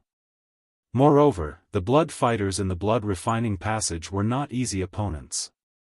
In an intense battle, a player's stamina and concentration consumption rate increased by several folds. Hence, the blood refining crystal was a convenient item for Feng right now, following which, Feng poured a drop of life essence into his hand and drank it. Suddenly, Feng felt his body relax, the fatigue he had accumulated from constant battle vanishing instantly. His mind also cleared. This really is a great item. Originally, Feng had intended to take a break after fighting for a little while longer. Now, it seemed that he no longer needed rest after fighting the blood fighters for over a day. Feng was very familiar with their attack patterns. His swordsmanship had also become far more precise. During battle, Feng would try to discard extra attacks, pursuing efficiency. As a result, his swordplay became much faster, and he could now defeat the blood fighters with minimal effort. Feng had never considered these techniques before. He had only focused on ending the monsters he fought regardless of how much power he had to expend. After reaching the blood refining passage, however, he had to improve his attack efficiency if he wanted to kill his opponents quickly. Due to his inability to use skills, it was as if a new world had opened up to Feng initially. When facing 4 blood fighters simultaneously, Feng had needed over 150 moves to finish off just one of the undead. Among these 150 moves, more than 50 were used to defend himself against incoming attacks. He had to defend himself because he was unfamiliar with his surrounding, and as a result, this allowed the blood fighters to launch counterattacks. However, as the number of fights against the elites increased, he began to require fewer movements to defend himself. Now, he could defeat a blood fighter with roughly 130 attacks. For a time, Feng's leveling efficiency increased significantly. As time passed, Feng had become completely immersed in his swordsmanship. He no longer needed to think about how to streamline his attacks once he ran out of stamina. He just needed to drink a drop of life essence before returning to battle. Only after Feng reached level 35, and a golden glow illuminated his body, did he finally regain his senses. After training for so long, I should be at my limit. It's time to challenge the Blood Warrior again. Feng smiled faintly as he looked at his newly improved attributes. When he reached level 35, the golden stigmata increased all of his basic attributes by 5 points and provided 10 free attribute points. Meanwhile, as a tier 1 player, he received 8 free attribute points every time he leveled. The Abyssal Blade also provided a bonus of 2 free attribute points. After reaching level 35, Feng received 20 free attribute points in total and 5 points into all of his basic attributes. Furthermore, his tier 1 set equipment, the 7 Luminaries Ring, and the Heavenly Dragon's Breath had also received a significant boost to their attributes. During Feng's previous fight with the Blood Warrior, it was obvious that he lacked sufficient speed. Hence, he placed all 20 free attribute points into agility. Despite rising by only 1 level, Feng had improved his attributes almost as much as if he had equipped an additional piece of level 35 dark gold equipment. His strength had also improved. Blood Refining Passage, Blood Warrior's Combat Area. The Blood Warrior wielding a silver 2-handed saber appeared once more. Since Feng had already experienced the special elite, he would not allow the Blood Warrior to take the initiative to attack. Taking a step forward, he dashed towards the Blood Warrior. Previously, such an action would have been suicidal. With the Blood Warrior's attack speed, Feng had not been able to defend against its attack.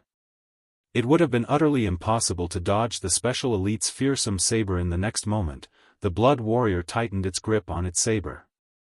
It then slashed forward, sending a streak of silver light plunging towards Feng. Boom! The silver 2-handed saber missed Feng. Feng had long since predicted the trajectory of the Blood Warrior's swing. Even before the Blood Warrior prepared to strike, Feng had prepared to dodge. If he had only begun dodging after the Blood Warrior launched its attack, with his current attributes, he would never have evaded it.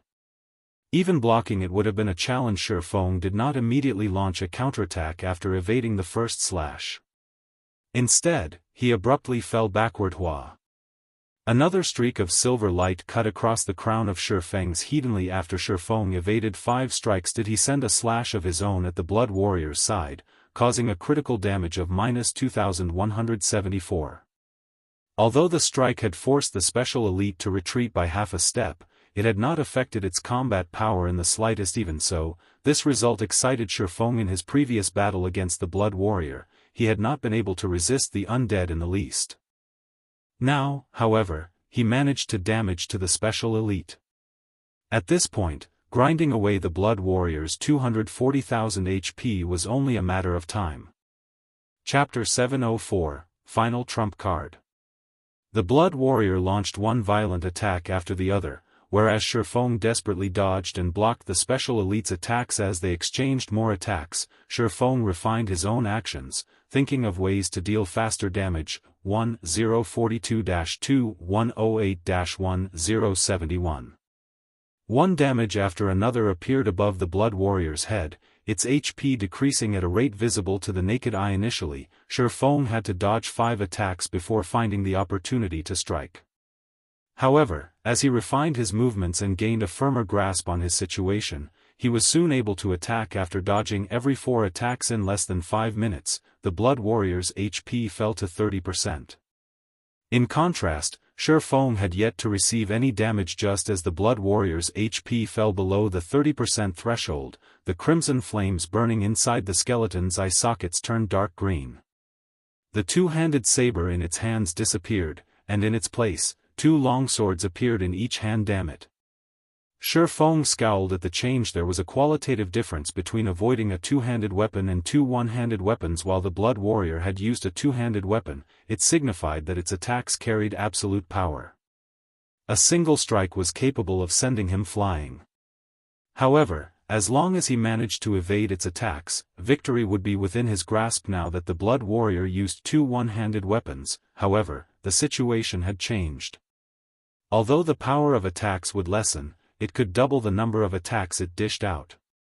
To Shi Feng, who had relied on evasion to survive until now, this was an extremely disadvantageous situation. The Blood Warrior's sudden transformation had caught Shi Feng off guard. When the Blood Warrior launched its first attack, its blade moved as fast as the two-handed sword had, as fast as lightning. If he had not predicted the attack by the movements of the Blood Warrior's joints, it would have struck him. Against this first strike, Shi Feng abruptly turned sideways, allowing the silver longsword to brush past his chest. Just as Shi Feng thought of taking a step backward, the Blood Warrior's other sword arrived before him. Dang! Sparks scattered. The abyssal blade in Shi Feng's hand barely blocked the Blood Warrior's fatal strike in time. As a result, however, Shi Feng was forced to retreat by 4 steps before he could stabilize his body. Meanwhile, a damage of over -400 points appeared above his head. The Blood Warrior's destructive power with a one-handed sword was much weaker than with a two-handed saber. If Shi Feng had a choice, however, he would very much prefer the saber-wielding Blood Warrior. I can only try my best. Shi Feng quickly adjusted his footwork, using void steps as he saw the Blood Warrior coming in for a second wave of attacks. Suddenly, Shi Feng vanished from the Blood Warrior's sight. Shi Feng had no intentions of giving up this fight. Currently, the Blood Warrior had less than 70,000 HP remaining. If he strived for a little longer, he could defeat the special elite. Whether it was against players, monsters, or NPCs, Void Steps was a very effective technique. Only, Void Steps was not suitable against high-tiered monsters and NPCs as these individuals possessed domains. The owner of a domain could grasp every movement within their domain. They had greater perception than what their vision provided, rendering Void Steps useless. However, the Blood Warrior was merely a special elite. Moreover, it was neither a high-intellect NPC nor a high-tiered monster. It could not cope with Shi Feng's Void Steps at all. After Shi Feng used Void Steps, he frequently disappeared and reappeared. Each time he appeared, he would inflict a significant amount of damage to the Blood Warrior. And every time the Blood Warrior tried to retaliate, Shi Feng would vanish, preventing the Blood Warrior from locking on to its target. Although this move seemed like a bug, this was Shi Feng's final trump card, which he normally avoided using Void Steps combined of both footwork and breathing techniques. The burden on its user's stamina was only secondary. Its main downfall was the massive stress it placed on its user's concentration. Even though Feng's brain activity had improved significantly, utilizing void steps frequently was a double-edged sword. He did not know when the technique would backfire and hurt him. Feng used void steps more than 40 times in a row, breaking his previous record. Meanwhile, the Blood Warrior's HP fell rapidly. Now, it had less than 40,000 HP remaining. Feng was also dizzy after using the advanced footwork so many times. He felt indescribable fatigue. However, if that were all, he could force himself through it. Fortunately, before the battle began, Feng had drunk a drop of life essence. Hence, both his stamina and concentration recovered rapidly right now. Otherwise, he would not have been able to stay conscious. 1 hit. 2 hits. 3 hits. The Blood Warrior could not resist in the least. It could only endure Feng's assault silently, its HP decreasing by the thousands very quickly. The special elite's remaining HP plunged from 40,000 to 30,000, from 30,000 to 20,000, and then finally falling to a critical state.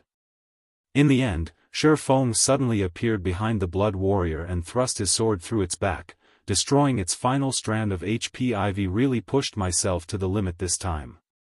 When Feng saw the Blood Warrior fall, he breathed a sigh of relief and slumped on the ground. If the battle had gone on any longer, Feng would have exhausted himself, losing his ability to use void steps and his control over his body.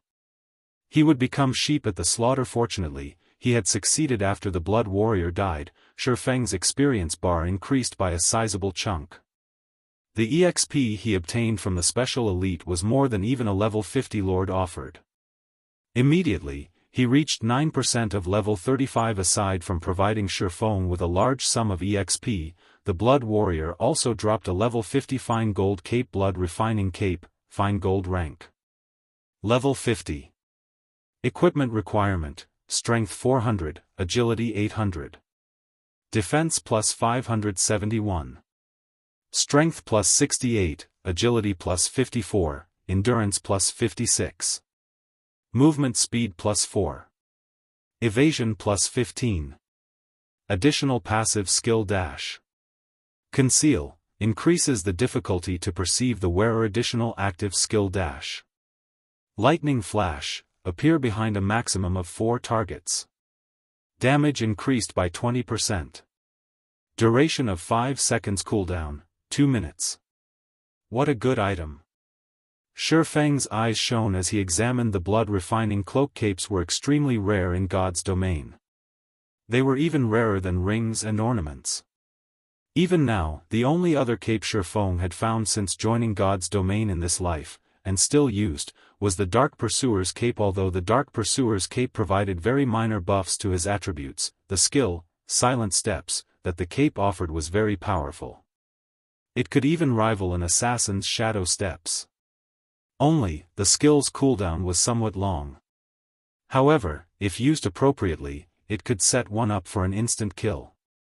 In combat, such a skill was far more valuable than attributes. However, now that he had the Blood Refining Cape, as soon as he fulfilled the equipment requirements, he would immediately replace the Dark Pursuer's Cape. The requirement of level 50 was not a problem to Feng, as he had the Heavenly Dragon's Breath, which reduced items' level requirements by 10 levels. In other words, he could equip the Blood Refining Cape once he reached level 40. Although the 7 Luminaries ring also decreased the level requirement of all items by 5 levels, in God's domain, this effect was not stackable. The highest effect would apply. Aside from dropping the Blood Refining Cape, the Blood Warrior also dropped an ancient gold-rimmed book. The pressure this ancient book radiated even caused Feng to shudder with fear. 2 large words graced the book's cover: Solomon's Treasure. Chapter 705, Whereabouts of a Legendary Item. This is Solomon's Treasure? Feng could not help his surprise. Originally, he had thought Solomon's Treasure would be a mountain of gold or an ocean of silver. It should at least be a high-ranking treasure chest. However, he had never expected Solomon's Treasure to be a book. Could it be an epic item? Thinking so, Feng picked up the ancient book. The pressure the book radiated instilled fear into anyone who neared it. This was a power that only an epic ranked or above item possessed in God's domain. Although epic weapons and equipment were precious, epic tools were far more rare. Take the Bible of Darkness for example. Even without occupying an equipment slot, it increased a player's strength significantly. This was a benefit that no weapon or piece of equipment could provide. After Feng picked up the book, he was suddenly alerted of a system notification system. You have obtained the ancient document, Solomon's treasure. Do you wish to activate the ancient document? So, it's an ancient document. Excitement appeared on Feng's face upon hearing that the book was actually an ancient document. No wonder it's called a treasure. There were many kinds of books in God's domain. Some were meant for reading, some could be used to learn skills, and some offered their own abilities. The Bible of Darkness belonged to the third category. In addition to these three, there was another category that was extremely rare and special, the ancient document. Ancient documents held records of God's domain. However, players that obtained an ancient document had only one chance to activate it. Upon activation, players could obtain one of God's domain's secrets. Although this seemed trivial, in the past, players in God's domain had gone crazy over a single ancient document. In the past, ancient documents sold in the Blackwing auction house at much higher prices than even fragmented legendary items. Why were they worth so much money? They were so valued because an ancient document could unlock the whereabouts of a legendary item, offering players a high chance of obtaining one for themselves. Of course, aside from legendary items, one could also learn the whereabouts of powerful super skills or tools. However, with the goal of growing stronger, a legendary item was undeniably the best choice. Legendary items in God's domain were extremely limited. One had to expend unimaginable effort to claim one. One needed luck and strength. Every legendary item was extremely difficult to obtain. Moreover, the game would never reveal a legendary item's exact location to players, only clues. Unfortunately, clues were never 100% accurate, and most of the clues relating to legendary items were likely traps. Even after a long search, one might find nothing but a dead end. Realizing that all their effort had been for naught in the past, to obtain a single legendary item, many large guilds had mobilized every available guild force, spending a large amount of time to gain some clue. With the many clues they obtained, they would search for the location of said legendary item. One could just imagine the manpower and resources that the search required. Hence, even after mobilizing an entire guild, the chances of successfully claiming a legendary item were quite low. However, one could locate a legendary item with an ancient document. There was no need to check every clue they had obtained. Hence, ancient documents were precious and valuable. It seems that my trip wasn't a waste. Feng grinned as he looked down at the ancient document in his hands. Although he had quite a few clues regarding legendary items, he did not actually know how to obtain them, as no player would ever reveal such high-level secrets. In the past, those who had obtained legendary items kept a tight lid on any information. Feng had only found a few clues after his guild invested in quiet investigation. Although it is impossible to obtain a legendary item at my current level, knowing the precise whereabouts of one will allow me to prepare. Feng then clicked to activate Solomon's treasure. After Feng confirmed his decision, Solomon's treasure opened and released a blinding, golden glow. In the next moment, a five-fold magic array appeared before Feng. Countless runes danced inside the magic array.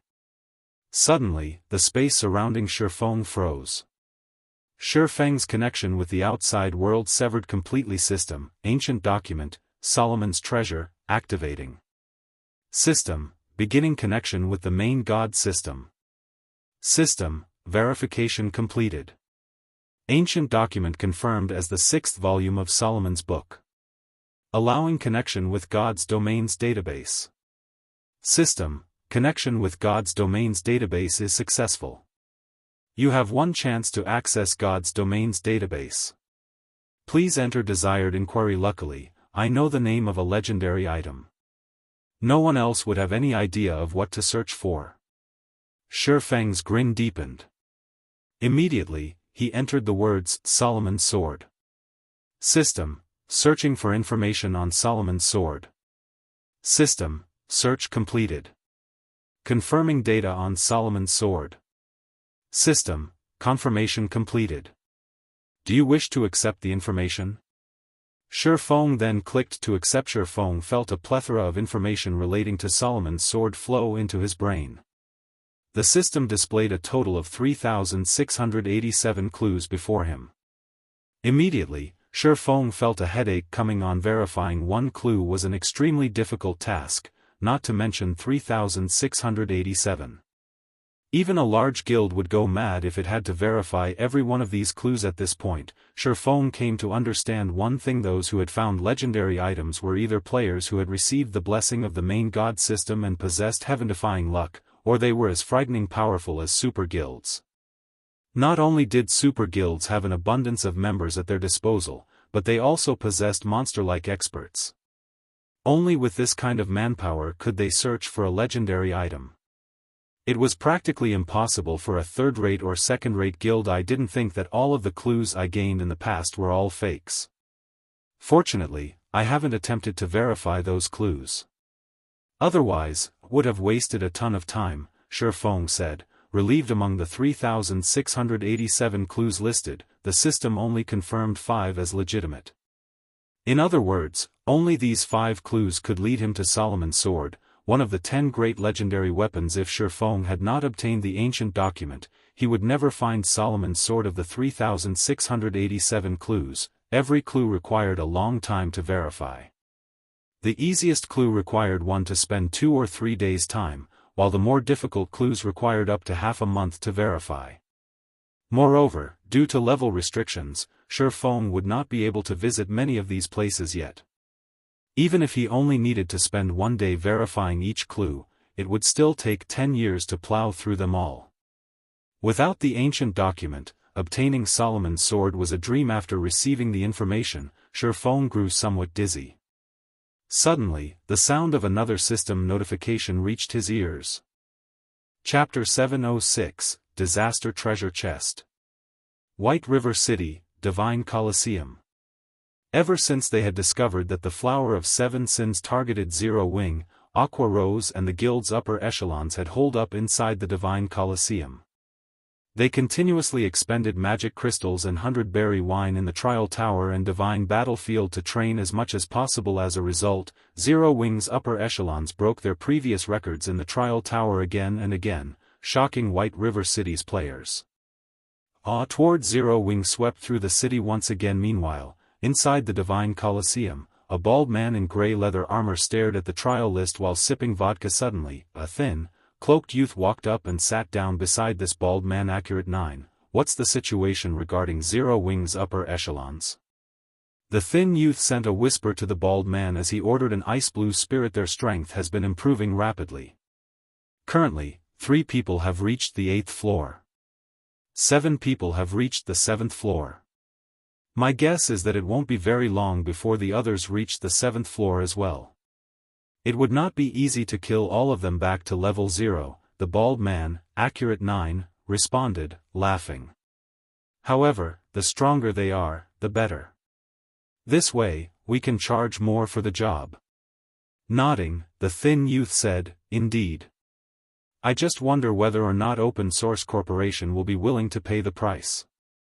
I think they will, accurate 9 said as he handed the NPC bartender another magic crystal, purchasing another bottle of vodka. Magic crystals are the lifeline of all of God's Domain's players. If OSC obtains the Stoneclaw Mountains, their future earnings will far surpass the cost of hiring us. Let's hope that OSC is willing to pay this price, then. It's been a long time since I've accepted a major job. Zero Wing should prove to be quite the challenge. I can also use this chance to polish my skills a little bit, the youth said. Downing the ice blue spirit, he shifted his gaze to the 3 names listed on the trial list's 8th floor. Huh? Where's Black Flame's name? Black Flame has always been mysterious. Even now, I have yet to discover the exact extent of this person's strength. However, based on the information I've collected thus far, he should have progressed relatively far in the refinement realm. He might have even reached your standard, accurate 9 said seriously as he sent a sideway glance at the thin youth beside him. My standard? the second stage of the refinement realm? That's interesting. I look forward to taking him on, the youth said, a hint of excitement shining in his eyes. He looked like a predator that had just caught the scent of new prey. Pleiades, don't even think about it. Silver has already reserved Black Flame. At most, you can pick your target from the trial tower's 8th floor, Accurate 9 said, smiling as he pointed to violet clouds, fire dances, and aqua roses named Silver. Why is he suddenly interested in this mission? The youth named Pleiades said, slightly surprised.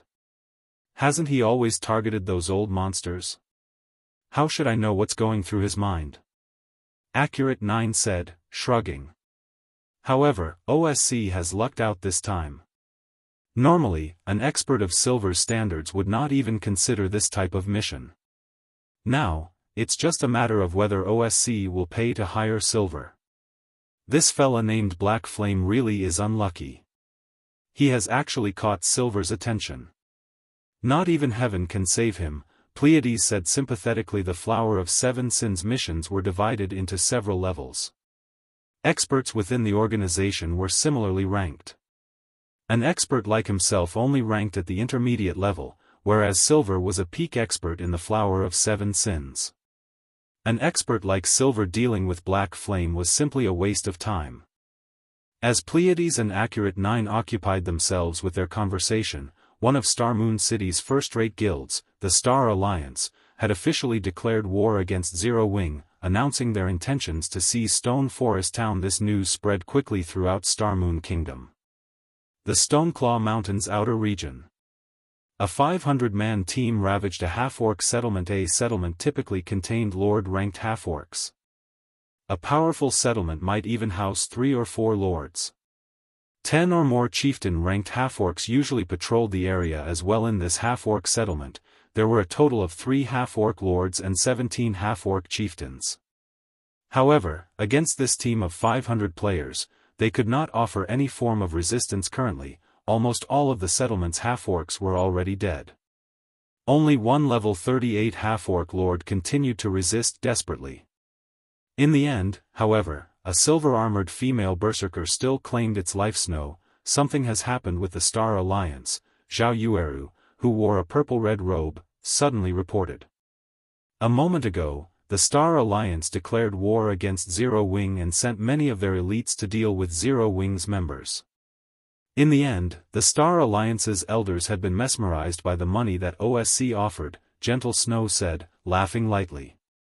Although I do not know what kind of hidden cards the Star Alliance possesses, this is a good opportunity for us. Contact our other members immediately. Tell them that Ouroboros is going to declare war against the Star Alliance as well. Shortly after, more shocking news spread throughout Star Moon City. The 2 first-rate guilds of Star Moon City were finally going to take action. This war would be unlike the previous small skirmishes. This time, both guilds would face each other head-on. In the future, whenever the members of either guild encounter each other, only one would walk away. Despite a storm currently brewing in Star Moon City, Feng was oblivious. System, quest, Solomon's Treasure, completed quest rewards, 10 million EXP, 20 free mastery points, and 1 completely random treasure chest. After the system notification faded, Feng's experience bar increased by a small chunk. A wooden treasure chest emitting a purple glow appeared inside his bag. Completely random treasure chest. May contain a reward or a punishment. Disappears after 5 uses. I sent this the disaster treasure chest. Feng was suddenly speechless as he stared at the dazzling treasure chest inside his bag. Completely random treasure chest was the name the system gave. The players who were familiar with the treasure chest, however, had another name for it, the disaster treasure chest. 9 out of 10 times, opening the completely random treasure chest resulted in a punishment. Moreover, the punishments were relatively severe. The punishments ranged from losing 1 or more levels to losing some attributes permanently. Some punishments even prevented players from gaining any EXP or reduced their attack power for many days. Hence, it gained the name Disaster Treasure Chest. Of course, if players obtained a reward, they deserved a celebration. In the past, Many players had bragged on the forums about the rewards they had obtained. There were players who had actually gained an epic item from the random treasure chest, while some had obtained a complete dark gold set equipment. Others had been rewarded a top-tier mount. To put it simply, the rewards the treasure chest provided were extremely tempting. Reward and punishment, it was up to players to decide if the risk was worth it. Feng, however, the potential benefits were greater than the risks. A player's luck attribute greatly affected the outcome of their draws. Even if Feng opened a punishment, due to his luck attribute, it was possible that the punishment would be light. Currently, Zero Wing faced the threat of the Flower of Seven Sins. Hence, it was of utmost importance that he grow stronger. Naturally, Feng would not let go of this perfect opportunity to improve his strength. Not to mention, his chances of obtaining a reward were much higher than others. Hopefully, I'll draw something good. Feng then activated Divine Providence and stretched out his hand to open the disaster treasure chest. Chapter 707, God's Sword. As Feng gradually opened the treasure chest, a golden ray of light escaped from the wooden box.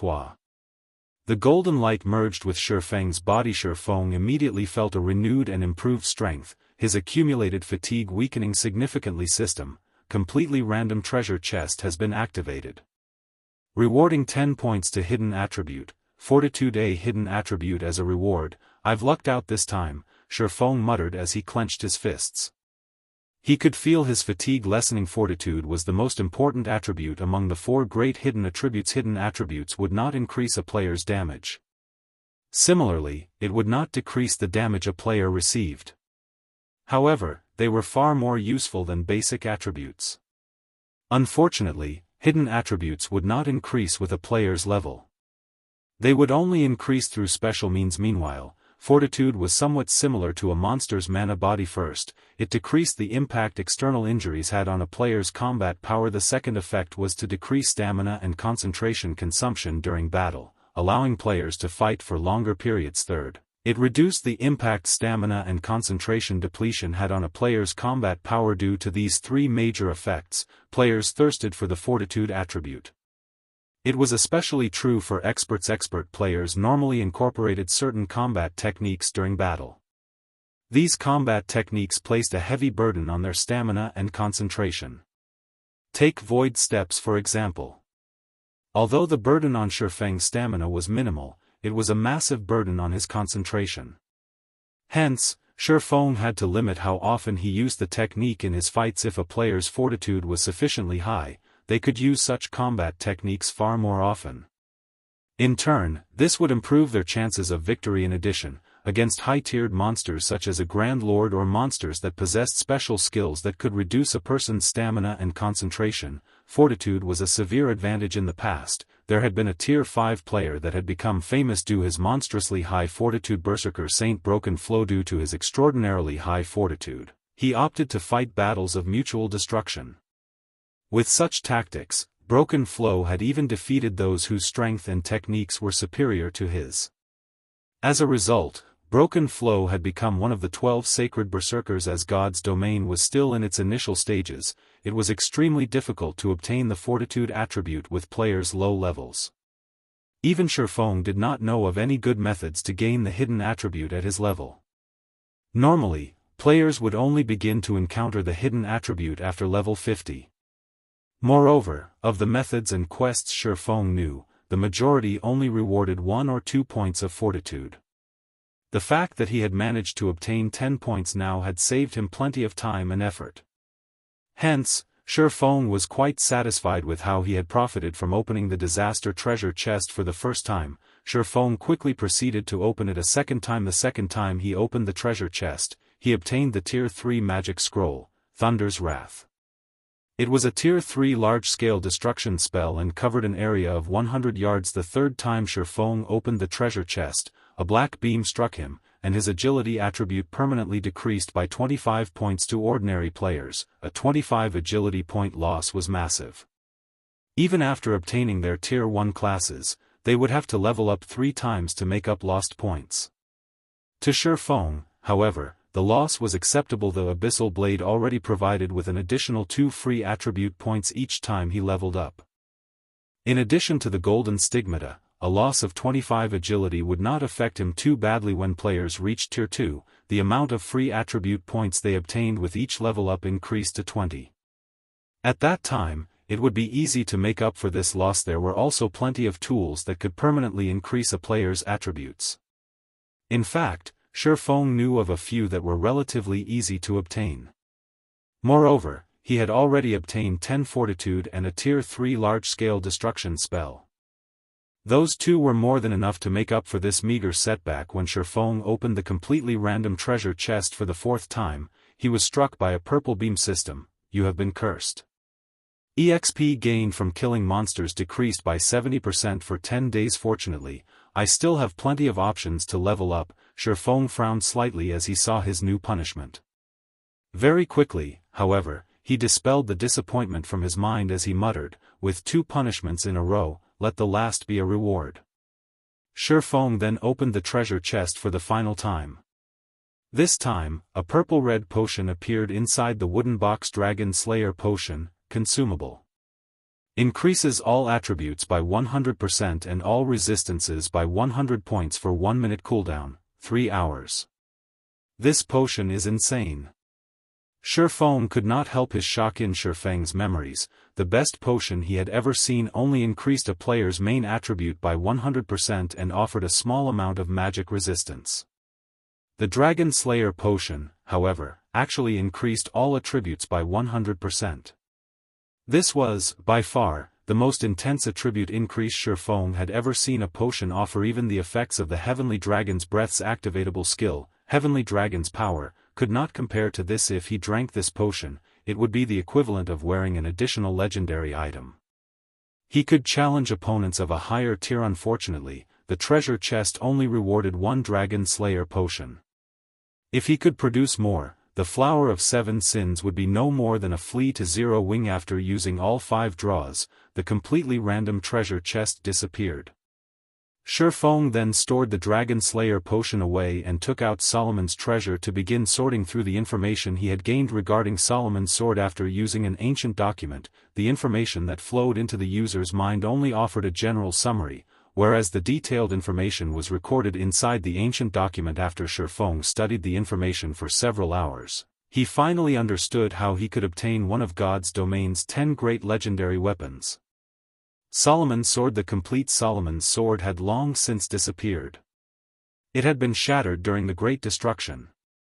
Solomon's sword broke into 5 fragments and had been scattered throughout God's domain. Later, different people had found each of these fragments. These people had recast the shattered fragments to form new weapons. Each of these new weapons contained an immense power. However, due to the passage of time, the inhabitants of God's domain had forgotten about Solomon's sword.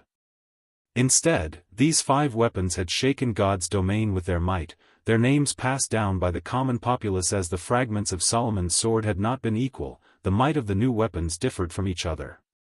Among the created weapons, the most famous was the 3rd-ranking sword on God's domain's famed swords list, Broken Steel.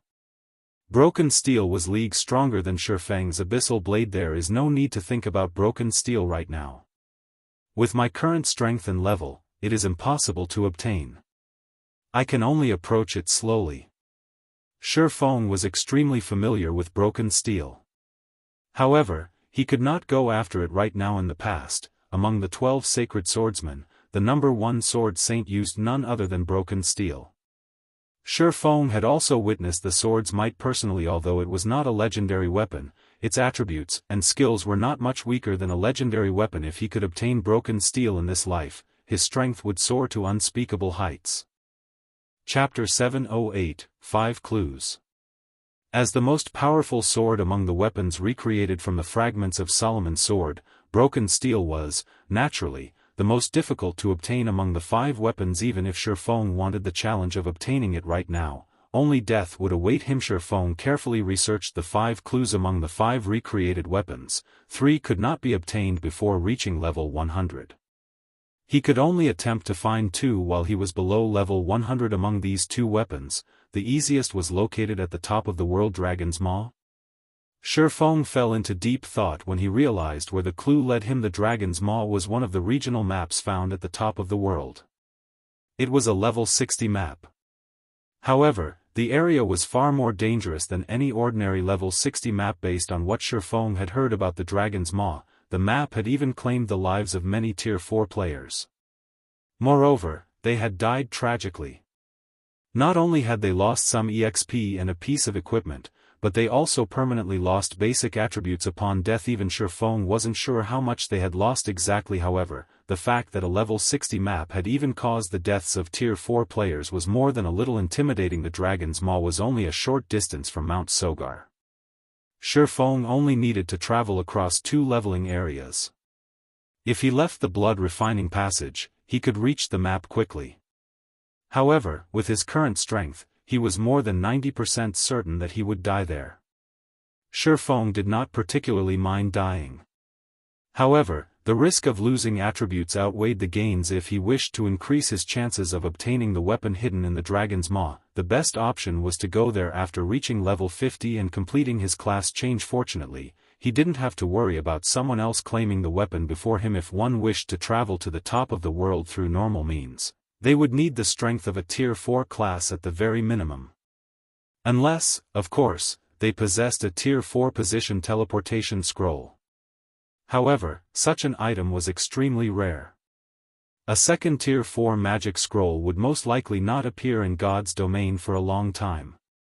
Hence, the chances of players reaching the Dragon's Maw were practically non-existent. Just as Feng prepared to leave the blood refining passage and grind monsters nearby, he suddenly heard the sound of a system warning. What?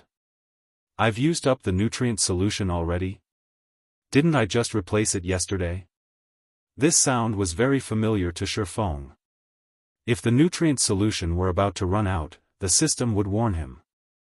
But it's already 4 in the afternoon right now. I should log out and get some rest. Feng had spent practically all of his time killing blood fighters in the blood refining passage. He had not logged out to train or relax. Now that he had completed his quest, this was a good time for him to take a break. Having made his decision, Feng logged out of God's domain. Inside the luxurious bedroom, the lid of the pure white virtual gaming cabin slowly lifted. Feng emerged. The sun illuminated his room, shining on a wide array of modern electronic smart devices displayed before Feng. As the Big Dipper Training Center's luxury villa, an ordinary apartment could never compare to the Greenwater Villa. Artificial intelligence managed the rooms, and whatever Feng wanted done, he only needed to issue the command, and the villa's AI would complete the task. It was an extremely convenient place to live. After exiting the virtual gaming cabin, Feng felt an indescribable physical weakness. Sure enough, I exhausted myself during my fight with the Blood Warrior. Feng smiled bitterly. Although he had always focused on improving his brain's activity, it was simply too difficult to get his hands on S-rank nutrient fluids. Even if he were the one providing the money, Big Dipper could only procure a limited quantity. To nurture Fire Dance and the others, he kept only 5 bottles for himself. Hence, he would use them conservatively. This was the reason that he did not use Void Steps unless absolutely necessary. However, this quest had been very important. If he had been unable to defeat the blood refining warrior, he would not have obtained the ancient document or discovered Solomon's sword's whereabouts. Following which, Feng drank 2 bottles of S-rank nutrient fluid before he recovered from his weakened state. S-rank nutrient fluids really are impressive. It's unfortunate that even Big Dipper can't obtain more in a short time. Otherwise, if I had a large supply, I could push Fire Dance and the others into the refinement realm quickly. Feng sighed with disappointment. Both Fire Dance and Violet Cloud had long since set half a foot into the refinement realm. However, neither could break past the final hurdle, entering the new world. Otherwise, with Fire Dance and Violet Cloud's equipment, their combat power could rank among the top 5 experts throughout Star Moon Kingdom. There were many expert players in God's domain. Neither the Red List nor the God's Domain Experts list could take into account every expert in Star Moon Kingdom. Among these experts, many were still unknown, hiding frightening combat power. Take the members of Midnight Tea Party for example. In the past, during God's Domain's early stages, the majority of the independent team's members had been unknown existences. However, every one of them possessed astonishing strength. Only, their goals differed from other players, so they had never bothered to make themselves known to the public. However, with Fire Dance and Violet Cloud's equipment advantage, there was a very high possibility that they would rank among the top 5 in the kingdom once they reached the refinement realm. Just as Feng was about to head to the gym to train, his quantum watch rang as his class's female monitor, Zhao Ruoxi, called. Zhao Ruoxi's smiling face appeared on the screen. With a cold voice, she asked, Feng, do you remember what today is? Feng was about to ask, but after hearing Zhao Ruoxi's tone, he immediately came to a realization. He had previously agreed to attend Zhao Ruoxi's birthday party. However, due to God's domain, he had completely forgotten about the event. Although Zhao Ruoxi wore a warm and elegant smile, Feng knew how angry his classmate actually was. As if she had known that Feng would forget about her birthday, Zhao Ruoxi sighed as she said, my car is parked outside the villa. You have 30 minutes. I'll be right there.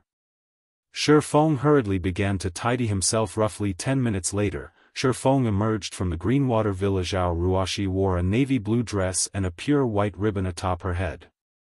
Her long, silky hair swept down to her waist, her prideful figure even rivaling gentle snows in God's domain.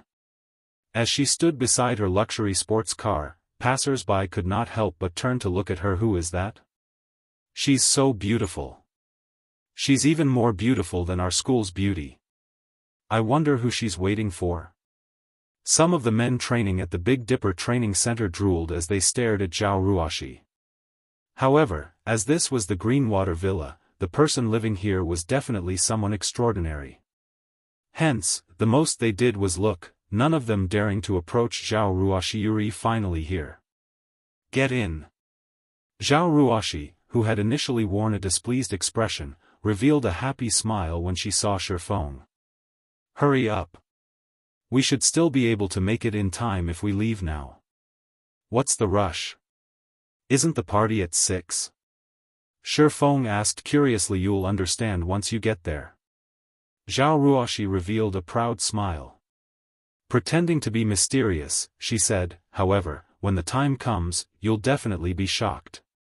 Shocked, huh? Feng simply smiled in response, no longer probing the matter as he slid into the car. Zhao Ruoxi then stomped on the accelerator, her sports car rolling up a cloud of smoke as it left the Greenwater Villa.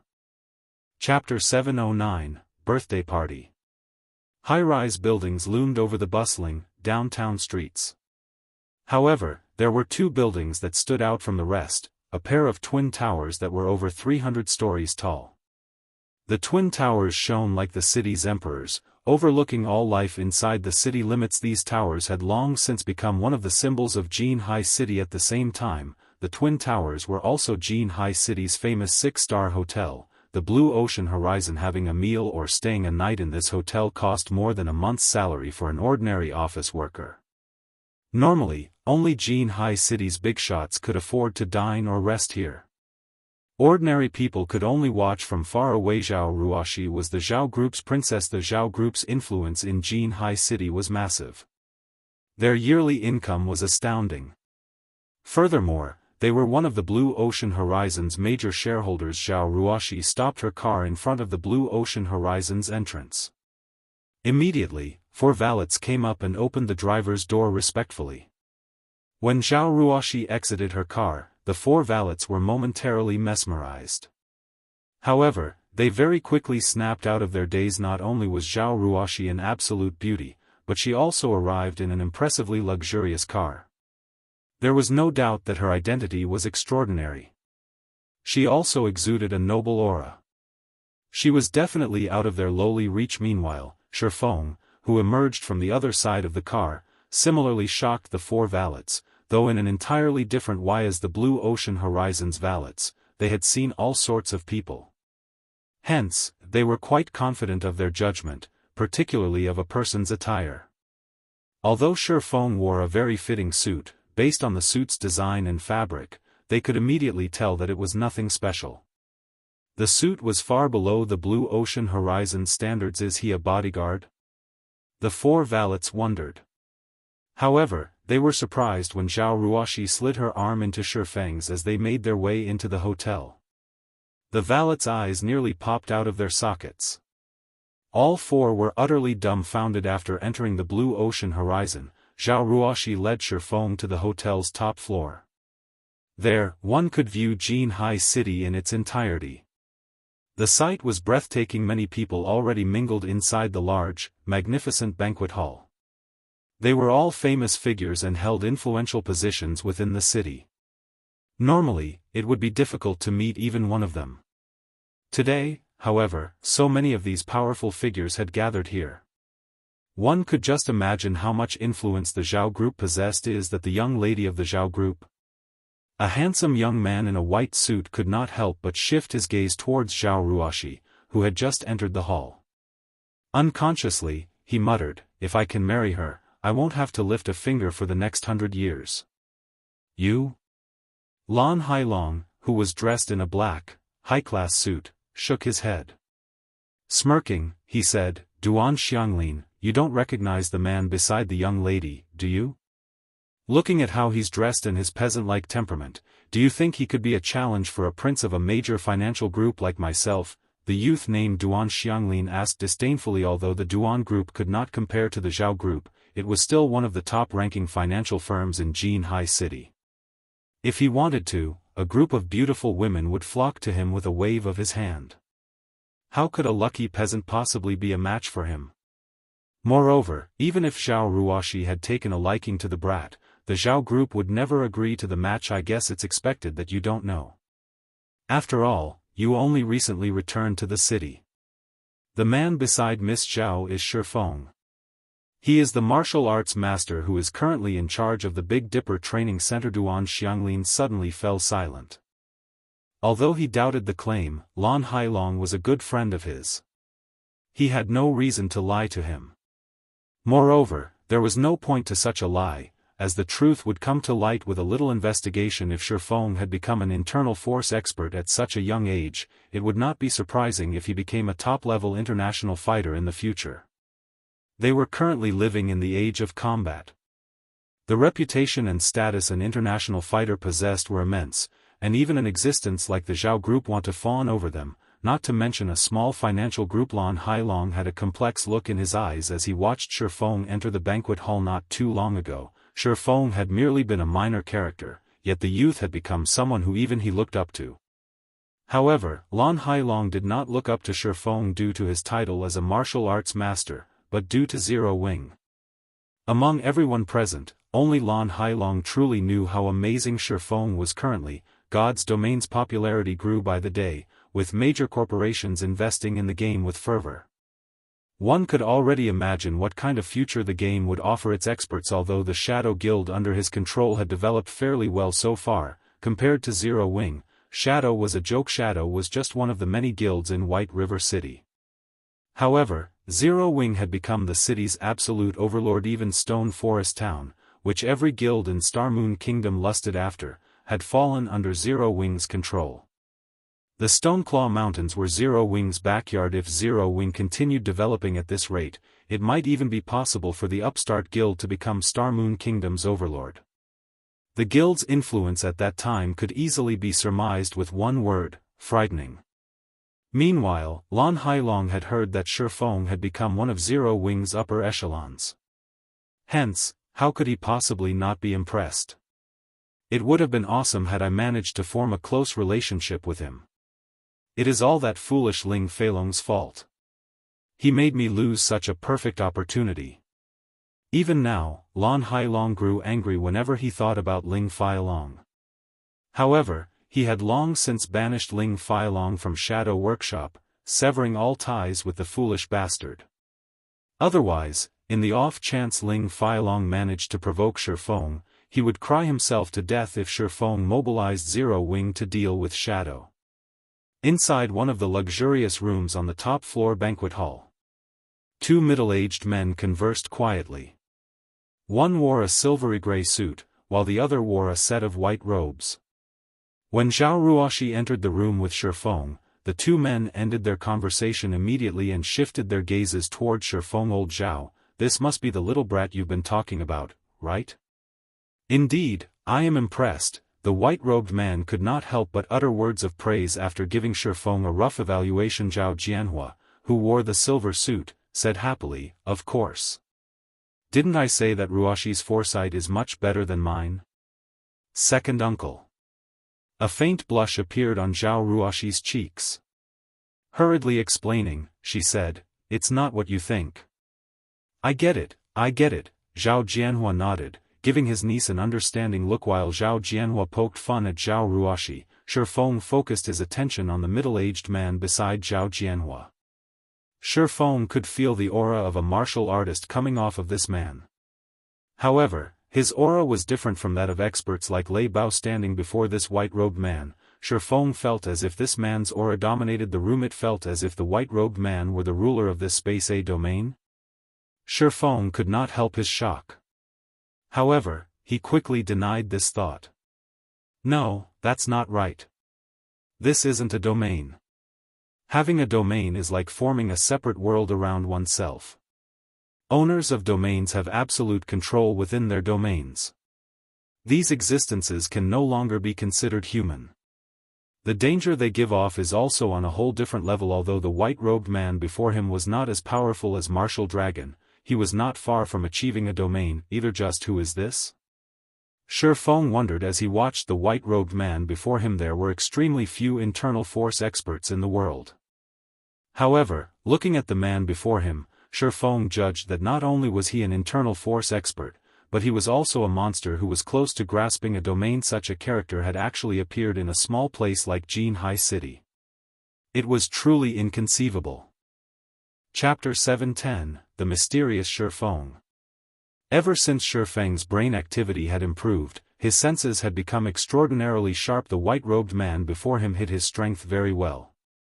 Currently, he felt like the quiet ocean that would accommodate everything. He felt comfortable to be around.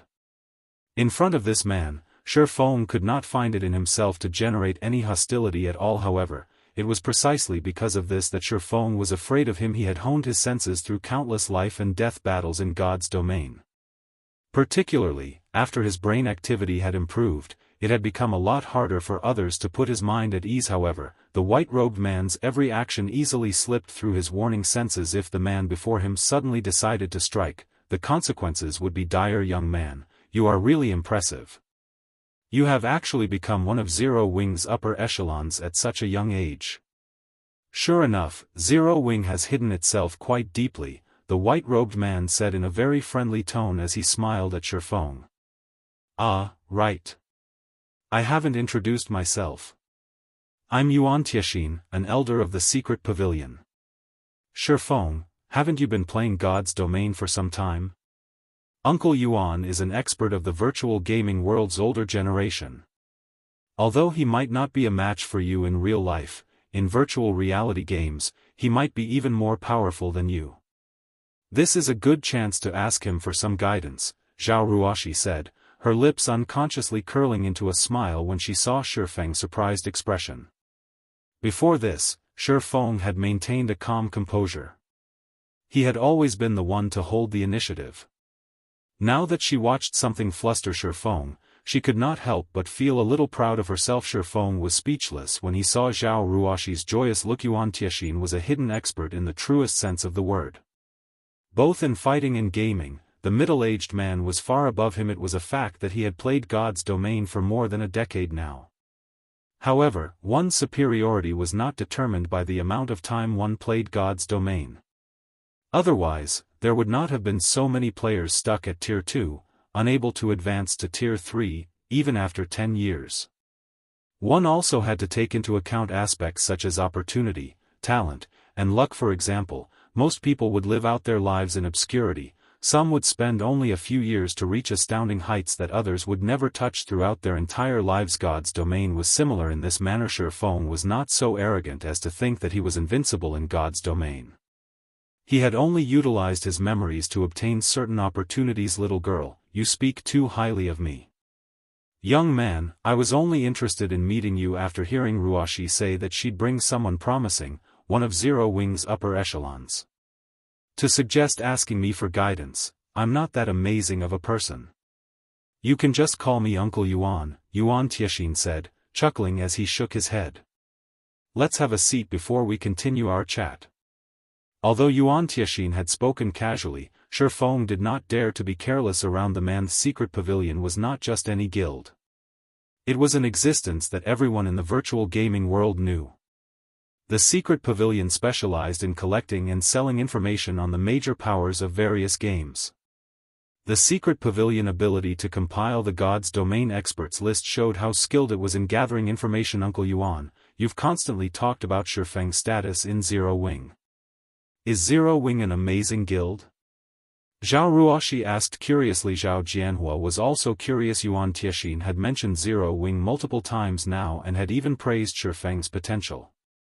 After knowing Yuan Tianxin for so long, this was the first time he had seen the man react in such a way. Although he did not have much contact with virtual reality games, he knew that Yuan Tianxin's status in the virtual gaming world was quite high. Particularly, after God's domain became popular, Yuan Tianxin's status had grown with it. Many major international corporations had tried to contact Yuan Tianxin, some going as far as fawning over him. Although their Zhao group possessed some status and wealth in Jianghu City, they were nothing compared to those major international corporations. They were not even on the same level. Yet, such powers fawned over Yuan Tianxin. Although this was Zhao Ruoxi's birthday party, Zhao Jianhua had been surprised that he had convinced Yuan Tianxin to attend. Zhao Jianhua knew Yuan Tianxin's itinerary. Today, he should be meeting with the upper echelons of a major international corporation, yet he had come here instead. The man had not attended out of respect for Zhao Jianhua, either he had joined them today to meet Feng. Thinking up to this point, Zhao Jianhua could not help but inwardly sigh. However, he was also pleased. You two might not know this since you don't play God's domain, but Zero Wing is a very popular guild in the virtual gaming world. It has caught the attention of various parties. Based on my understanding, even Open Source Corporation has set its eyes on Zero Wing, going so far as to offer a high price to purchase some of the guild's shares. However, Zero Wing had rejected OSC. Yuan Tianxin exclaimed. Open Source Corporation? The Open Source Corporation which focuses on trading new energy? Zhao Jianhua did not dare believe it to be true. Hence, he wanted to confirm if the Open Source Corporation Yuan Tianxin mentioned was the major corporation that he knew. Yes. I was quite shocked when I received the news. I never thought that the youngsters these days would act so impulsively. There are countless guilds hoping to gain OSC's financial support. This is my first time hearing of someone actually refusing OSC's offer. Yuan Tianxin nodded. Chuckling, he said, I've come here for two reasons. First, I wanted to see Ruoxi. Second, I wanted to meet this upper echelon of Zero Wing that I've heard so much about in the hopes that I can arrange a meeting with the incomparably mysterious guild leader, Black Flame. I wonder if I can have the honor. Zhao Jianhua and Zhao Ruoxi were dumbfounded when they heard Yuan Tianxin's words. They shifted their gaze towards Feng. Rejecting Open Source Corporation's investment was shocking enough.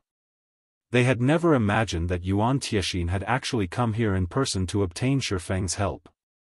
For a moment, both Zhao Jianhua and Zhao Ruoxi's minds were blank. However, as the person of interest, Feng wore a calm expression as he said, since Uncle Yuan wishes to meet my guild leader, I will try my best to get in touch with him for you. However, the guild leader has always been a busy man. I cannot guarantee that he will be willing to meet with you. I hope that Uncle Yuan can forgive me. Certainly. I also hope you will pass on a message to guild leader Black Flame for me. The Flower of Seven Sins has begun to act, Yuan Tianxin said very confidently. I believe that once guild leader Black Flame receives this information, he will accept my request. When Feng heard the news of the Flower of Seven Sins taking action, his heart involuntarily shuddered, a serious expression appearing on his face. The secret pavilion had obtained this information. There was no need to question its authenticity since Yuan Tianxin had reported that the Flower of Seven Sins was on the move. It meant that Exemplary Willow was willing to pay the Flower of Seven Sins price. Aqua Rose had already told him that the guild's upper echelons were rapidly growing stronger. At this moment, 3 of them had reached the 8th floor, and 7 people had reached the 7th floor. As for everyone else, they were all at the late stage of the 6th floor. The Flower of Seven Sins' price was undoubtedly astronomical. Has that woman lost her mind? No matter how Feng thought about it, this was not a worthy trade-off. Unless. Chapter 711, Violent Dragon Set. After the birthday party ended, Feng immediately returned to the Greenwater Villa and logged back into God's domain. Xianxia had already made himself very clear with his words. If Feng wished to find out more about the Flower of Seven Sins, then it would be best if he contacted the man. Since the Flower of Seven Sins had already started taking action, then what he needed to do right now was prepare for the upcoming battle. If he had information on the exact movements of the organization, at the very least, he would not be caught off guard. The Flower of Seven Sins had yet to fail at a job. If the organization truly managed to annihilate Zero Wing's upper echelon, it would deal an irrecoverable blow to the guild, especially now that the Star Alliance had declared all-out war on Zero Wing. In fact, during the time Feng was at the party, many battles between the two guilds had occurred both inside and outside the Stoneclaw Mountains. Fortunately, though both sides had suffered losses, Zero Wing had the upper hand since it also had help from Ouroboros. Even so, the situation was not looking too good, as the Star Alliance also had many red names and workshops on its side. This situation prevented the members of Zero Wing from focusing on grinding at the Stoneclaw Mountains on the sidelines.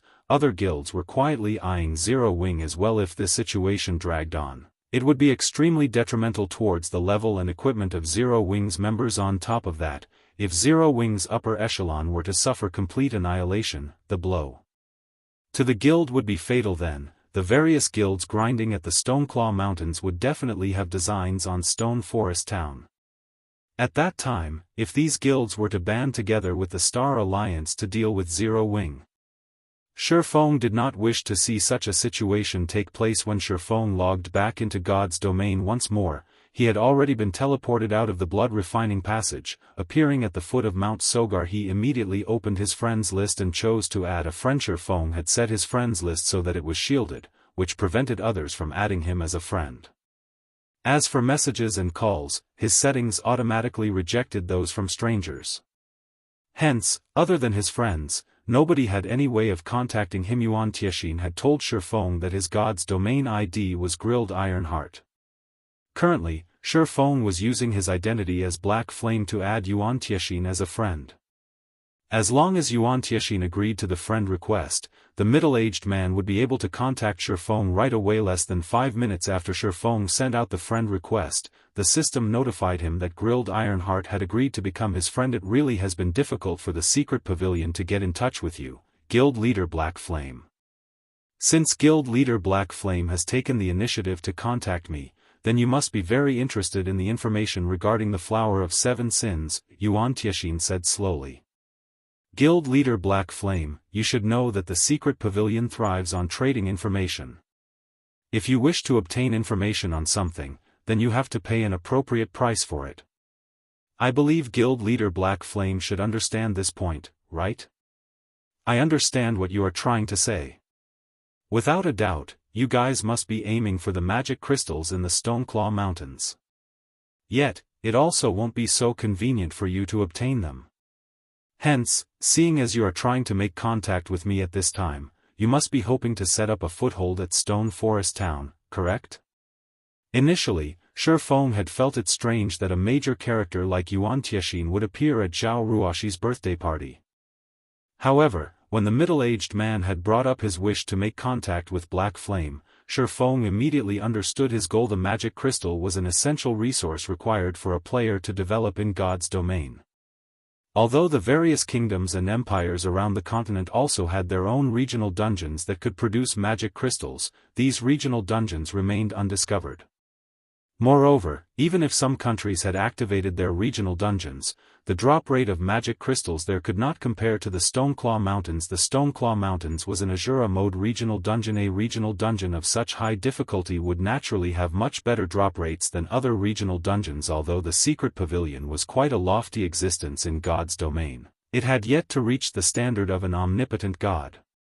The secret pavilion might not have much need for coins, weapons, and equipment, but it was a different story for magic crystals. After all, if they wished to maintain their status as a lofty existence, strength was still necessary. For example, the current Yuan Tianxin, whom Feng was looking at through the video chat, carried a flame-shaped shield and wore spiked scale armor. This spiked scale armor set was the Violent Dragon set, a level 30 dark gold set equipment meant for shield warriors.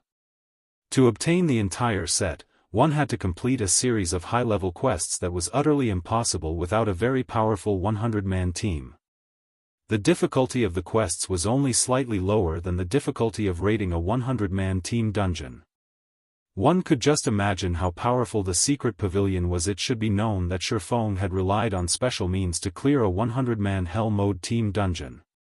Otherwise, raiding the Hell Mode Frost Prison would have been utterly impossible. Guild leader Black Flame is certainly amazing. That's right. The secret pavilion is indeed very interested in the Stoneclaw Mountains. Hence, we hope to set up a guild residence at Stone Forest Town, Yuan Tianxin said laudatorily. Practically everyone within the secret pavilion was familiar with the name of Black Flame by now. As for why they were very familiar with it, it was not because Black Flame was the #1 expert of Starmoon Kingdom. Rather, it was because Black Flame had managed to kill one of the Dragon Phoenix Pavilion's strongest fighters, Martial Dragon. Although he had the aid of a personal guard, that, too, could be considered a part of his own strength. Straight to the point, I see. I wonder, what benefits can the secret pavilion bring to me, then? Feng asked, smiling bitterly. In truth, letting the secret pavilion establish a guild residence in Stone Forest Town would not affect Feng in any way. The secret pavilion's home ground was not in Starmoon Kingdom. It would not have any conflicts of interest with Zero Wing. After all, Zero Wing was not yet strong enough to prevent others from entering the Stoneclaw Mountains. Moreover, if the secret pavilion invested in Stone Forest Town, Zero Wing could also earn some repair fees from the guild. However, even though there were no demerits, that did not mean he should let the secret pavilion enter Stone Forest Town for free. Guild leader Black Flame can rest assured on this point. The secret pavilion can provide you with the general information regarding the Flower of Seven Sins hit list on Zero Wing and the assigned assassins. To know one's own strength and the enemy's is the sure way to victory. I believe that, with this information, Guild leader Black Flame will have a much easier time coping with the situation. Although Yuan Tianxin had said these words very casually, Feng's heart was already beating madly at this moment. Feng had never imagined that the secret pavilion was such a frightening existence. The Flower of Seven Sins was a very mysterious organization in the virtual gaming world. Its movements were kept even more of a secret from others. Yet, the secret pavilion was actually able to obtain such information. It was simply inconceivable. If I have this information, with Zero Wing's current state, we should be able to cope with the assassinations of the Flower of Seven Sins. Feng had some knowledge regarding the jobs carried out by the Flower of Seven Sins. Normally, the organization would send out assassins according to the mission's difficulty. Unless it was absolutely necessary, the organization would not field an overwhelming force to complete a mission. Feng did not think that the Flower of Seven Sins would rank an upstart guild like Zero Wing that highly on their mission board. If he responded properly, Zero Wing had a definite chance of defeating the Flower of Seven Sins. If the Flower of Seven Sins failed a mission, they would drop it. Moreover, they would return only half of the remunerations paid. Unless, of course, someone spent more money to commission a new mission. At that time, however, the price would be more than double that of the first time. Feng did not believe that Open Source Corporation would be willing to spend that much money on commissioning another hit on Zero Wing. May I know Guild leader Black Flame's thoughts on this? Yuan Tianxin asked, smiling. Chapter 712, 3 Realms of Refinement. Okay, I can agree to your conditions. However, aside from providing information on the assassins this time, you guys must also keep me updated on the latest developments of the Flower of Seven Sins. Feng put out another request after giving the situation some more thought. Since the secret pavilion was able to uncover the hit list and hit men, it would be an easy task for the guild to find out the specific time when the organization would take action. If he knew the general timing of when the Flower of Seven Sins was going to attack, he would have a better chance of laying a trap to deal with the organization's hit men. Combat in God's domain was not just limited to simple ambushes. There were various sorts of means one could use to deal with other players. Only, the mindset of current players was still confined to previous virtual reality games. This thinking held that only players could be used to deal with other players. In fact, one could also employ traps in PvP. As long as one knew the opponent's movements and then proceeded with setting up a trap at a fixed location, one could kill off their targets without even lifting a finger. Moreover, even if the trap could not finish off the target, one could still gain the initiative in the battle, placing their opponent in a disadvantageous position. Deal. As long as they make a move, I'll notify you of it immediately. However, even I will only be able to tell you the general timeframe for when they take action. As for when and where exactly they are going to take action, those are far beyond the abilities of the secret pavilion. Xianxia agreed immediately, his voice filled with confidence and determination. He had long since guessed that Feng would ask for something like this. A short moment later, both parties signed a contract through the main god system. Feng would provide a location in Stone Forest Town for the secret pavilion to establish its guild residence, while the secret pavilion would provide Feng with reports relating to the Flower of Seven Sins movements against Zero Wing. After the contract was signed, Feng received the report he wanted from Xianxia almost immediately. Sure enough, he really is an old fox. After taking a look at the information, Feng found that the file included even the latest movements of the Flower of Seven Sins. Xianxia had obviously prepared this report long before their conversation.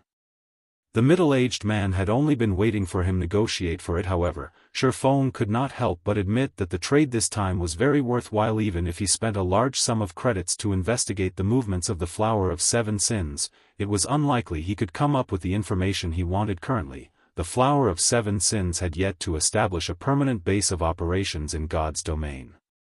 Moreover, the organization was not a guild. All its members were independent players, and every member of the organization was extremely mysterious. Just investigating one member would be an extremely complicated task, not to mention carrying out an investigation on the movements and strengths of the majority of the organization's members. Only a force like the Secret Pavilion could achieve such a feat. If not for the Secret Pavilion's interest in the Stoneclaw Mountains this time, Feng did not believe the Secret Pavilion would sell him this information even if he asked for it.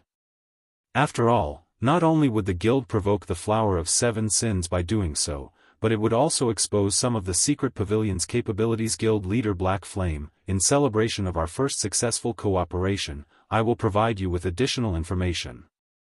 The major forces eyeing Zero Wing right now aren't limited to Open Source Corporation. Some have already begun taking action. While dealing with the Flower of Seven Sins, it is best to take additional precautions. Xianxia laughed. He then disconnected the call. Other major forces are participating in the struggle this time. Feng's expression suddenly grew serious. In the past, the Star Alliance had been the one that managed to obtain the Stoneclaw Mountains in the end. Back then, the average level of players was much higher.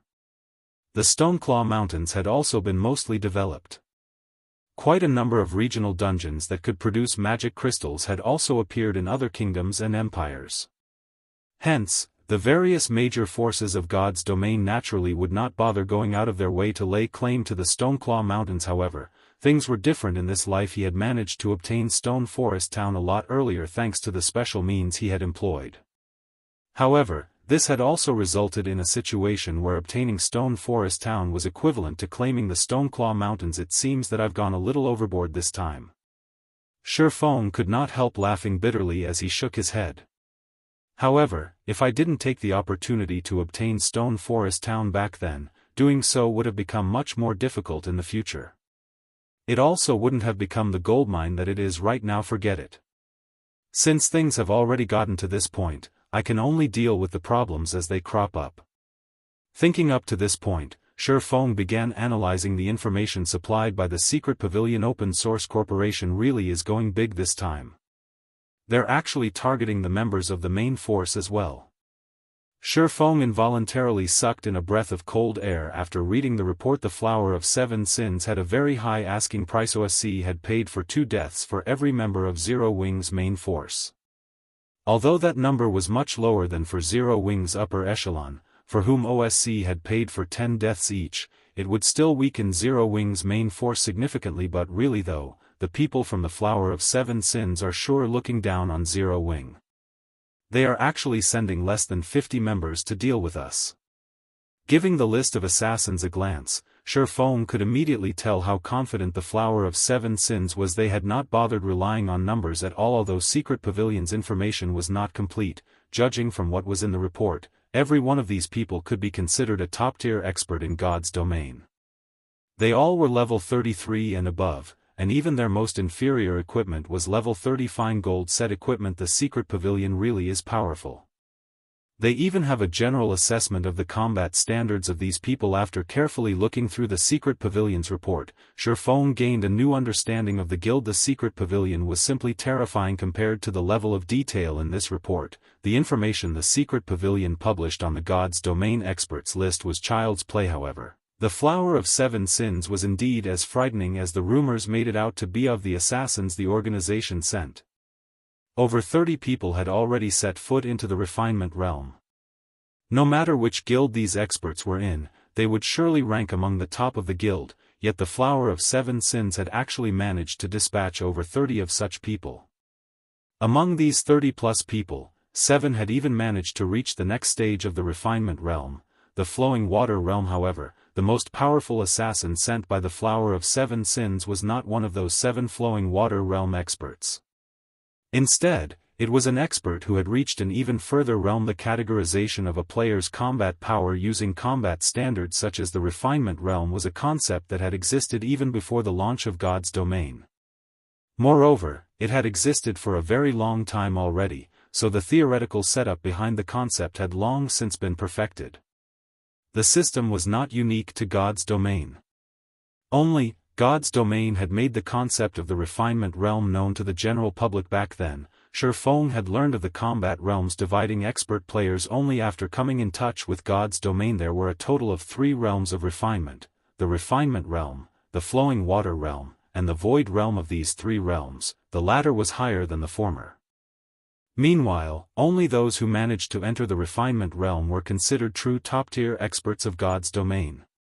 Each one of these experts was capable of going up against an entire army of players by themselves. Meanwhile, above the realms of refinement would be the domain. However, the monsters that had managed to achieve a domain were as rare as a phoenix's feather. One such existence was Martial Dragon. If Feng had not relied on his attributes to suppress Martial Dragon back then, in addition to having the assistance of his personal guard Kite, defeating Martial Dragon would have been utterly impossible. Had the fight dragged on, Feng would have been the loser. Instead, currently, although Feng still had the advantage in equipment, this advantage was continuously shrinking. It seems that this Void Realm expert has been prepared to deal with me. Feng could not help but inwardly guess, even if he could successfully deal with his opponent, the other members of the guild. Chapter 713, Silver. Firewing Empire, Firewing Imperial Capital.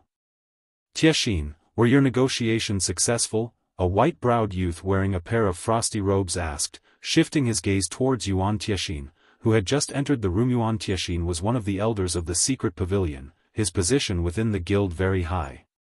Moreover, he was already 50 years old this year. Yet, despite the white-browed youth directly calling Yuan Tiexin by his personal name, the latter did not show any signs of dissatisfaction.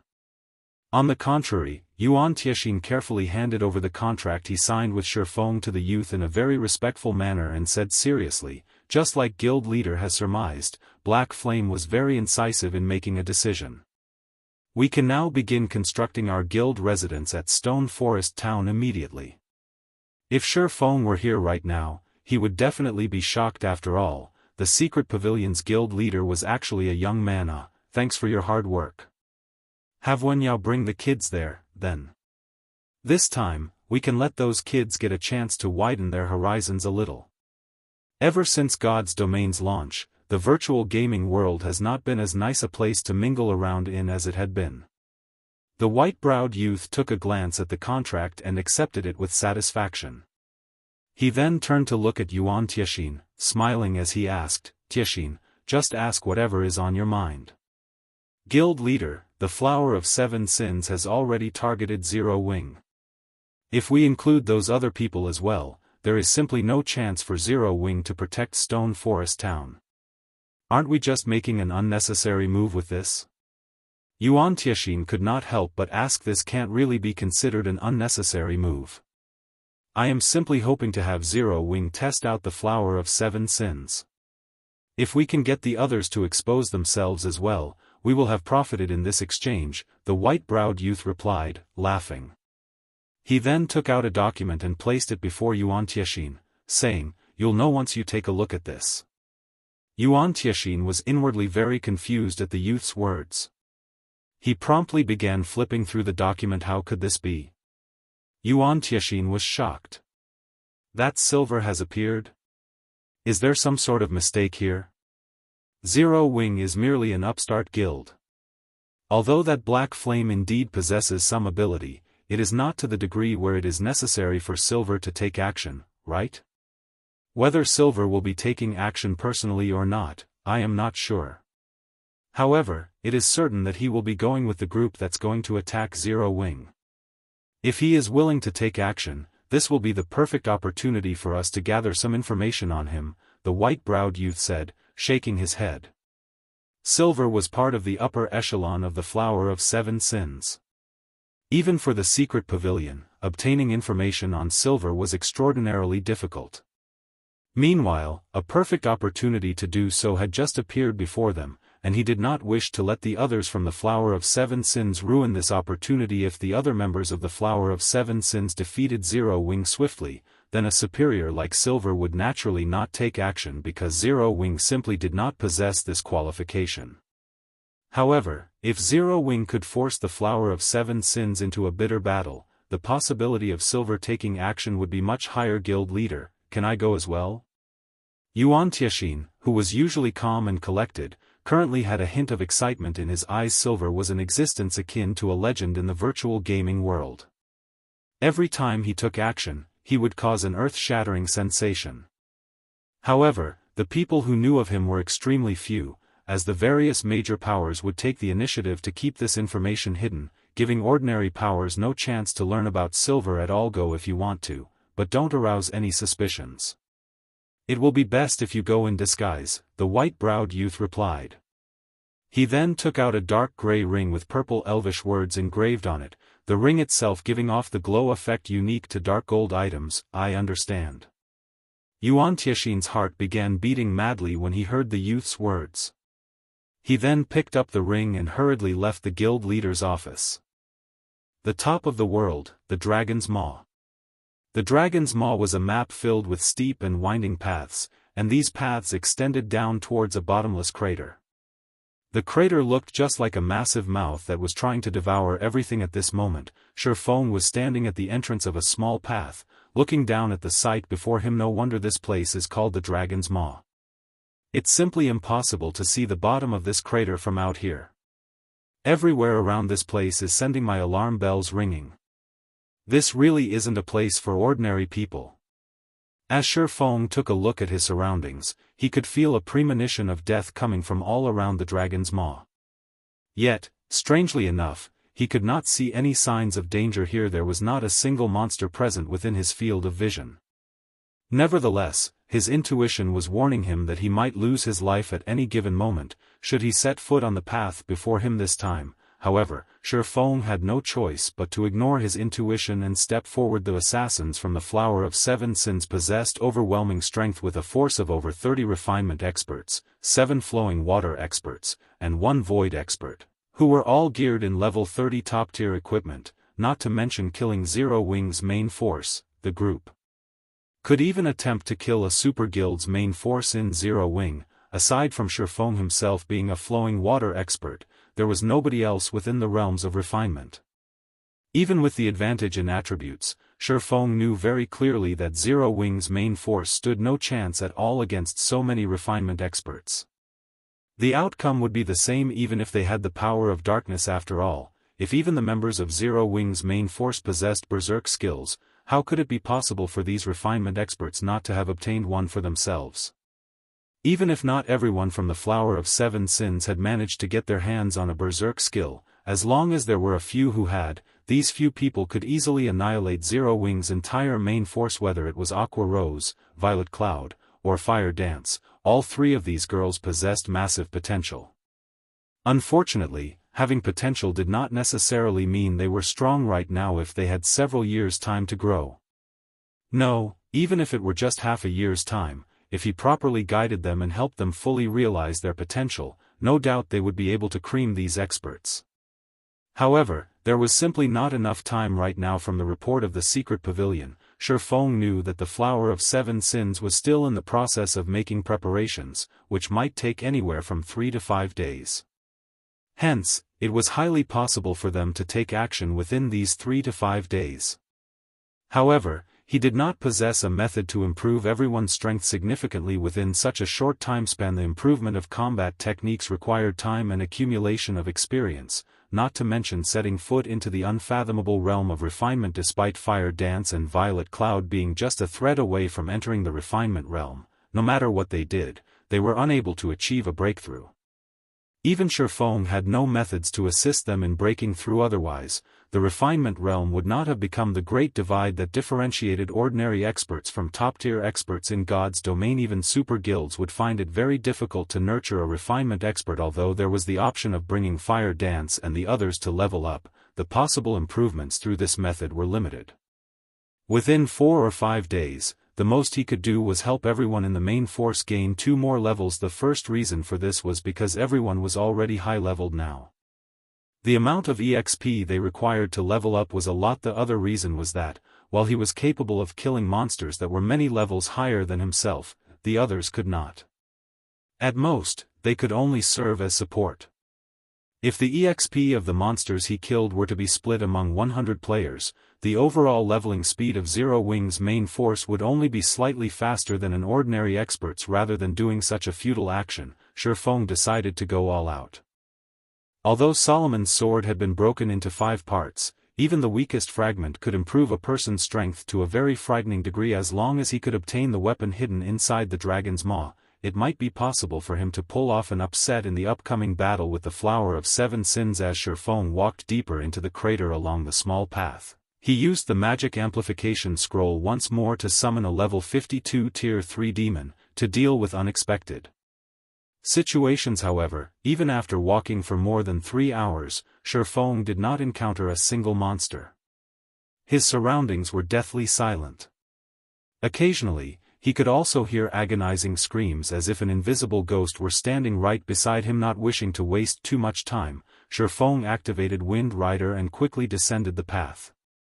Finally, after traveling for another 2 hours or so, he arrived at the bottom of the crater statues. At the dark bottom, Feng discovered many lifelike stone statues carved in the form of various creatures, humans, elves, half-orcs, and many more. Every single one of these statues had an expression of horror on their faces.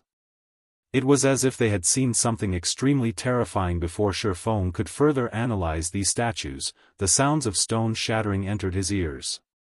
He quickly shifted his eyes towards the source of the sounds, discovering more than a dozen black shadows moving about. These black shadows were tiny, roughly the size of an ordinary person's fist. However, their speed was horrifying. It was practically impossible for the naked eye to keep up with them.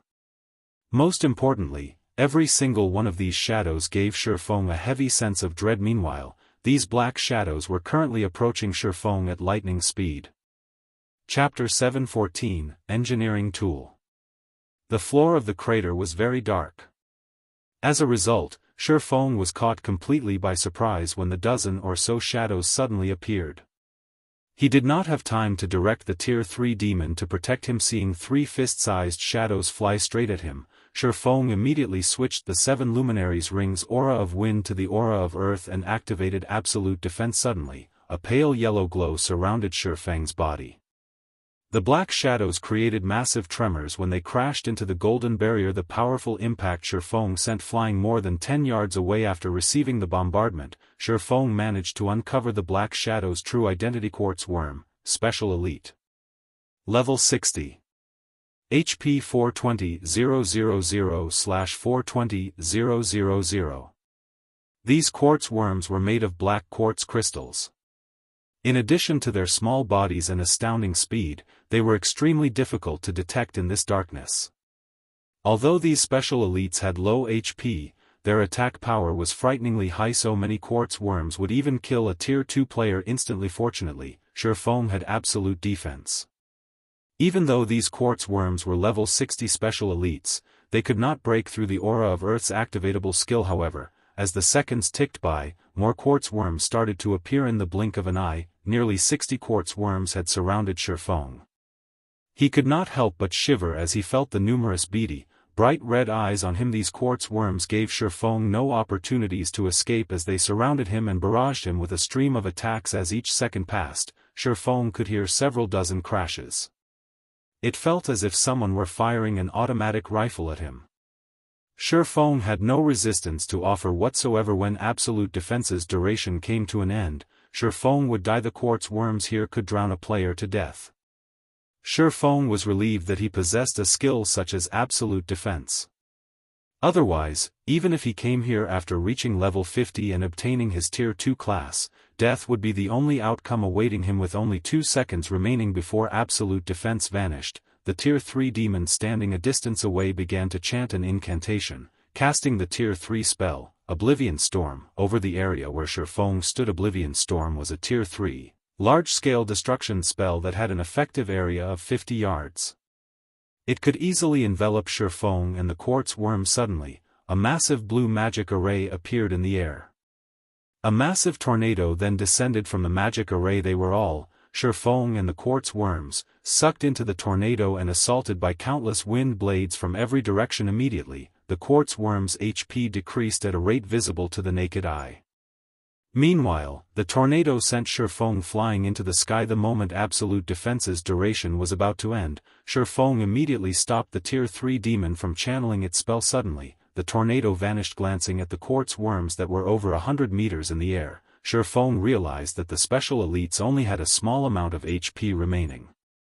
The lower HP ones had around 10,000 to 20,000, while the higher HP worms had around 30,000 to 50,000.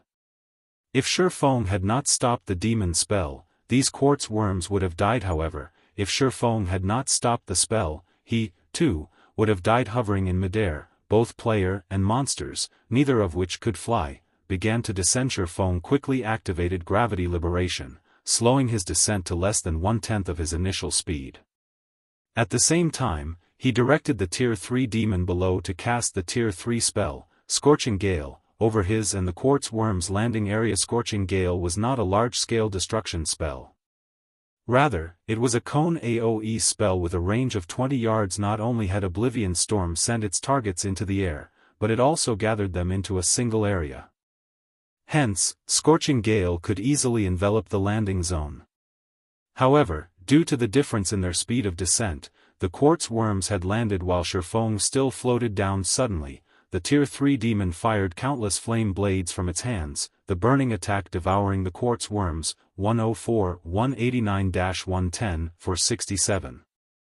Damages over -100,000 appeared above the quartz worms. The low HP special elites could not endure the flaming assault. Only after Scorching Gale finished did Feng land. Loot and quartz worm corpses littered the ground. Meanwhile, Feng's experience bar rose rapidly. The quartz worms were level 60 special elites. Although the EXP they rewarded was less than what ordinary level 60 special elites offered, it was still a lot more than level 60 elites. Moreover, Feng was only level 35 right now. The bonus EXP he obtained from fighting monsters that were 25 levels higher than him was impressive. However, the bonus EXP one could obtain through killing monsters of a higher level was not without limit, capping at 20 levels. Hence, players' EXP would, at most, increase by 20 times. Even so, an increase of 20 times would still provide Feng with an exaggerated amount of EXP. After this brief battle, Feng had gone from 9% of level 35 to 98% of level 35.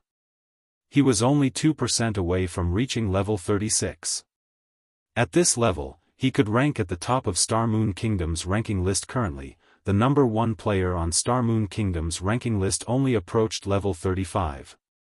They still needed to grind for half a day before crossing the threshold to level 35. This method of leveling isn't bad at all. Feng could not help his grin as he looked at the EXP he had obtained. Unfortunately, special elites were not easily discovered. Even in the Stoneclaw Mountains, an Azura mode regional dungeon, so many special elites would not appear at a single time.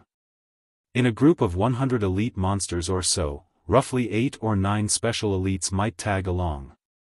Hence, it was nearly impossible to find large groups of special elites such as the quartz worms to grind on. Moreover, the Tier 3 demon's Tier 3 spell, Oblivion Storm, had a relatively long cooldown of 70 minutes. Unfortunately, the demon did not have any other combination attack that could kill a group of level 60 special elites instantly. Most importantly, it would be very difficult for Feng to locate so many quartz worms again. After Feng had wiped out the wave of quartz worms, silence returned to the area. The only quartz worms in the area were the corpses on the ground. Although the quartz worms had not provided much EXP, the loot they dropped was relatively good. Moreover, Feng had the luck increasing Icarus's heart. The 60-plus quartz worms had dropped quite a bit of level 50 or above bronze and mysterious iron equipment. The special elites had even dropped an engineering design glare bomb. Feng was delighted one could produce many interesting items with engineering. However, very few engineering items could be used in combat. Take the frost grenade for example. Not only could it cause damage, but it also possessed a control effect. Sadly, only master engineers could produce such items. Moreover, the designs were extremely difficult to obtain. Yet, if one tried to purchase these items, their prices were extraordinarily high. Ordinary players could not afford to use them. The glare bomb was not as advanced as the frost grenade. It could not inflict any damage. However, it was very easy to produce. The materials required were not particularly rare. Hence, it was one of the most common tools in field battles. The glare bomb could temporarily blind all creatures within its range, though its effect on players was reduced after Feng finished arranging the loot and was about to leave the area. For some reason, the external layer of stone on the statues began to fade, revealing these statues' original appearance. Every one of these restored individuals radiated a frightening aura.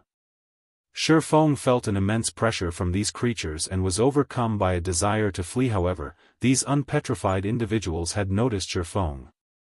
Chapter 7:15, Thunder Emperor.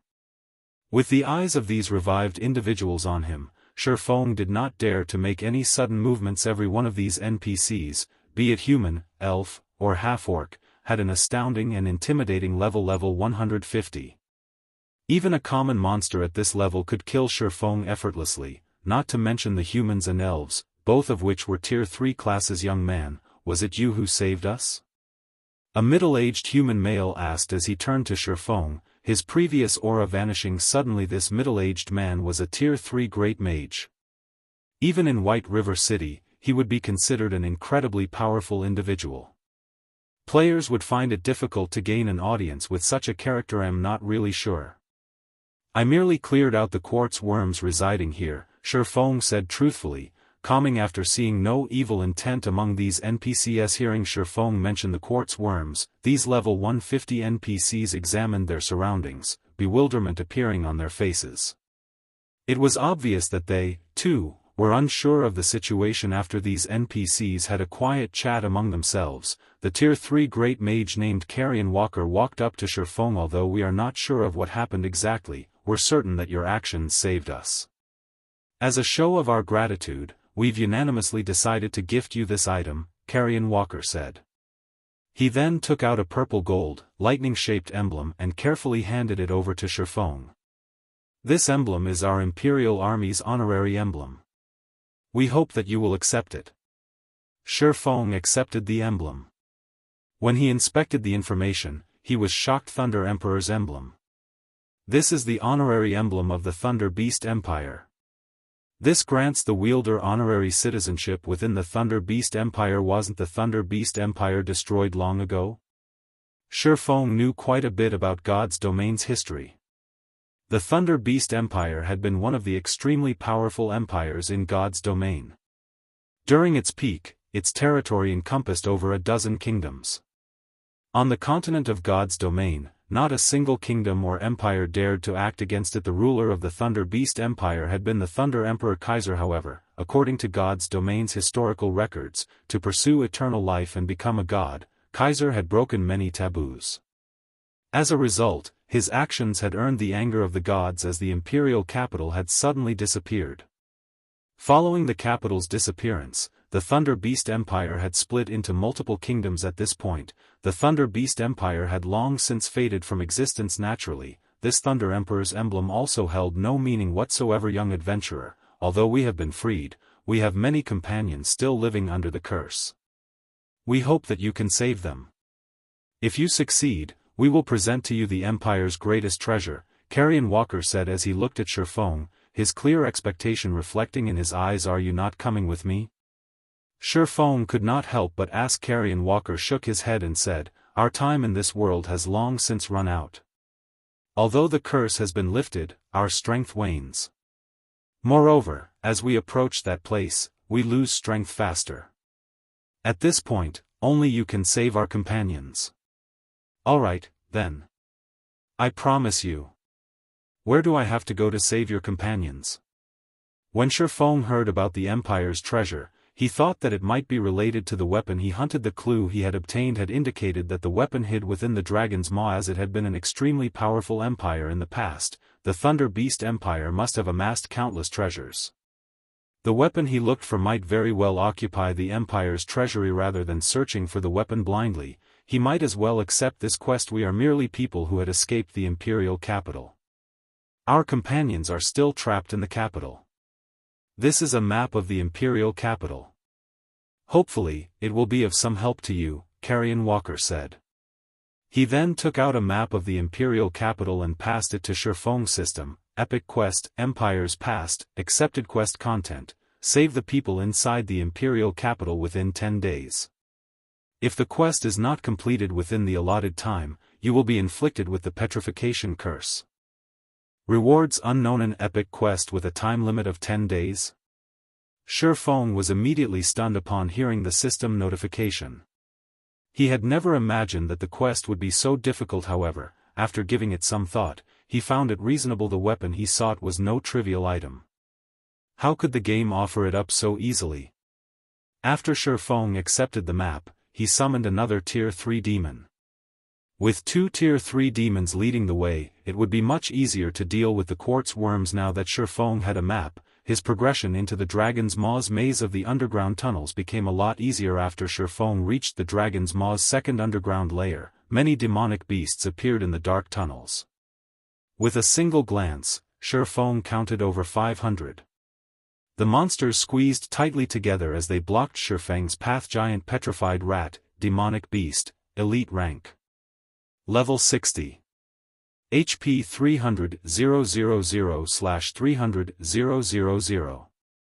Without hesitation, Feng directed the 2 Tier 3 demons to clear out these rats. When the giant rats saw the 2 Tier 3 demons, they released ear-piercing screeches. One pounced on the Tier 3 demons. They showed no fear of the 2 Tier 3 demons. Normally, even monsters would fear a powerful enemy, yet these giant rats were unafraid. Feng used one Tier 3 demon to attract these giant petrified rats' attention while the other demon cast a Tier 3 spell. The petrified rats had very high attack power. Even against a Tier 3 demon, their bites dealt over -1000 damage. If these elites faced an MT player of the same tier, they could easily devour half of said player's HP. Meanwhile, these giant petrified rats attacked in groups of a dozen or so. They would instantly devour players of the same level. Only a Tier 3 demon with 9 million HP could withstand their assault for long. This is. Feng suddenly noticed that the Tier 3 demon that held off the rats began to show signs of petrification. A portion of its body had already begun to turn a dull gray. Could this be why even Tier 4 players have fallen here? Feng did not believe that these giant rats were capable of defeating a Tier 4 player with only their powerful bites. However, it was a different story if they could petrify their targets. Looking at the Tier 3 demon statistics, although it had lost less than 1% of its HP, an additional petrification value had appeared. Currently, the demon displayed a petrification value of 0.84%, and with each bite from the giant rats, that value increased slightly. Needless to say, once this petrification value reached 100%, even if the Tier 3 demon still had 100% of its HP remaining, it would turn into stone. So this is how they work. Feng could not help but breathe a sigh of relief. Fortunately, he had only used his summoned demons to attack. If he had faced these monsters himself, the consequences would have been dire. The Tier 3 demons he summoned could last 5 hours. With the increment rate of the petrification value, although they would not last a full 5 hours against these monsters, they should have no problems fighting for 3 or 4 hours. Fortunately, he could summon a new demon once every 3 hours. In other words, he could rely on his summoned demons to fight for him, having no need to worry about being petrified or any hindrance to his progress. Chapter 716, Ruins of the Imperial Capital. Under Feng's control, the 2 level 52 Tier 3 demons quickly swept through all of the giant petrified rats in the stone hall. Following the clear sound of a system notification, a golden glow encompassed Feng. He had finally reached level 36. Without hesitation, Feng placed the 10 free attribute points he had just obtained into agility, partially making up for the loss of 25 agility he had previously suffered. The giant petrified rats were level 60 elites, and they dropped valuable loot. Aside from some materials, they dropped plenty of level 50 and above common and bronze equipment. In the outside world, Feng would have to grind far longer to obtain so many items. A Tier 2 skill book. Feng was slightly surprised as he picked up a book decorated with silver silk from the pile in God's domain. The majority of a class's basic skills were learned from NPC instructors, while some of the slightly more powerful skills were obtained from quests. As for high-tiered skills, however, one could gain them by trading the legacy skill point that the system provided. Tier 0 skills could generally be found in the fields or dungeons. However, Tier 1 skills practically never dropped, increasing the difficulty of obtaining them exponentially. In truth, the majority of the Tier 1 skills that monsters dropped could be gained by trading in legacy skill points. If one obtained such a skill from monsters, they would not have to waste their legacy points to unlock said skill and could spend the points on learning other skills. Ordinary Tier 1 skills generally cost 2 legacy skill points to learn. Meanwhile, players only obtained 1 point for every 3 levels.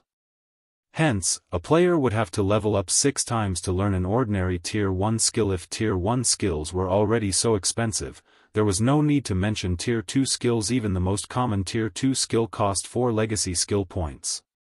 One had to level up 12 times to learn one. Hence, in God's domain, skill books were extremely valuable. Currently, the going rate for an ordinary Tier 1 skill book could even rival a piece of level 30 fine gold equipment. If it were a powerful Tier 1 skill such as a life-saving dash, AoE attack dash, control removal dash, or burst-type skill book, no one would sell it even for the price of a level 30 dark gold weapon. Much less anything fine gold. Ranked weapons and equipment would be discarded as players increased in level.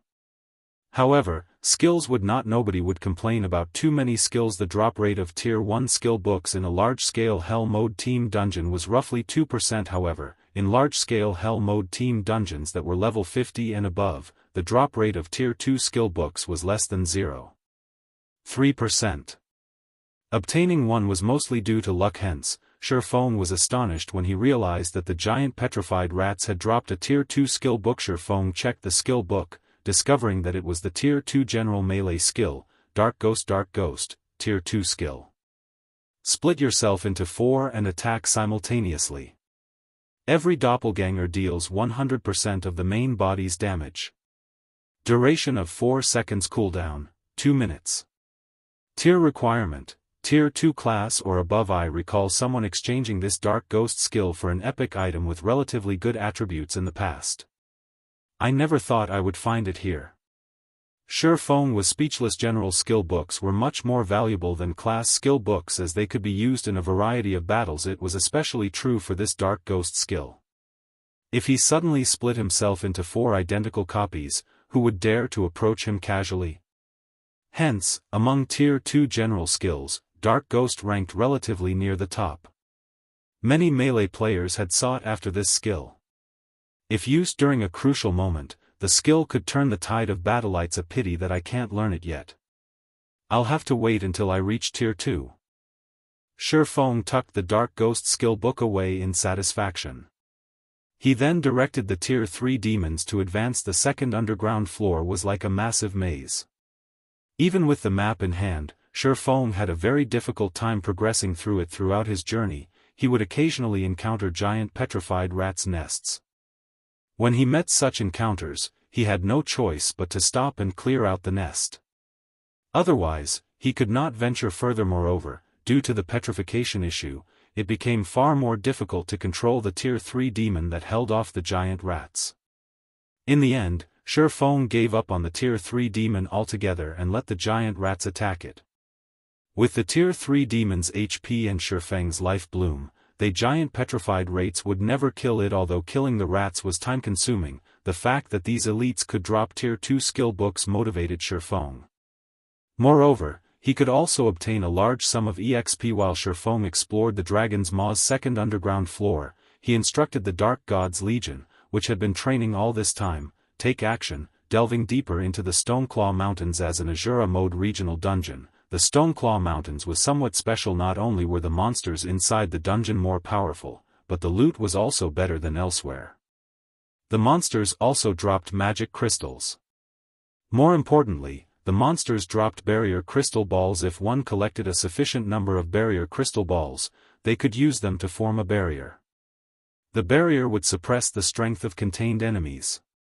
It was just like the demon-suppressing barrier that Blue Frost's team had used when they faced the level 40 Great Lord Noya. The barrier had greatly reduced Noya's combat power, making it a lot easier to raid the Great Lord.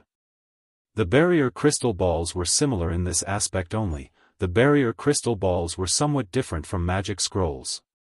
Generally, magic scrolls were one-use items. Barrier crystal balls, however, could be used multiple times. Only, each use would expend a lot of magic crystals. During God's Domain's initial stages, players were both low-leveled and low-tiered. Hence, most felt helpless against even high Lord-ranked monsters, not to mention Great Lords. Raiding these monsters simply required too much from players at this stage of the game. Perhaps the main god system had taken this into consideration. Since a player's strength was limited, the only other way to defeat these Grand Lord-ranked bosses was to suppress their strength. However, aside from quests, there were practically no methods or tools that could suppress boss-level monsters. Bosses of large-scale team dungeons had been a roadblock for many large guilds. However, after the Stoneclaw Mountains had appeared, the various guilds had discovered the barrier crystal ball in the dungeon's inner region. This had allowed the guilds to reduce the difficulty of large-scale team dungeons, significantly increasing their raiding speed. A guild only had a limited number of experts. Normally, only these experts were barely able to clear large-scale team dungeons. Large-scale team dungeons also had cooldown times. Hence, this had resulted in the rarity of top-tier equipment. However, if a guild could lower the difficulty of a large-scale team dungeon and allow players that were not quite experts to clear it, the acquisition of top-tier equipment would naturally skyrocket. Feng was not confident in dealing with the Flower of Seven Sins adequately. Against the Star Alliance, however, he had plenty of confidence. The best method to crush the Star Alliance swiftly was to increase Zero Wing's overall strength. After all, a battle between guilds could not be settled by an individual. Currently, the various large guilds were grinding in the Stoneclaw Mountains outer area. They avoided the inner region as they had deemed the danger to be higher than the potential rewards. The Flower of Seven Sins was already preparing to deal with Zero Wing. However, it would not be wise for Feng to send the main force into the Stoneclaw Mountains. But it was a different story for the Dark God's Legion. Originally, the Dark God's Legion's members were already powerful as individuals. After taking into account the power of darkness, they could easily venture into the Stoneclaw Mountains inner region to obtain the barrier crystal balls. Under Feng's command, the Dark God's Legion had no trouble obtaining several dozen barrier crystal balls. This was enough to outfit several 100-man teams to raid the hard mode Frost Prison. Time passed quickly. After a day of travel through the second floor, Feng finally arrived at the staircase leading to the floor below. Meanwhile, Feng was already level 37. He had fully recovered the 25 agility he had lost the instant Feng's foot landed on the staircase. The view before him changed. He was transported to a fog-covered city.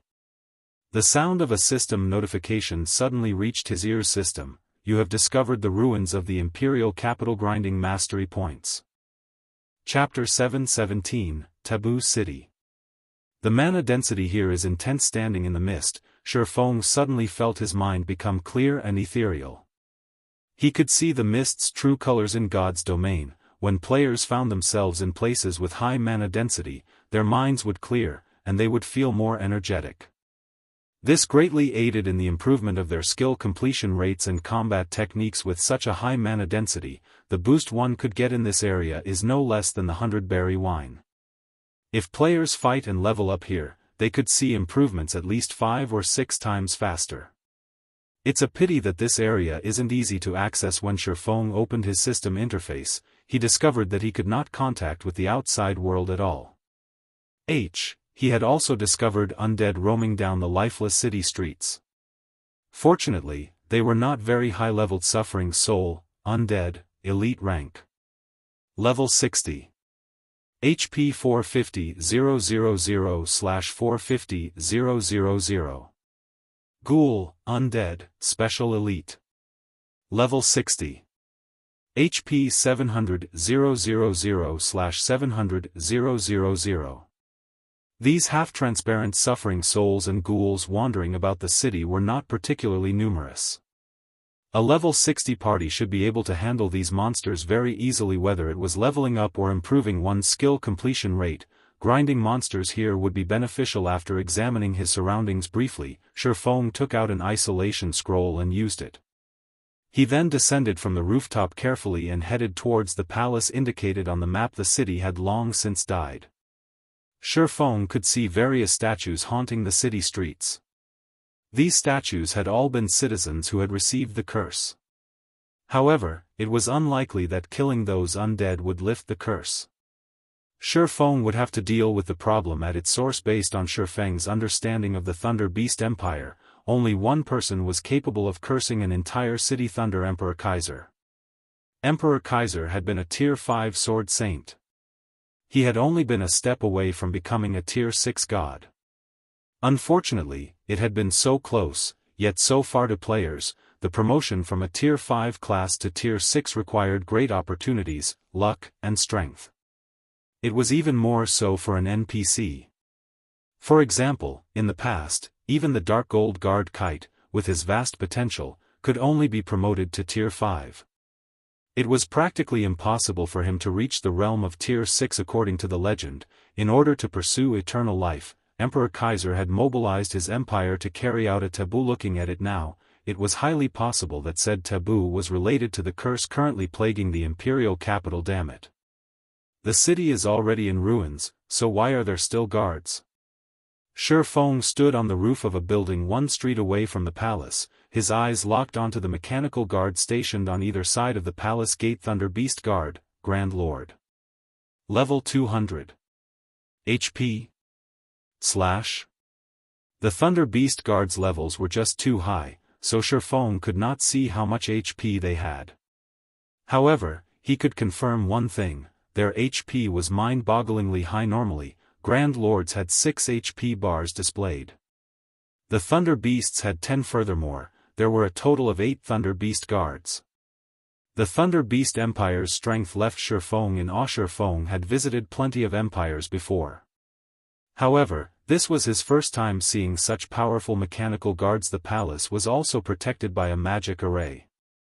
In order to enter the palace, Feng would either have to destroy the magic array or enter through the front gate. The first option of destroying the magic array was obviously unrealistic. Even a Tier 6 god would find it difficult to destroy a magic array that carried such dense mana, not to mention a Tier 1 swordsman like Feng. Yet entering through the main gate was also unrealistic. Even a level 200 Tier 4 class would not dare to provoke 8 level 200 Grand Lords simultaneously. Feng was only a level 37 Tier 1 swordsman. The Thunder Beast guards would send him to oblivion long before he ever reached the palace gate. Feng had thought of using a tier 3 demon as bait. However, due to the gap in levels, rather than luring the guards away, he might draw the guards aggro himself. Do I have to give up just like this? Feng was frustrated. He observed his surroundings in hopes of finding a solution. After watching from the rooftop for some time, Feng suddenly discovered something interesting. There were plenty of undead roaming the streets in front of the palace. However, not a single suffering soul came within 200 yards of the palace gates. Only a few ghouls would wander near. Meanwhile, when a few occasional ghouls and suffering soul tried to wander towards the gates, the Thunder Beast guards vanquished them immediately. Only those few ghouls remained unharmed. The Thunder Beast guards should be absolutely neutral. They should regard both players and monsters as enemies. So why are those few ghouls safe? Feng was very curious. He even summoned a tier 3 demon, directing it to capture a few ghouls from elsewhere and throwing the monsters towards the main gate. Without exception, the Thunder Beast guards annihilated every ghoul. This is interesting. Feng could not help his smile as he watched the few ghouls wander about before the gates. He then directed the tier 3 demon to hide and waited for those few ghouls to wander out of the restricted area. Minutes and seconds passed quickly. However, Feng did not rush to Feng, who had taken on many adventures and quests in God's domain. Patience was the foundation of success. After more than an hour, a ghoul finally exited the 200-yard restricted area. Like an eagle hunting its prey, Feng directed the tier 3 demon to nab the ghoul. No matter how hard the ghoul attacked and struggled, it could not break free from the demon's grasp. With a flap of its black wings, the demon put more distance between itself and the restricted area. The tier 3 demon then brought the ghoul before Feng. Its hand gripped the ghoul tightly, preventing the special elite from moving. Meanwhile, Feng activated omniscient eyes to inspect just what differentiated this ghoul from the others. The ghoul was actually able to deter even the Thunder Beast guards from attacking it. The ghoul had mutated from a human's corpse. It still wore the noble's clothes it had worn in life. There had been nobles among the ghouls the guards had killed. Could it be that this ghoul had possessed a higher rank while it was alive? After observing the ghoul for some time, Feng failed to discover any clues. However, he did not believe that the main god system would have him complete this high-level quest for no good reason. For a quest in a level 60 map, even a legendary quest, level 60 players should be able to complete it. However, even level 200 players would not be able to get past the Thunder Beast guards before him, much less level 60 players. At the very minimum, it would take a team of 10 level 200 tier 4 players to defeat them. Forget it. Let's kill it as an experiment. In any case, there are a few more ghouls I can experiment with. In the end, failing to discover any peculiarities, Feng had the tier 3 demon finish off this ghoul. When the ghoul died, it transformed into a bundle of meat and green liquid. It also dropped a few silver coins and some other items. Its loot was no different from the ghouls Feng had killed before, huh? This is Chapter 718, Grinding Mastery Points. Among the ghouls' loot, Feng found an item that he was relatively familiar with: Mastery Book. This item was extremely rare and would provide players with free mastery points. Normally, it could only be obtained from treasure chests or quests. This was the first time Feng had seen this item drop from a special elite. Feng's one-handed sword mastery had already become a basic sword master, the mastery increasing his damage with the one-handed sword by 30% at this stage of the game. Even for powerful experts, being an advanced swordsman was impressive, receiving a 20% damage increase. The majority of the expert players in God's domain were currently stuck as intermediate swordsmen. A bronze mastery book, huh? Feng was somewhat disappointed after he checked the mastery book's information. If it were a mysterious iron mastery book, he might be able to become an intermediate sword master this instant. When used, a bronze mastery book could provide players with anywhere from 5 to 25 free mastery points, significantly fewer than a mysterious iron mastery book's 10 to 50 points. Basic sword master required 150 mastery points. Intermediate sword master required 200 mastery points. If he were lucky with a mysterious iron mastery book, after including his previously accumulated free mastery points, he might have achieved the promotion to the intermediate sword master right away. At intermediate sword master, the mastery would increase Feng's damage with the one-handed sword by 40%. This was a significant increase to any player, not to mention Feng then used the Bronze Mastery Book, obtaining 9 free mastery points. Adding this to what he had already accumulated, he had 177 mastery points. He was only 23 points away from the 200-point threshold. I wonder if all the remaining ghouls will drop mastery books as well? Feng could not help but get his hopes up. He then directed a Tier 3 demon to wait outside the restricted area while controlling the other Tier 3 demon to kill nearby ghouls. There were currently 3 more ghouls within 200 yards of the palace. However, Feng did not dare to lure them away casually.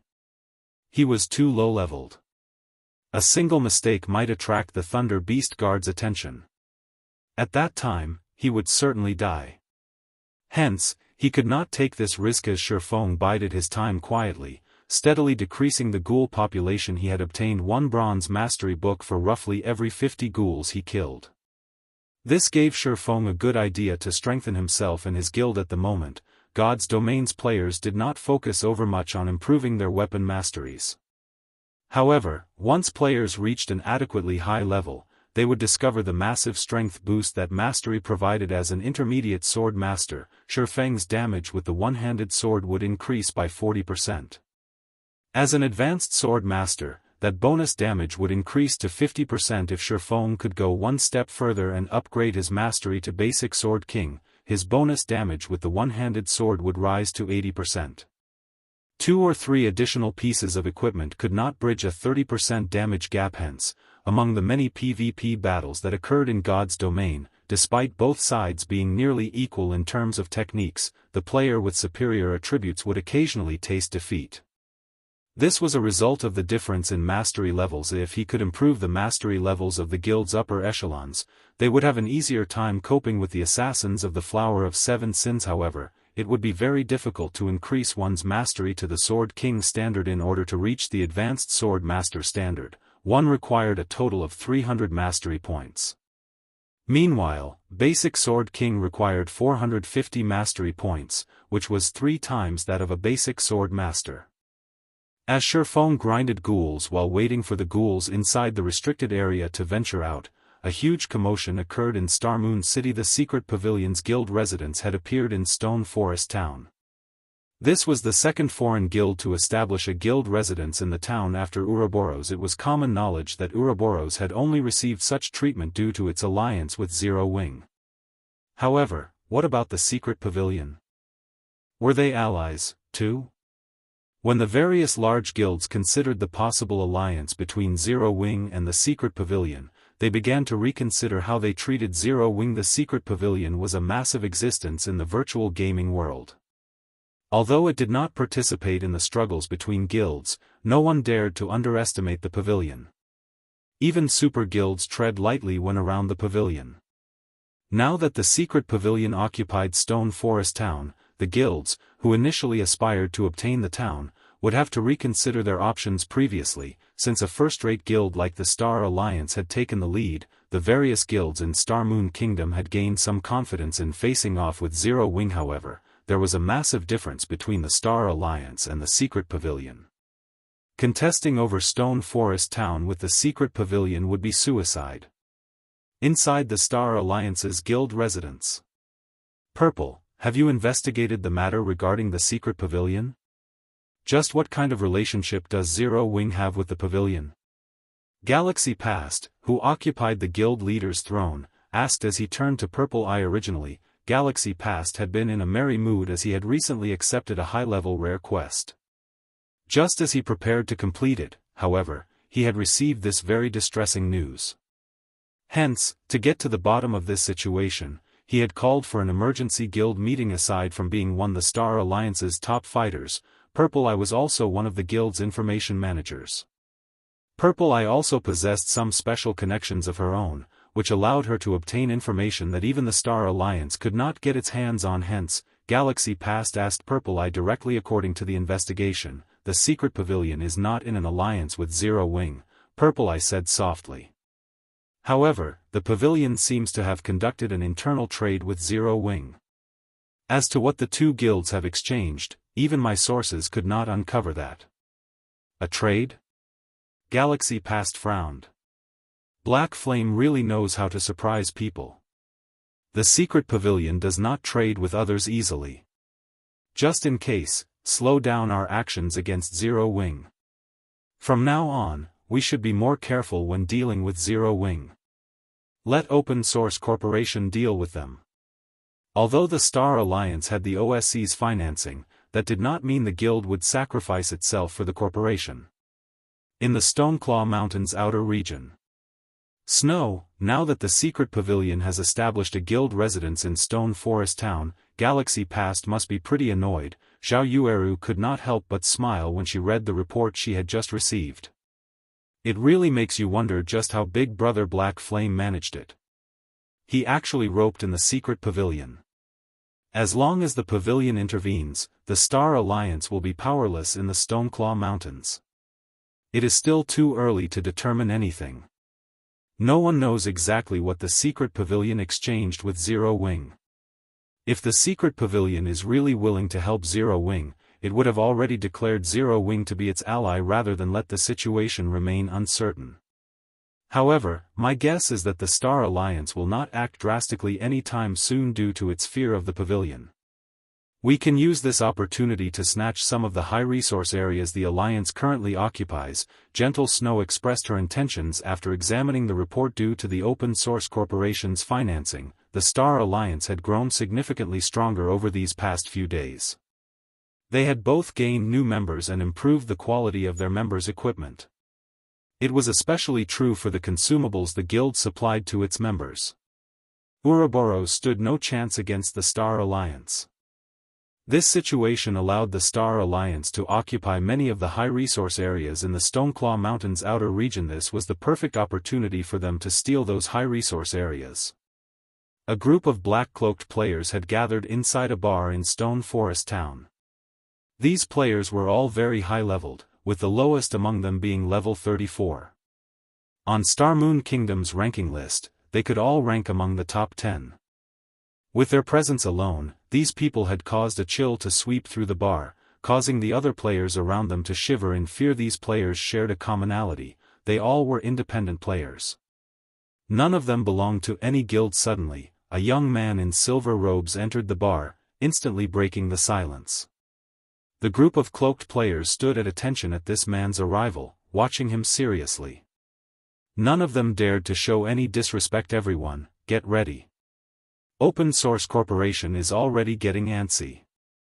Chapter 719, Mastery Skyrockets. Ruins of the Imperial Capital. On the streets filled with wandering undead, Feng controlled the Tier 3 demon to slaughter ghouls. However, the presence of ghouls was quite rare, and after clearing several streets surrounding the palace, Feng had only obtained 4 bronze mastery books. His EXP bar, on the other hand, had risen significantly. Currently, he was at 53% of level 37. At most, he would need to grind for another day or so to reach level 38 just after Feng killed the last ghoul within the 200-yard restricted area. Golden light escaped from this ghoul's body and flew towards the sky. After the golden light dissipated, a golden beam shot into Feng's body. The sound of a system notification suddenly rang by Feng's ear. System: you have liberated a bound soul and have received the blessing of the dead. For each ghoul you kill, you will increase your Thunder Beast Empire reputation by 1 point. Killing ghouls increases my reputation with the Empire? Feng suddenly understood how he could enter the palace. One could not casually approach a kingdom's or empire's palace. One first needed a certain amount of reputation. Unfortunately, neither a kingdom's nor an empire's reputation was easy to obtain. Generally, one had to complete special quests or obtain the first clear of team dungeons to gain reputation for a kingdom or empire. These Thunder Beast guards were mechanical puppets.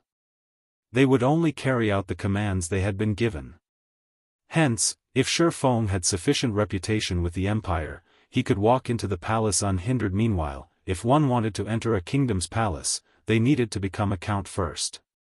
As for an empire's palace, one had to become a Marquis. Becoming a Marquis required 5,000 reputation points. Normally, it would be exceedingly difficult to accumulate so much reputation.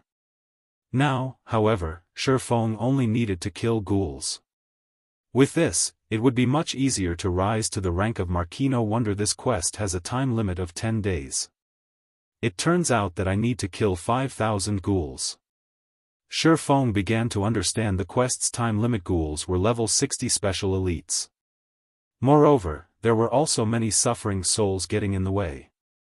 Feng would have no choice but to kill the elite monsters while hunting for ghouls. Even a level 60 ordinary expert would have to spend quite a long time killing a level 60 special elite ghoul. Each one could take anywhere from 7 to over a dozen minutes depending on the expert's strength. At that pace, even with 10 days, they would not be able to kill 5,000 ghouls. To Feng, though, this was not a problem. One level 52 tier 3 demon took less time to kill a ghoul than a 20-man team. Fortunately, Feng could control 2 tier 3 demons simultaneously, following which, Feng began sweeping through the city for ghouls. Previously, as he had to wait for the ghouls in the restricted area to wander out, Feng's range of activity had been limited. Hence, his grinding efficiency had been very low. Now that this restriction was gone, he could move from one end of a street to the other, slaughtering everything without pause as one ghoul after another fell. Feng's reputation rose. System: you have killed a ghoul. Reputation in Thunder Beast Empire +1. System: you have killed a ghoul. Reputation in Thunder Beast Empire +1. System: you have killed a ghoul. Reputation in Thunder Beast Empire +1. After 3 hours, Feng's reputation had increased to 207 points. He gained reputation far slower than he had expected. Although he killed the special elites very quickly, there were only so many ghouls that appeared on a single street. He had to waste a lot of time moving from one ghoul to another, which significantly reduced his efficiency. At this rate, I will only complete this part of the quest if I grind non-stop for 2 days. The remaining time should be enough to lift the curse on the city and complete the quest. Just as Feng was lost in thought, he heard a warning from the system. This warning was a notification telling him that someone was calling from the real world. Normally, the game would only warn players when communication with the outside world had been severed, and players were unable to accept real-world calls from inside God's domain. Did something happen? Feng didn't think too much about it as he immediately swiped his fingers, calling up the system interface and clicking the logout button. Previously, he had told Fire Dance and the others that he was working on a quest in a special area and that contact with the outside world was unavailable. Hence, they would not call him unless it was urgent. It was 3 a.m. in the real world. Normal people would not call at this time of night for Blackie and the others to contact him in the dead of night. The only possibility was that something had happened to Zero Wing. Darkness surrounded Feng as he stepped out of his virtual gaming cabin. The ringing from the quantum watch Feng wore on his wrist echoed throughout the silent bedroom. Taking a look at the watch's display, Feng discovered that it was Blackie. Blackie, what's so urgent? Has something happened in God's domain? Feng asked after answering the call. Brother Feng, the Stoneclaw Mountains, something has happened. Blackie said in a panic after the call connected. Of the 300 members in the Dark Gods Legion, nearly all of them have been wiped out. Only a dozen or so managed to return to Stone Forest Town. Impossible. Feng was dumbfounded. Could it be the Star Alliance? That shouldn't be possible. Although the Dark Gods Legion only had 300 members, their equipment was first class. Their combat techniques were also top-notch. Furthermore, the Dark Gods Legion had a berserk skill like the power of darkness. Even if the Star Alliance sent out its best fighters, they could never annihilate the Legion initially. I wondered the same thing. However, based on what the survivors told us, the people who attacked them did not seem like members of the Star Alliance. They weren't red names either. They were a group of independent players. The instant they appeared, they killed off a few dozen members of the Legion. Even after everyone activated the power of darkness, they couldn't hold their ground against those independent players. Some of the more powerful players even killed Legion members in just a few moves. Before they could even react, they were dead. The news had also shocked Blackie. Hence, he had contacted Feng immediately. Aside from Zero Wing's main force, the Dark God's Legion was the most powerful team in Zero Wing. Even throughout Star Moon Kingdom, the Legion ranked at the very top in terms of combat power. The Legion also had the power of darkness, yet they had been massacred. News of this incident had already spread throughout Star Moon Kingdom. If they did not deal with this matter properly, Zero Wing's reputation would plunge to the darkest pits of the Abyss. A group of independent experts with top-tier equipment and skills? Could it be the Flower of Seven Sins? Of all of Feng's possible enemies, only the Flower of Seven Sins was capable of such a feat. However, wasn't the organization's target Zero Wing's main force and upper echelon? Hearing Feng suggest that it was the Flower of Seven Sins doing, Blackie was momentarily stunned. Blackie agreed with Feng's deduction. Only, he never imagined that the Flower of Seven Sins would be so powerful initially. He had doubted that any power could easily defeat Zero Wing's Dark God's Legion. Even if the Flower of Seven Sins took action, the organization would have to expend a lot of effort to take the Legion down. In the end, however, he had been sorely mistaken. If the Dark God's Legion had already suffered such a fate, Zero Wing's main force was in trouble. Brother Feng, what should we do? Blackie asked, panicking. Chapter 720, Marquis. Feng fell silent at Blackie's question. He had never expected the Flower of Seven Sins to take action so quickly. Not only had the organization made its move several days earlier than estimated, but their targets had also not been Zero Wing's main force or upper echelons. The loss of EXP from the Dark God's Legion's annihilation was a small matter. However, it would not be easy to recover the lost equipment. Blackie, tell Aqua and the others that they are already being targeted immediately and try to stay within city limits as much as possible. Have them focus on improving their techniques in the Divine Colosseum. We'll deal with the Flower of Seven Sins once I return, Feng said after giving it some thought. The best decision right now would be to have Aqua Rose and the others avoid the Executioner's Blade. With so many refinement experts, Aqua Rose and the others would have no chance of victory in their current state. Right, also have Melancholic gather some materials for me. I'll need them once I return. In God's domain, with players' current strength, it was impossible to commit murder in the cities or Stone Forest town and get away with it.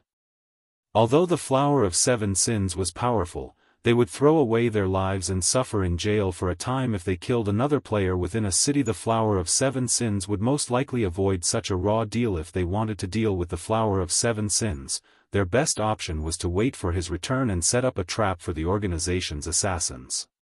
Only then would they have a chance of victory. Anything else would just add bodies to the growing mound of corpses. I understand. Blackie nodded solemnly. Although he was frustrated, this was all he could do right now. After the call ended, Feng busied himself, refilling the gaming cabin's nutrient solution. He needed to give it his all and complete this epic quest of his as soon as possible. Now that he was halfway through the quest, he could not turn back to seek for help. The penalty for failing an epic quest was no laughing matter. I am taking too much time to kill the ghouls. I need to work faster. After Feng logged into the game, he opened the Imperial capital's map and searched for the location with the highest density of monsters. Although the area around the palace is crowded, it's not the most populated area. Generally, the trade area has the most NPCs. After deciding on a destination, Feng activated Wind Rider, leading his 2 Tier 3 demons as he charged towards the Thunder Beast Empire's commercial district. At the same time, something was happening in Star Moon Kingdom. The news about the near annihilation of Zero Wing's Dark God's Legion had already appeared on Star Moon Kingdom's forums, and many players chatted about this latest drama. Aren't there a ton of experts in Zero Wing's Dark God's Legion? How did they get wiped out? I heard they were done in by a group of independent players. I used to think that Zero Wing was very powerful. It seems that they only amount to this much. Indeed. Others keep saying how powerful Zero Wing is and how the guild has so many experts. In the end, a group of independent players slaughtered them. As expected, everything was just a bunch of rumors. As news about Zero Wing's defeat spread, the guild's reputation began to sink. As a result, many players who had intended to join Zero Wing began to hesitate. Meanwhile, in Stone Forest Town, many guilds had begun to move covertly when they heard this news. They were all preparing to deal with Zero Wing. Ha ha ha. Open Source Corporation is truly formidable. They managed to annihilate Zero Wing's Dark God's Legion so quickly. This should be a major blow to the guild. Galaxy Past could not help but laugh when he received the news. Purple, do you know who did it? The Flower of Seven Sins.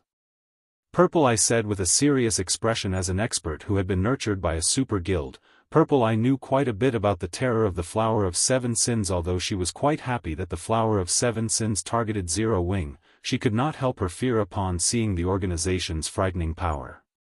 On the off chance that a major power hired the organization to target the Star Alliance, they would not laugh. It's no wonder they wiped out the Dark God's Legion. It seems that OSC really went all out this time. Galaxy Past similarly shivered when he heard the name of the Flower of Seven Sins, his joy vanishing. Since the Flower of Seven Sins has begun to strike, we won't have anything to worry about. Notify Red Feather and the others. Both inside and outside of the Stoneclaw Mountains, tell them to kill every Zero Wing member they meet. Previously, the Star Alliance had been afraid of an ambush by Zero Wing's top fighters. Hence, the guild had dispatched mostly elite members to the Stoneclaw Mountains, with only a few experts to tag along. Now that they had the support of the Flower of Seven Sins, however, things had changed. In terms of top combatants, the Flower of Seven Sins possessed an overwhelming advantage. Now, rather than fear Zero Wing's experts, their experts could strike. That way, the Flower of Seven Sins could obliterate all of them in one go, burning Zero Wing's prestige to the ground. I'll get it done. Purple, I left to put the plan into action. As the Star Alliance's experts began to move, Zero Wing, which had dominated the Stoneclaw Mountains, was suddenly at a disadvantage in the regional dungeon, its members having to take precautions. Vice Leader Aqua, many guild members have begun complaining about our inaction. If you keep having us train in the Divine Colosseum and ignore the situation in the Stoneclaw Mountains, I'm afraid that morale will start to fall. Vice Leader, why don't you let us deal with those bastards from the Star Alliance? The Dark God's Legion will put fear into their hearts, and the Alliance won't dare set foot in the Stoneclaw Mountains ever again. Many of Zero Wing's core members were annoyed with the Star Alliance's actions, eager to participate in the battles in the Stoneclaw Mountains. Rejected. I understand your sentiments, and I feel the same, but we will only fall into the Star Alliance's trap by doing so. Guild Leader has already ordered us to put everything aside until his return, Aqua Rose said, shaking her head. As for the Stoneclaw Mountains, everyone should just go elsewhere to level up for now. Previously, roughly a dozen of the guild members had attacked without authorization in the hopes of teaching the Star Alliance a lesson. In the end, they died before they had even arrived at the transfer gate to the Stoneclaw Mountains. The dozen or so main force members had been defenseless. Moreover, the enemy even had fighters at the time. Launching a counterattack right now would be the equivalent of gifting their equipment to their enemies. For now, they could only give up on the resources in the Stoneclaw Mountains. Meanwhile, inside the ruins of the Imperial capital.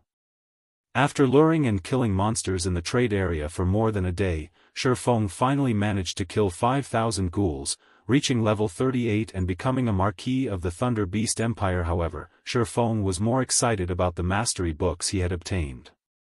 Although the drop rate in the trade area was much lower, the 5,000 ghouls Feng killed had yielded him a total of 31 bronze mastery books. After killing 5,000 ghouls, Feng had killed practically every ghoul in the trade area. The ghouls in the Imperial capital were different from the monsters in the outside world. They did not respawn after they died, so there would be one ghoul less with each kill. Hence, no one else would ever grind here for mastery books again. With so many mastery books, I wonder just how many mastery points I'll obtain. Hopefully, my luck won't be too bad. Feng then took out a mastery book from his bag and clicked to use it. Chapter 721, Promotion to Sword King. After Feng clicked Use, the mastery book transformed into a silver light and vanished. A half-transparent prize will then appear before Hema Bronze Mastery Book offered a player anywhere from 5 to 25 free mastery points. A player's luck attribute had no effect whatsoever on this type of prize wheel. The needle of the prize wheel would only stop spinning when the player shouted, "Stop." However, the prize wheel was not divided into equal sections. The higher the number of free mastery points a section provided, the smaller its area was on the wheel. For example, the 5-point section occupied 25% of the wheel. It was easy to land on. Meanwhile, the 25-point section occupied less than 1% of the wheel. As for relying on one's eyesight for a better outcome, it was simply impossible. The naked eye could not keep up with the spinning needle. There was no way to determine when one should stop the needle. After Feng yelled, "Stop," the needle slowed. The needle stopped at the 6-point section. Sure enough, it won't be easy to land on a high-point section. Fortunately, I have 35 mastery books with me. I should gain enough points to become an advanced sword master. Feng could not help but laugh bitterly as he looked at the number he had obtained. He needed 200 mastery points to reach the intermediate sword master standard, and 300 points to reach the advanced sword master standard. Currently, he had 177 mastery points. With the addition of the 6 points he had just obtained, he would have 183 points in total. Even if he got 5 points from every bronze mastery book, he would gain at least 170 mastery points. He wouldn't have any issues gaining the promotion to an advanced sword master. His damage with the one-handed sword would increase by 50%. His strength would also rise significantly, following which, Feng began plowing through the mastery books. Mastery +5. Mastery +7. Mastery +5. Mastery +9. Not a single roll he made exceeded 10 points. The bronze mastery books the ghouls had dropped were extraordinarily fraudulent. However, after using 14 bronze mastery books, Feng managed to increase his one-handed sword mastery to 300 points. I still have 20 books left, and I'm just 150 points away from 450 mastery points. Let's try for Sword King. Feng had intended to leave a few mastery books for Fire Dance and the others. However, if he could upgrade his one-handed sword mastery to basic Sword King, the lethality of his attacks would be no laughing matter. If he went up against a top-tier MT, he would need roughly 7 basic attacks as an advanced sword master to end the battle. If he became a basic Sword King, he would only need 5 hits. This was not including skills. In other words, if he upgraded his one-handed sword mastery to the basic Sword King standard, it would be the equivalent of permanently activating a minor berserk skill with an indefinite duration.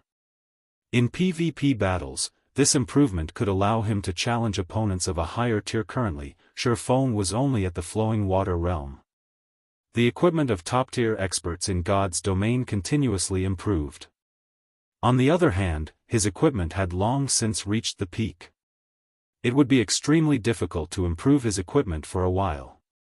Hence, his advantage of attributes decreased as time went on. In a battle of basic attacks, Feng estimated himself to be only slightly stronger than a Void Realm expert wearing top-tier equipment and at his level. If he wanted to kill a Void Realm expert, it would take him a relatively long time. Against so many experts from the Flower of Seven Sins in a group battle, the longer the Void Realm expert pinned him down, the greater the danger he would be in. However, if he could become a basic Sword King, killing a Void Realm expert would become much easier. Hence, it was imperative for Feng to become a basic Sword King. Feng then continued using the bronze mastery books. 1 book. 2 books. 3 books. 1 bronze mastery book after another vanished from Feng's hands. Mastery +6. Mastery +8. Mastery +5. Mastery +9. 8 more points. Feng looked at the indicator displayed beside his one-handed sword mastery. Picking up the last mastery book, he clicked Use. As the needle began spinning, Feng inhaled deeply before shouting, "Stop." If he could not obtain 8 points, then he needed to go elsewhere to search for more ghouls. The trade area housed the highest ghoul population. Other places had fewer ghouls. If he wished to obtain another mastery book, he would have to kill at least 100 ghouls. He would have to waste another 2 or 3 hours immediately. The needle began to slow, passing through the double-digit sections and the 5-point section. The needle continued through the 6-point section. In the end, the needle gradually came to a halt at the 9-point section system. You have obtained 9 free mastery points without hesitation. Feng placed all 9 points into his one-handed sword mastery, boosting the mastery to 451-point system. Congratulations. Your one-handed sword mastery has reached 451 points. For becoming the first player to upgrade your one-handed sword mastery to the basic Sword King, you will be rewarded with the title of Swordsmanship Master. Feng examined the Swordsmanship Master title. Swordsmanship Master. When using sword-type weapons, attack speed increased by 20%. When attacked by sword-type weapons, evasion plus 20, you may only use one title at a time. Effects will not stack with other titles. Increase attack speed by 20%? Such a powerful title. Feng was shocked. In God's domain, very few weapons and equipment increased a player's attack speed. Every item that did was precious. This was the first time Feng had seen a title capable of increasing a player's attack speed by 20%. In the past, the highest amount he had heard of was 15%. I had been unsure about going up against that Void Realm expert from the Flower of Seven Sins. Now that I have my one-handed sword mastery at the basic Sword King level and the Swordsmanship Master title, I should be able to end the battle quickly. Feng could not suppress his grin as he looked at the Swordsmanship Master title. Feng wished he could return to White River City immediately. However, he was only halfway done with his quest. It's about time I pay the palace a visit. Feng immediately switched his title to Thunder Beast Marquis. He then activated Wind Rider and flew towards the palace with his rank as a Marquis. None of the Thunder Beast guards on either side of the palace's main gate moved to stop Feng. The Grand Lord simply allowed Feng to enter the palace. However, the guards instantly killed the Tier 3 demon Feng had summoned. It frustrated Feng slightly. As soon as he passed through the palace gates, Feng was greeted by the sight of numerous mechanical guards patrolling the spacious hall. Thunder Beast Patrol, Great Lord. Level 200. HP. / Although these Thunder Beast patrols were not as strong as the Thunder Beast guards, they were far more of them. Each squad had 20 Thunder Beast patrols. Against such a force, even a level 200 Tier 4 player would have to tuck tail and run. If I had really tried to barge my way in, this would have been my grave. As Feng watched the Thunder Beast patrols, he recalled the rumors of so many Tier 4 players dying here. These Thunder Beast patrols merely glanced at Feng before continuing with their duties. Feng moved through the palace unhindered due to the Thunder Beast patrols. Not a single monster was present in the palace. Feng easily reached the palace's heart, the Thunder Beast Courtyard. The map indicated that the Thunder Beast Courtyard was where Thunder Emperor Kaiser lived.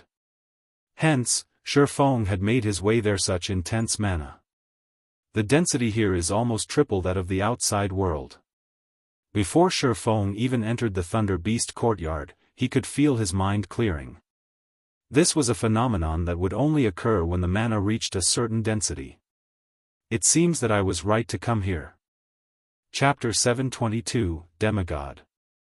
A curse that could plague the Imperial capital would require an immense amount of mana to sustain. Hence, places with high mana density had a higher likelihood of holding the curse's source. Feng entered the Thunder Beast Courtyard. At this point, the once splendid courtyard had become a dilapidated ruin. Meanwhile, a 5-fold magic array enveloped something in the courtyard center. Feng could faintly see a bottomless pit in the center of the courtyard. This pit released a continuous stream of mana. However, unlike the mana Feng usually saw, this felt violent and cold. Just looking at sent chills down his back. Feng could not imagine what would happen if someone stayed near this mana for too long. If not for the 5-fold magic array before him suppressing the mana, Feng did not doubt for a second that this mana would surge and flood the Imperial capital in the blink of an eye. Could Emperor Kaiser have attempted to open the Endless Abyss? Feng suddenly recalled the Endless Abyss when he felt this cold, violent mana. The Endless Abyss had a vile environment, yet its mana density was astounding. With the combination of these two aspects, it birthed many horrifying monsters. There were some monsters that even gods feared. Hence, the gods had sealed the endless abyss. These frightening monsters wanted to claim God's domain as their own. Hence, the war between the human race and the endless abyss had never ceased. Rumors had it that Emperor Kaiser had reached the pinnacle of Tier 5 and was only a thread away from becoming a Tier 6 god. Feng could empathize with Emperor Kaiser. Although there was only a difference of one tier between Tier 5 and Tier 6, the power gap was like the difference between heaven and earth. One side was doomed to be devoured by the river of time, while the other was free of any bindings to an emperor. Nothing was more tempting than eternal life. Hence, there was nothing surprising about Emperor Kaiser trying to open a path to the endless abyss in search of a breakthrough. As Feng approached the bottomless abyss and was about to take a closer look at it, a chilling aura bound him, preventing him from moving. Who are you? Why have you come here? A cold voice dripping with power echoed from the bottomless pit. The voice was void of any emotion. I am an adventurer. A great mage called Carrion Walker sent me here to lift the curse on the Imperial capital, saving the suffering people within the city, Feng said slowly and truthfully, showing no resistance towards the person questioning him. Carrion Walker? The voice said with a hint of surprise. I never imagined that little fellow would escape the capital with his life. He really is impressive. If I had not been swayed by my own feelings and my wish to improve myself, such a terrible disaster would never have occurred. Could you be the Thunder Emperor Kaiser? Feng could not help his shock when he heard the disembodied words Thunder Emperor Kaiser. I wonder how many years it has been since I last heard that name. That's right, I am Kaiser. However, Kaiser sighed and said, it is unfortunate, but you have wasted your time by coming here. It is impossible to lift the curse on the city. You are simply too weak right now, and you cannot help me seal this abyss. May I know how to seal it? Feng probed, refusing to give up. If he gave up on the quest, only death awaited him. To seal this abyss, someone needs to suppress the mana temporarily. That way, I can form a new magic array to close off the endless abyss. Although Feng knew that he was not nearly strong enough, he gritted his teeth and asked, may I know how powerful I need to be to suppress this mana temporarily? You must be a demigod. Kaiser said straightforwardly. When Feng heard the word demigod, he was confused. In God's domain, Tier 5 classes were considered saints, whereas Tier 6 classes were considered gods. What was a demigod? This was the first time Feng had heard this term in God's domain. It should be known that even if players at the very peak of Tier 5 or Tier 5 NPCs that could rival Tier 6 gods, nobody had ever been referred to as a demigod. You are too weak, so it is expected that you do not know about demigods. As if he understood Feng's doubts, Kaiser began explaining, the difficulty of crossing the threshold of Tier 5 and becoming a Tier 6 god is much greater than you imagine. Not only must you undergo a transition in your life orders, but you must also possess the immortal brilliance. A demigod has only reached Tier 6 in their life order but does not possess a brilliant will. Hence, they are limited as demigods. Transition? Brilliant will? Is this the requirement to become a Tier 6 class? This was the first time Feng had heard details about becoming a Tier 6 classes. Although he had played God's domain for over a decade, he had never reached Tier 5. He had no authority to speak on Tier 6. Moreover, all information regarding Tier 6 classes were top secret. A second-rate guild had no access. However, once Feng understood what a demigod was, despair filled his heart. Not only must he be a Tier 5 class, but his life order must also be at Tier 6. There was no such player in God's domain right now. As for the NPCs, one could probably count them on one hand. He could not simply meet with one because he wanted to, not to mention getting their help. Are there no other methods? Feng asked anxiously. After a short pause, Kaiser replied, none. Unless you have the 7 treasures, you will need the strength of a demigod to suppress this mana. However, the 7 treasures have been lost for hundreds of years. Locating them would be far more difficult than finding a demigod. Feng knew of the 7 treasures. In fact, he had a quest to search for them. He even had the golden stigmata to assist him in locating the 7 treasures.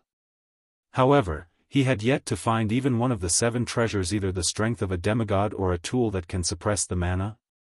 Feng racked his mind for any relevant information when considering NPCs that might be demigods. Feng could think of a few candidates, one of which was Faust, whom he had met in Star River Valley. Faust had once managed to seal a Tier 5 Great Demon King. He had also survived an exchange with a god.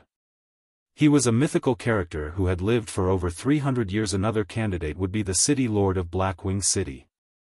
Even kingdoms and empires feared the City Lord.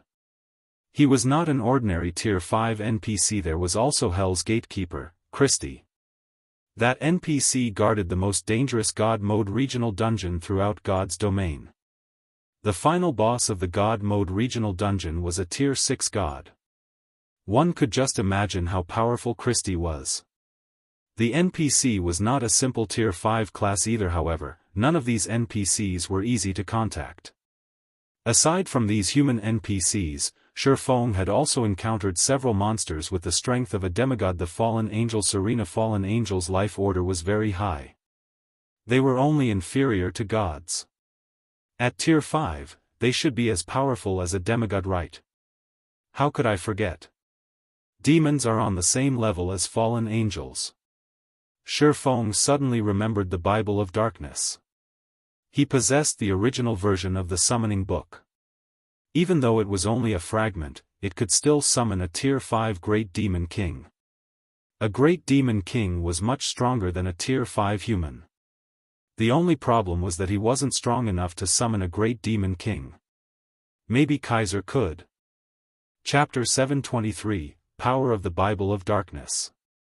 The Bible of Darkness was a treasure created by the Lord of Destruction.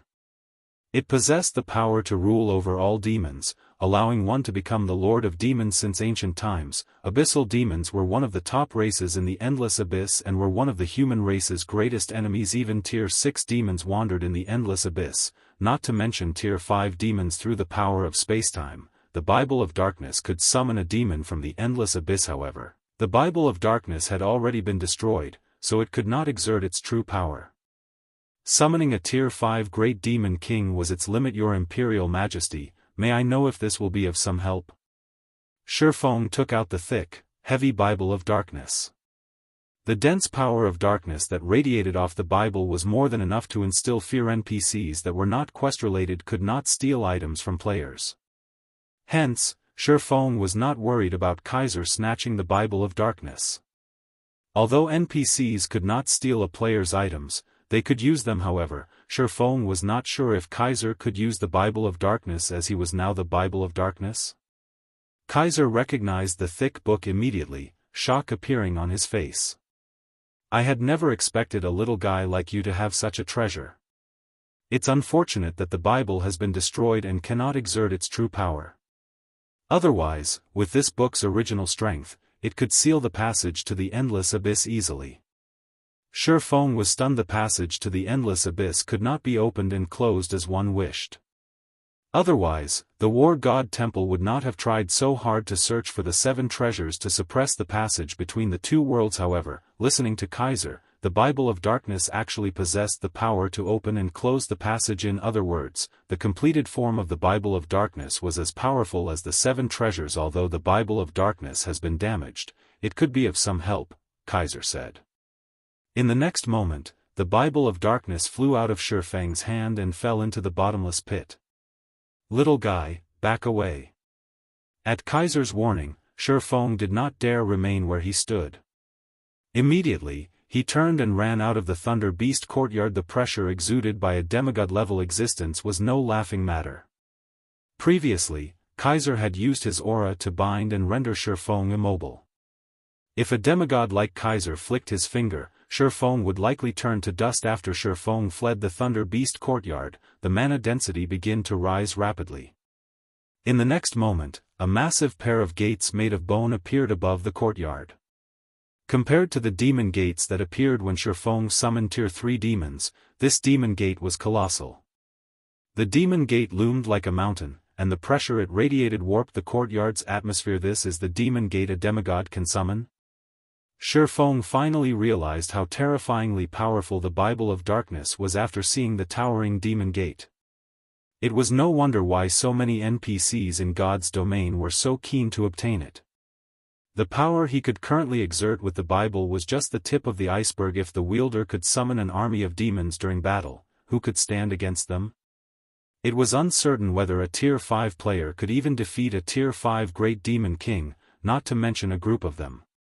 Moreover, said player would also have to face the Summoner, who was also a Tier 5 class. This alone allowed the Bible's wielder to defeat Tier 5 classes. If the Bible were complete, even at Tier 5, one could challenge Tier 6 God-ranked players and Tier 6 gods. As the gates slowly opened, a one-horned demon that was over 30 meters tall emerged. The demon's body was pitch black, and it wielded a sword covered in emerald fire. Feng felt his breath catch in his throat as the demon's dark eyes swept over him. Feng tried to appraise this one-horned demon's statistics. However, all he found was unknown. Since the demon's information was hidden from normal observation, he would have to move closer to use omniscient eyes. Despicable human. You have the gall to summon me, the great demon King Andos? Prepare to die. Andrus bellowed, glaring at the bottomless pit. The fire devouring his massive sword suddenly blossomed into a raging inferno. One swing was all it would take to destroy the Thunder Beast courtyard. So powerful. This is definitely the most powerful Tier 5 monster I have ever seen. Feng was shocked as he watched the Great Demon King. Despite standing so far away from the Demon King, its aura left him unable to move. This strength was so close to that of a true god. Of course, it was also possible that Serena, the Tier 5 fallen angel he had encountered before, had not displayed her true strength. Just as the emerald fire was about to descend, countless blue chains suddenly shot out of the bottomless pit, binding Andrus and his emerald fire. Andrus, don't try to resist. I have the Bible of Darkness. Even if you are as strong as I am, under the power of the Bible, you cannot strike against me. The Thunder Emperor threatened the demon in a low growl. Andrus moaned painfully. You demons are born with a higher life order than humans. However, there are also constraints on your power. If you submit now, I can allow you to retain your will. Otherwise, I will turn you into a puppet. I submit. In the end, the great demon King Andrus agreed reluctantly. Demons originated from the Bible of Darkness. They were born without the ability to resist the Bible. Although the Bible had been damaged, it contained enough power to compel a great demon king. Currently, only Tier 6 demon gods had the power to resist the Bible's restrictions. Suppress the mana from the abyss for me, Kaiser ordered, not wasting any time with nonsense. Having no other choice, Andrus controlled his endless emerald fire to seal the bottomless pit. Suddenly, the mana from the abyss was contained. The Thunder Emperor Kaiser then flew out of the pit. Feng could finally see the true Thunder Emperor Kaiser. The Emperor wore a suit of golden armor with a set of white robes. Electric arcs were faintly visible as they surrounded Kaiser. Two sacred swords hung from the Emperor's waist, one red and one blue. His smooth golden hair and young face left one speechless. Female players would consider this man to be a god of male beauty. Kaiser, Thunder Emperor, human, sword saint. Level? HP? / After Kaiser emerged from the pit, he unsheathed his two sacred swords. As the blades left their scabbards, the surrounding space froze. It was as if the connections between the space around the swords and the outside world had been severed. What are those weapons? They can freeze the world around them? Feng's eyes nearly fell out of their sockets when he saw those sacred swords. Could one of them be one of the 5 fragments I am looking for? Just as Feng fantasized about the weapons, Kaiser used the twin swords to draw divine runes in the air before him. Divine runes of the highest quality formed, line after line. A short moment later, the Emperor had drawn over 100 lines of runes. The spell Kaiser was casting was far more complex than any Tier 5 spell Feng had seen before. Seal. God Banishing Domain. With a shout, Kaiser brandished his two swords. A golden, 6-fold magic array appeared above the palace. This magic array wrapped around the palace, sucking in the mana of the abyss like a hungry beast. This was the first time in his life Feng had seen anything so magnificent.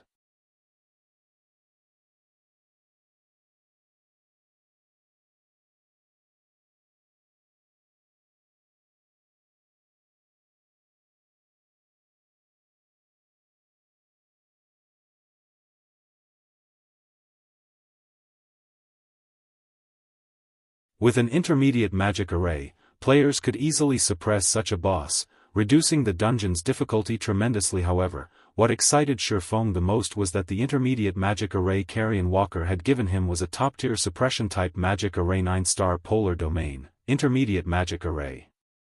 Suppress all enemies within an area of 100 by 100 yards requires 9 people to cast. Only usable by magical classes. Required materials: 3 magic crystals, 1 intermediate scroll, 9 starlight stones, and 1 bottle of elemental water. Such a wide area magic array requires only 9 magic classes to cast. Moreover, there aren't any specific classes required. It's no wonder why Carrion Walker said that it is the Thunder Beast Empire's prided magic array. After Feng carefully looked through the illustration, he finally understood just how beautiful of a reward this quest had given him. The mastery books and killing ray he had obtained were already impressive, yet this 9-star polar domain was far more astonishing. It was more valuable than an epic item. It was common knowledge that a limited number of players could enter a dungeon at a single time. If a team used a magic array to suppress a boss, the players maintaining the array would not be able to attack or defend. The more people a magic array required, the greater the effect it would have on the team's combat power. Hence, the fewer people required, the better. Generally, magic arrays that could suppress bosses required more than 10 people to maintain. For example, the demon-suppressing barrier Blue Frost and the others had used against the Great Lord Noya required 12 people. Even so, it was considered a very powerful magic array. Yet, the 9-star polar domain only required 9 people. Moreover, the 9-star polar domain's class requirement was not too specific, requiring only 9 magical classes to cast. On the other hand, the demon-suppressing array specifically required 12 elementalists. The difference between these two requirements might seem small, but for those who had researched magic arrays before, they would know that the more advanced a magic array was, the more people it would require to maintain and the more specific it would be with its class requirement. It was extremely difficult to reduce the requirement by even 1 person, not to mention reducing the restriction on classes. That was twice as difficult. Only after the Thunder Beast Empire had gathered all of its talents had it managed to construct such a streamlined and practical intermediate magic array. It would most likely be impossible for any other empire to produce such a magic array. Looking at this magic array now, Feng could not help but think of the Thunder Emperor Kaiser. Without any help, the Emperor had created a 6-fold magic array. This showed that Kaiser's magic array research had reached a profound realm. At the very least, he should be a grandmaster. In God's domain, he was as rare as a phoenix's feather. I had thought of using the barrier crystal balls to set a trap, but with this 9-star polar domain, they'll have no chance of escaping. Feng smiled at the illustration in his hands. Although the 9-star polar domain was an intermediate magic array, the materials required to produce it were not especially rare. For starters, Zero Wing had no lack of magic crystals. Meanwhile, starlight stones were stones containing star power. Although they were somewhat rare, there were many places where one could harvest them. The rarest material required to make the 9-star polar domain was the elemental water. Elemental water could automatically absorb large amounts of mana. When used to produce magic scrolls, it could reduce the mana that the magic array required. It was very valuable. Aside from being used to produce magic scrolls, elemental water was also used in alchemy and forging. It was an item with a wide variety of uses. However, even in large-scale team dungeons, the drop rate for elemental water was very low.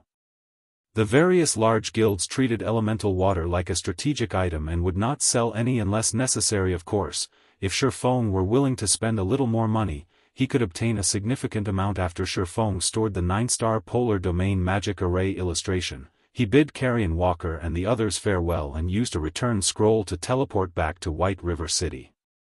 Chapter 726, Guild War.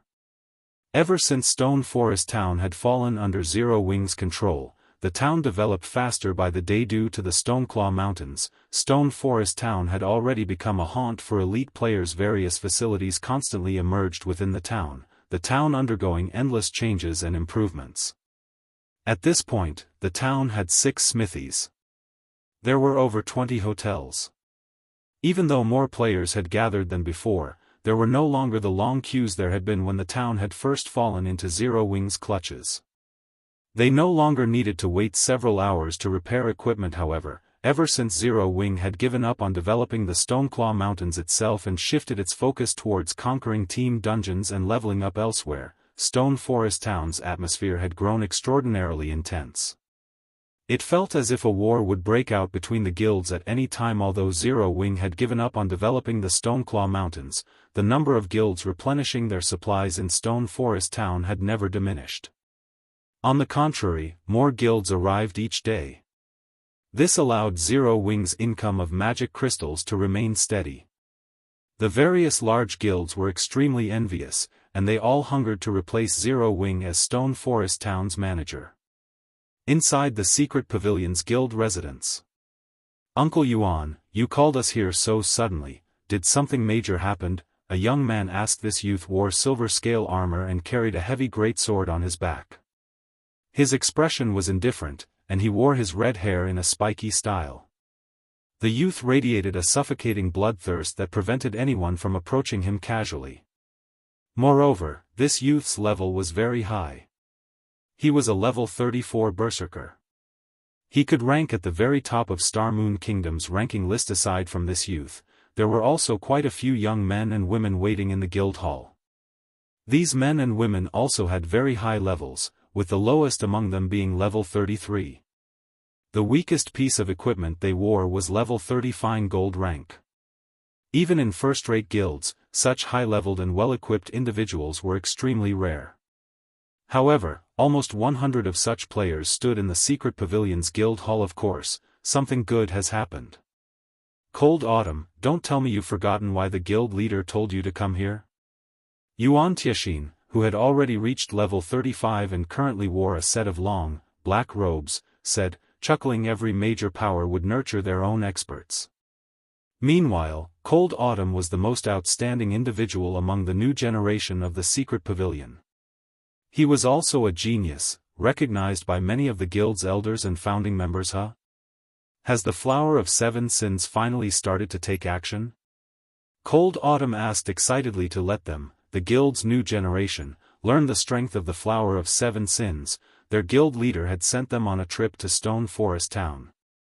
This would show them of the difference between their power and the organization's.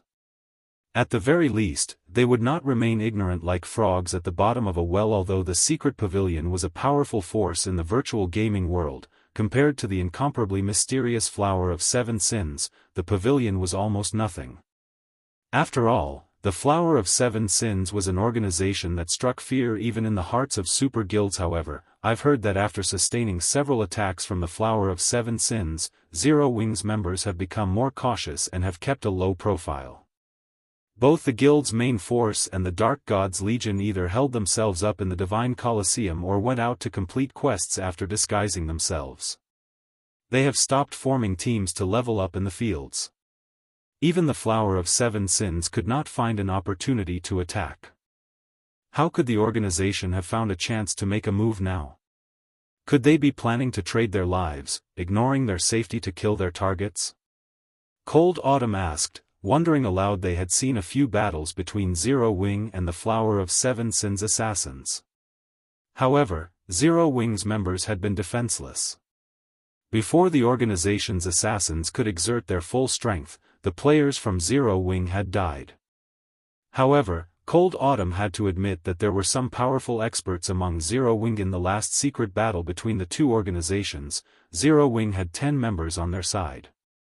On the other hand, the Flower of Seven Sins had sent a party of 6 to ambush Zero Wing. During that battle, the assassin named Fire Dance had performed magnificently. She had fought the assassin's party leader to a standstill.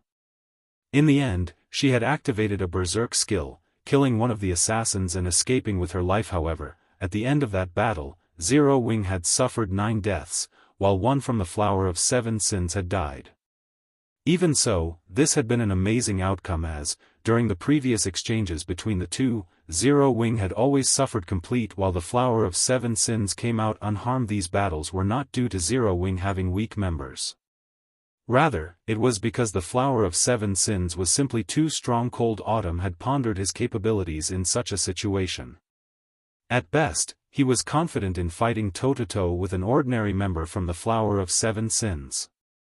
If neither side had the class advantage, his chances of emerging victorious would be roughly 50%.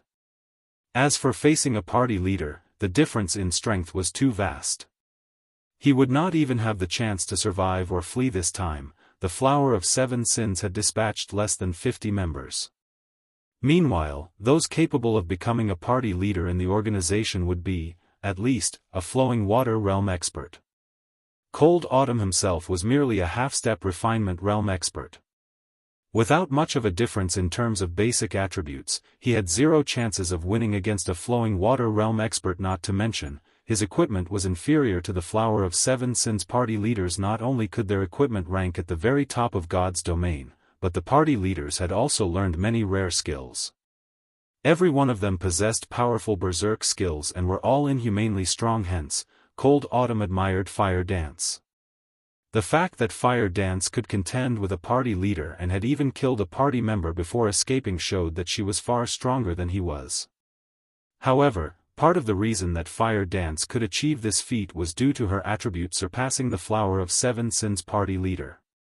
She even had a berserk skill with a lengthy duration of 10 minutes.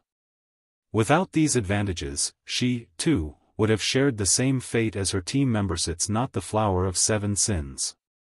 It is the Star Alliance, Xianxia said, shaking his head. Hasn't the Star Alliance been focusing on developing the Stoneclaw Mountains? Why would they suddenly want to conquer Stone Forest Town?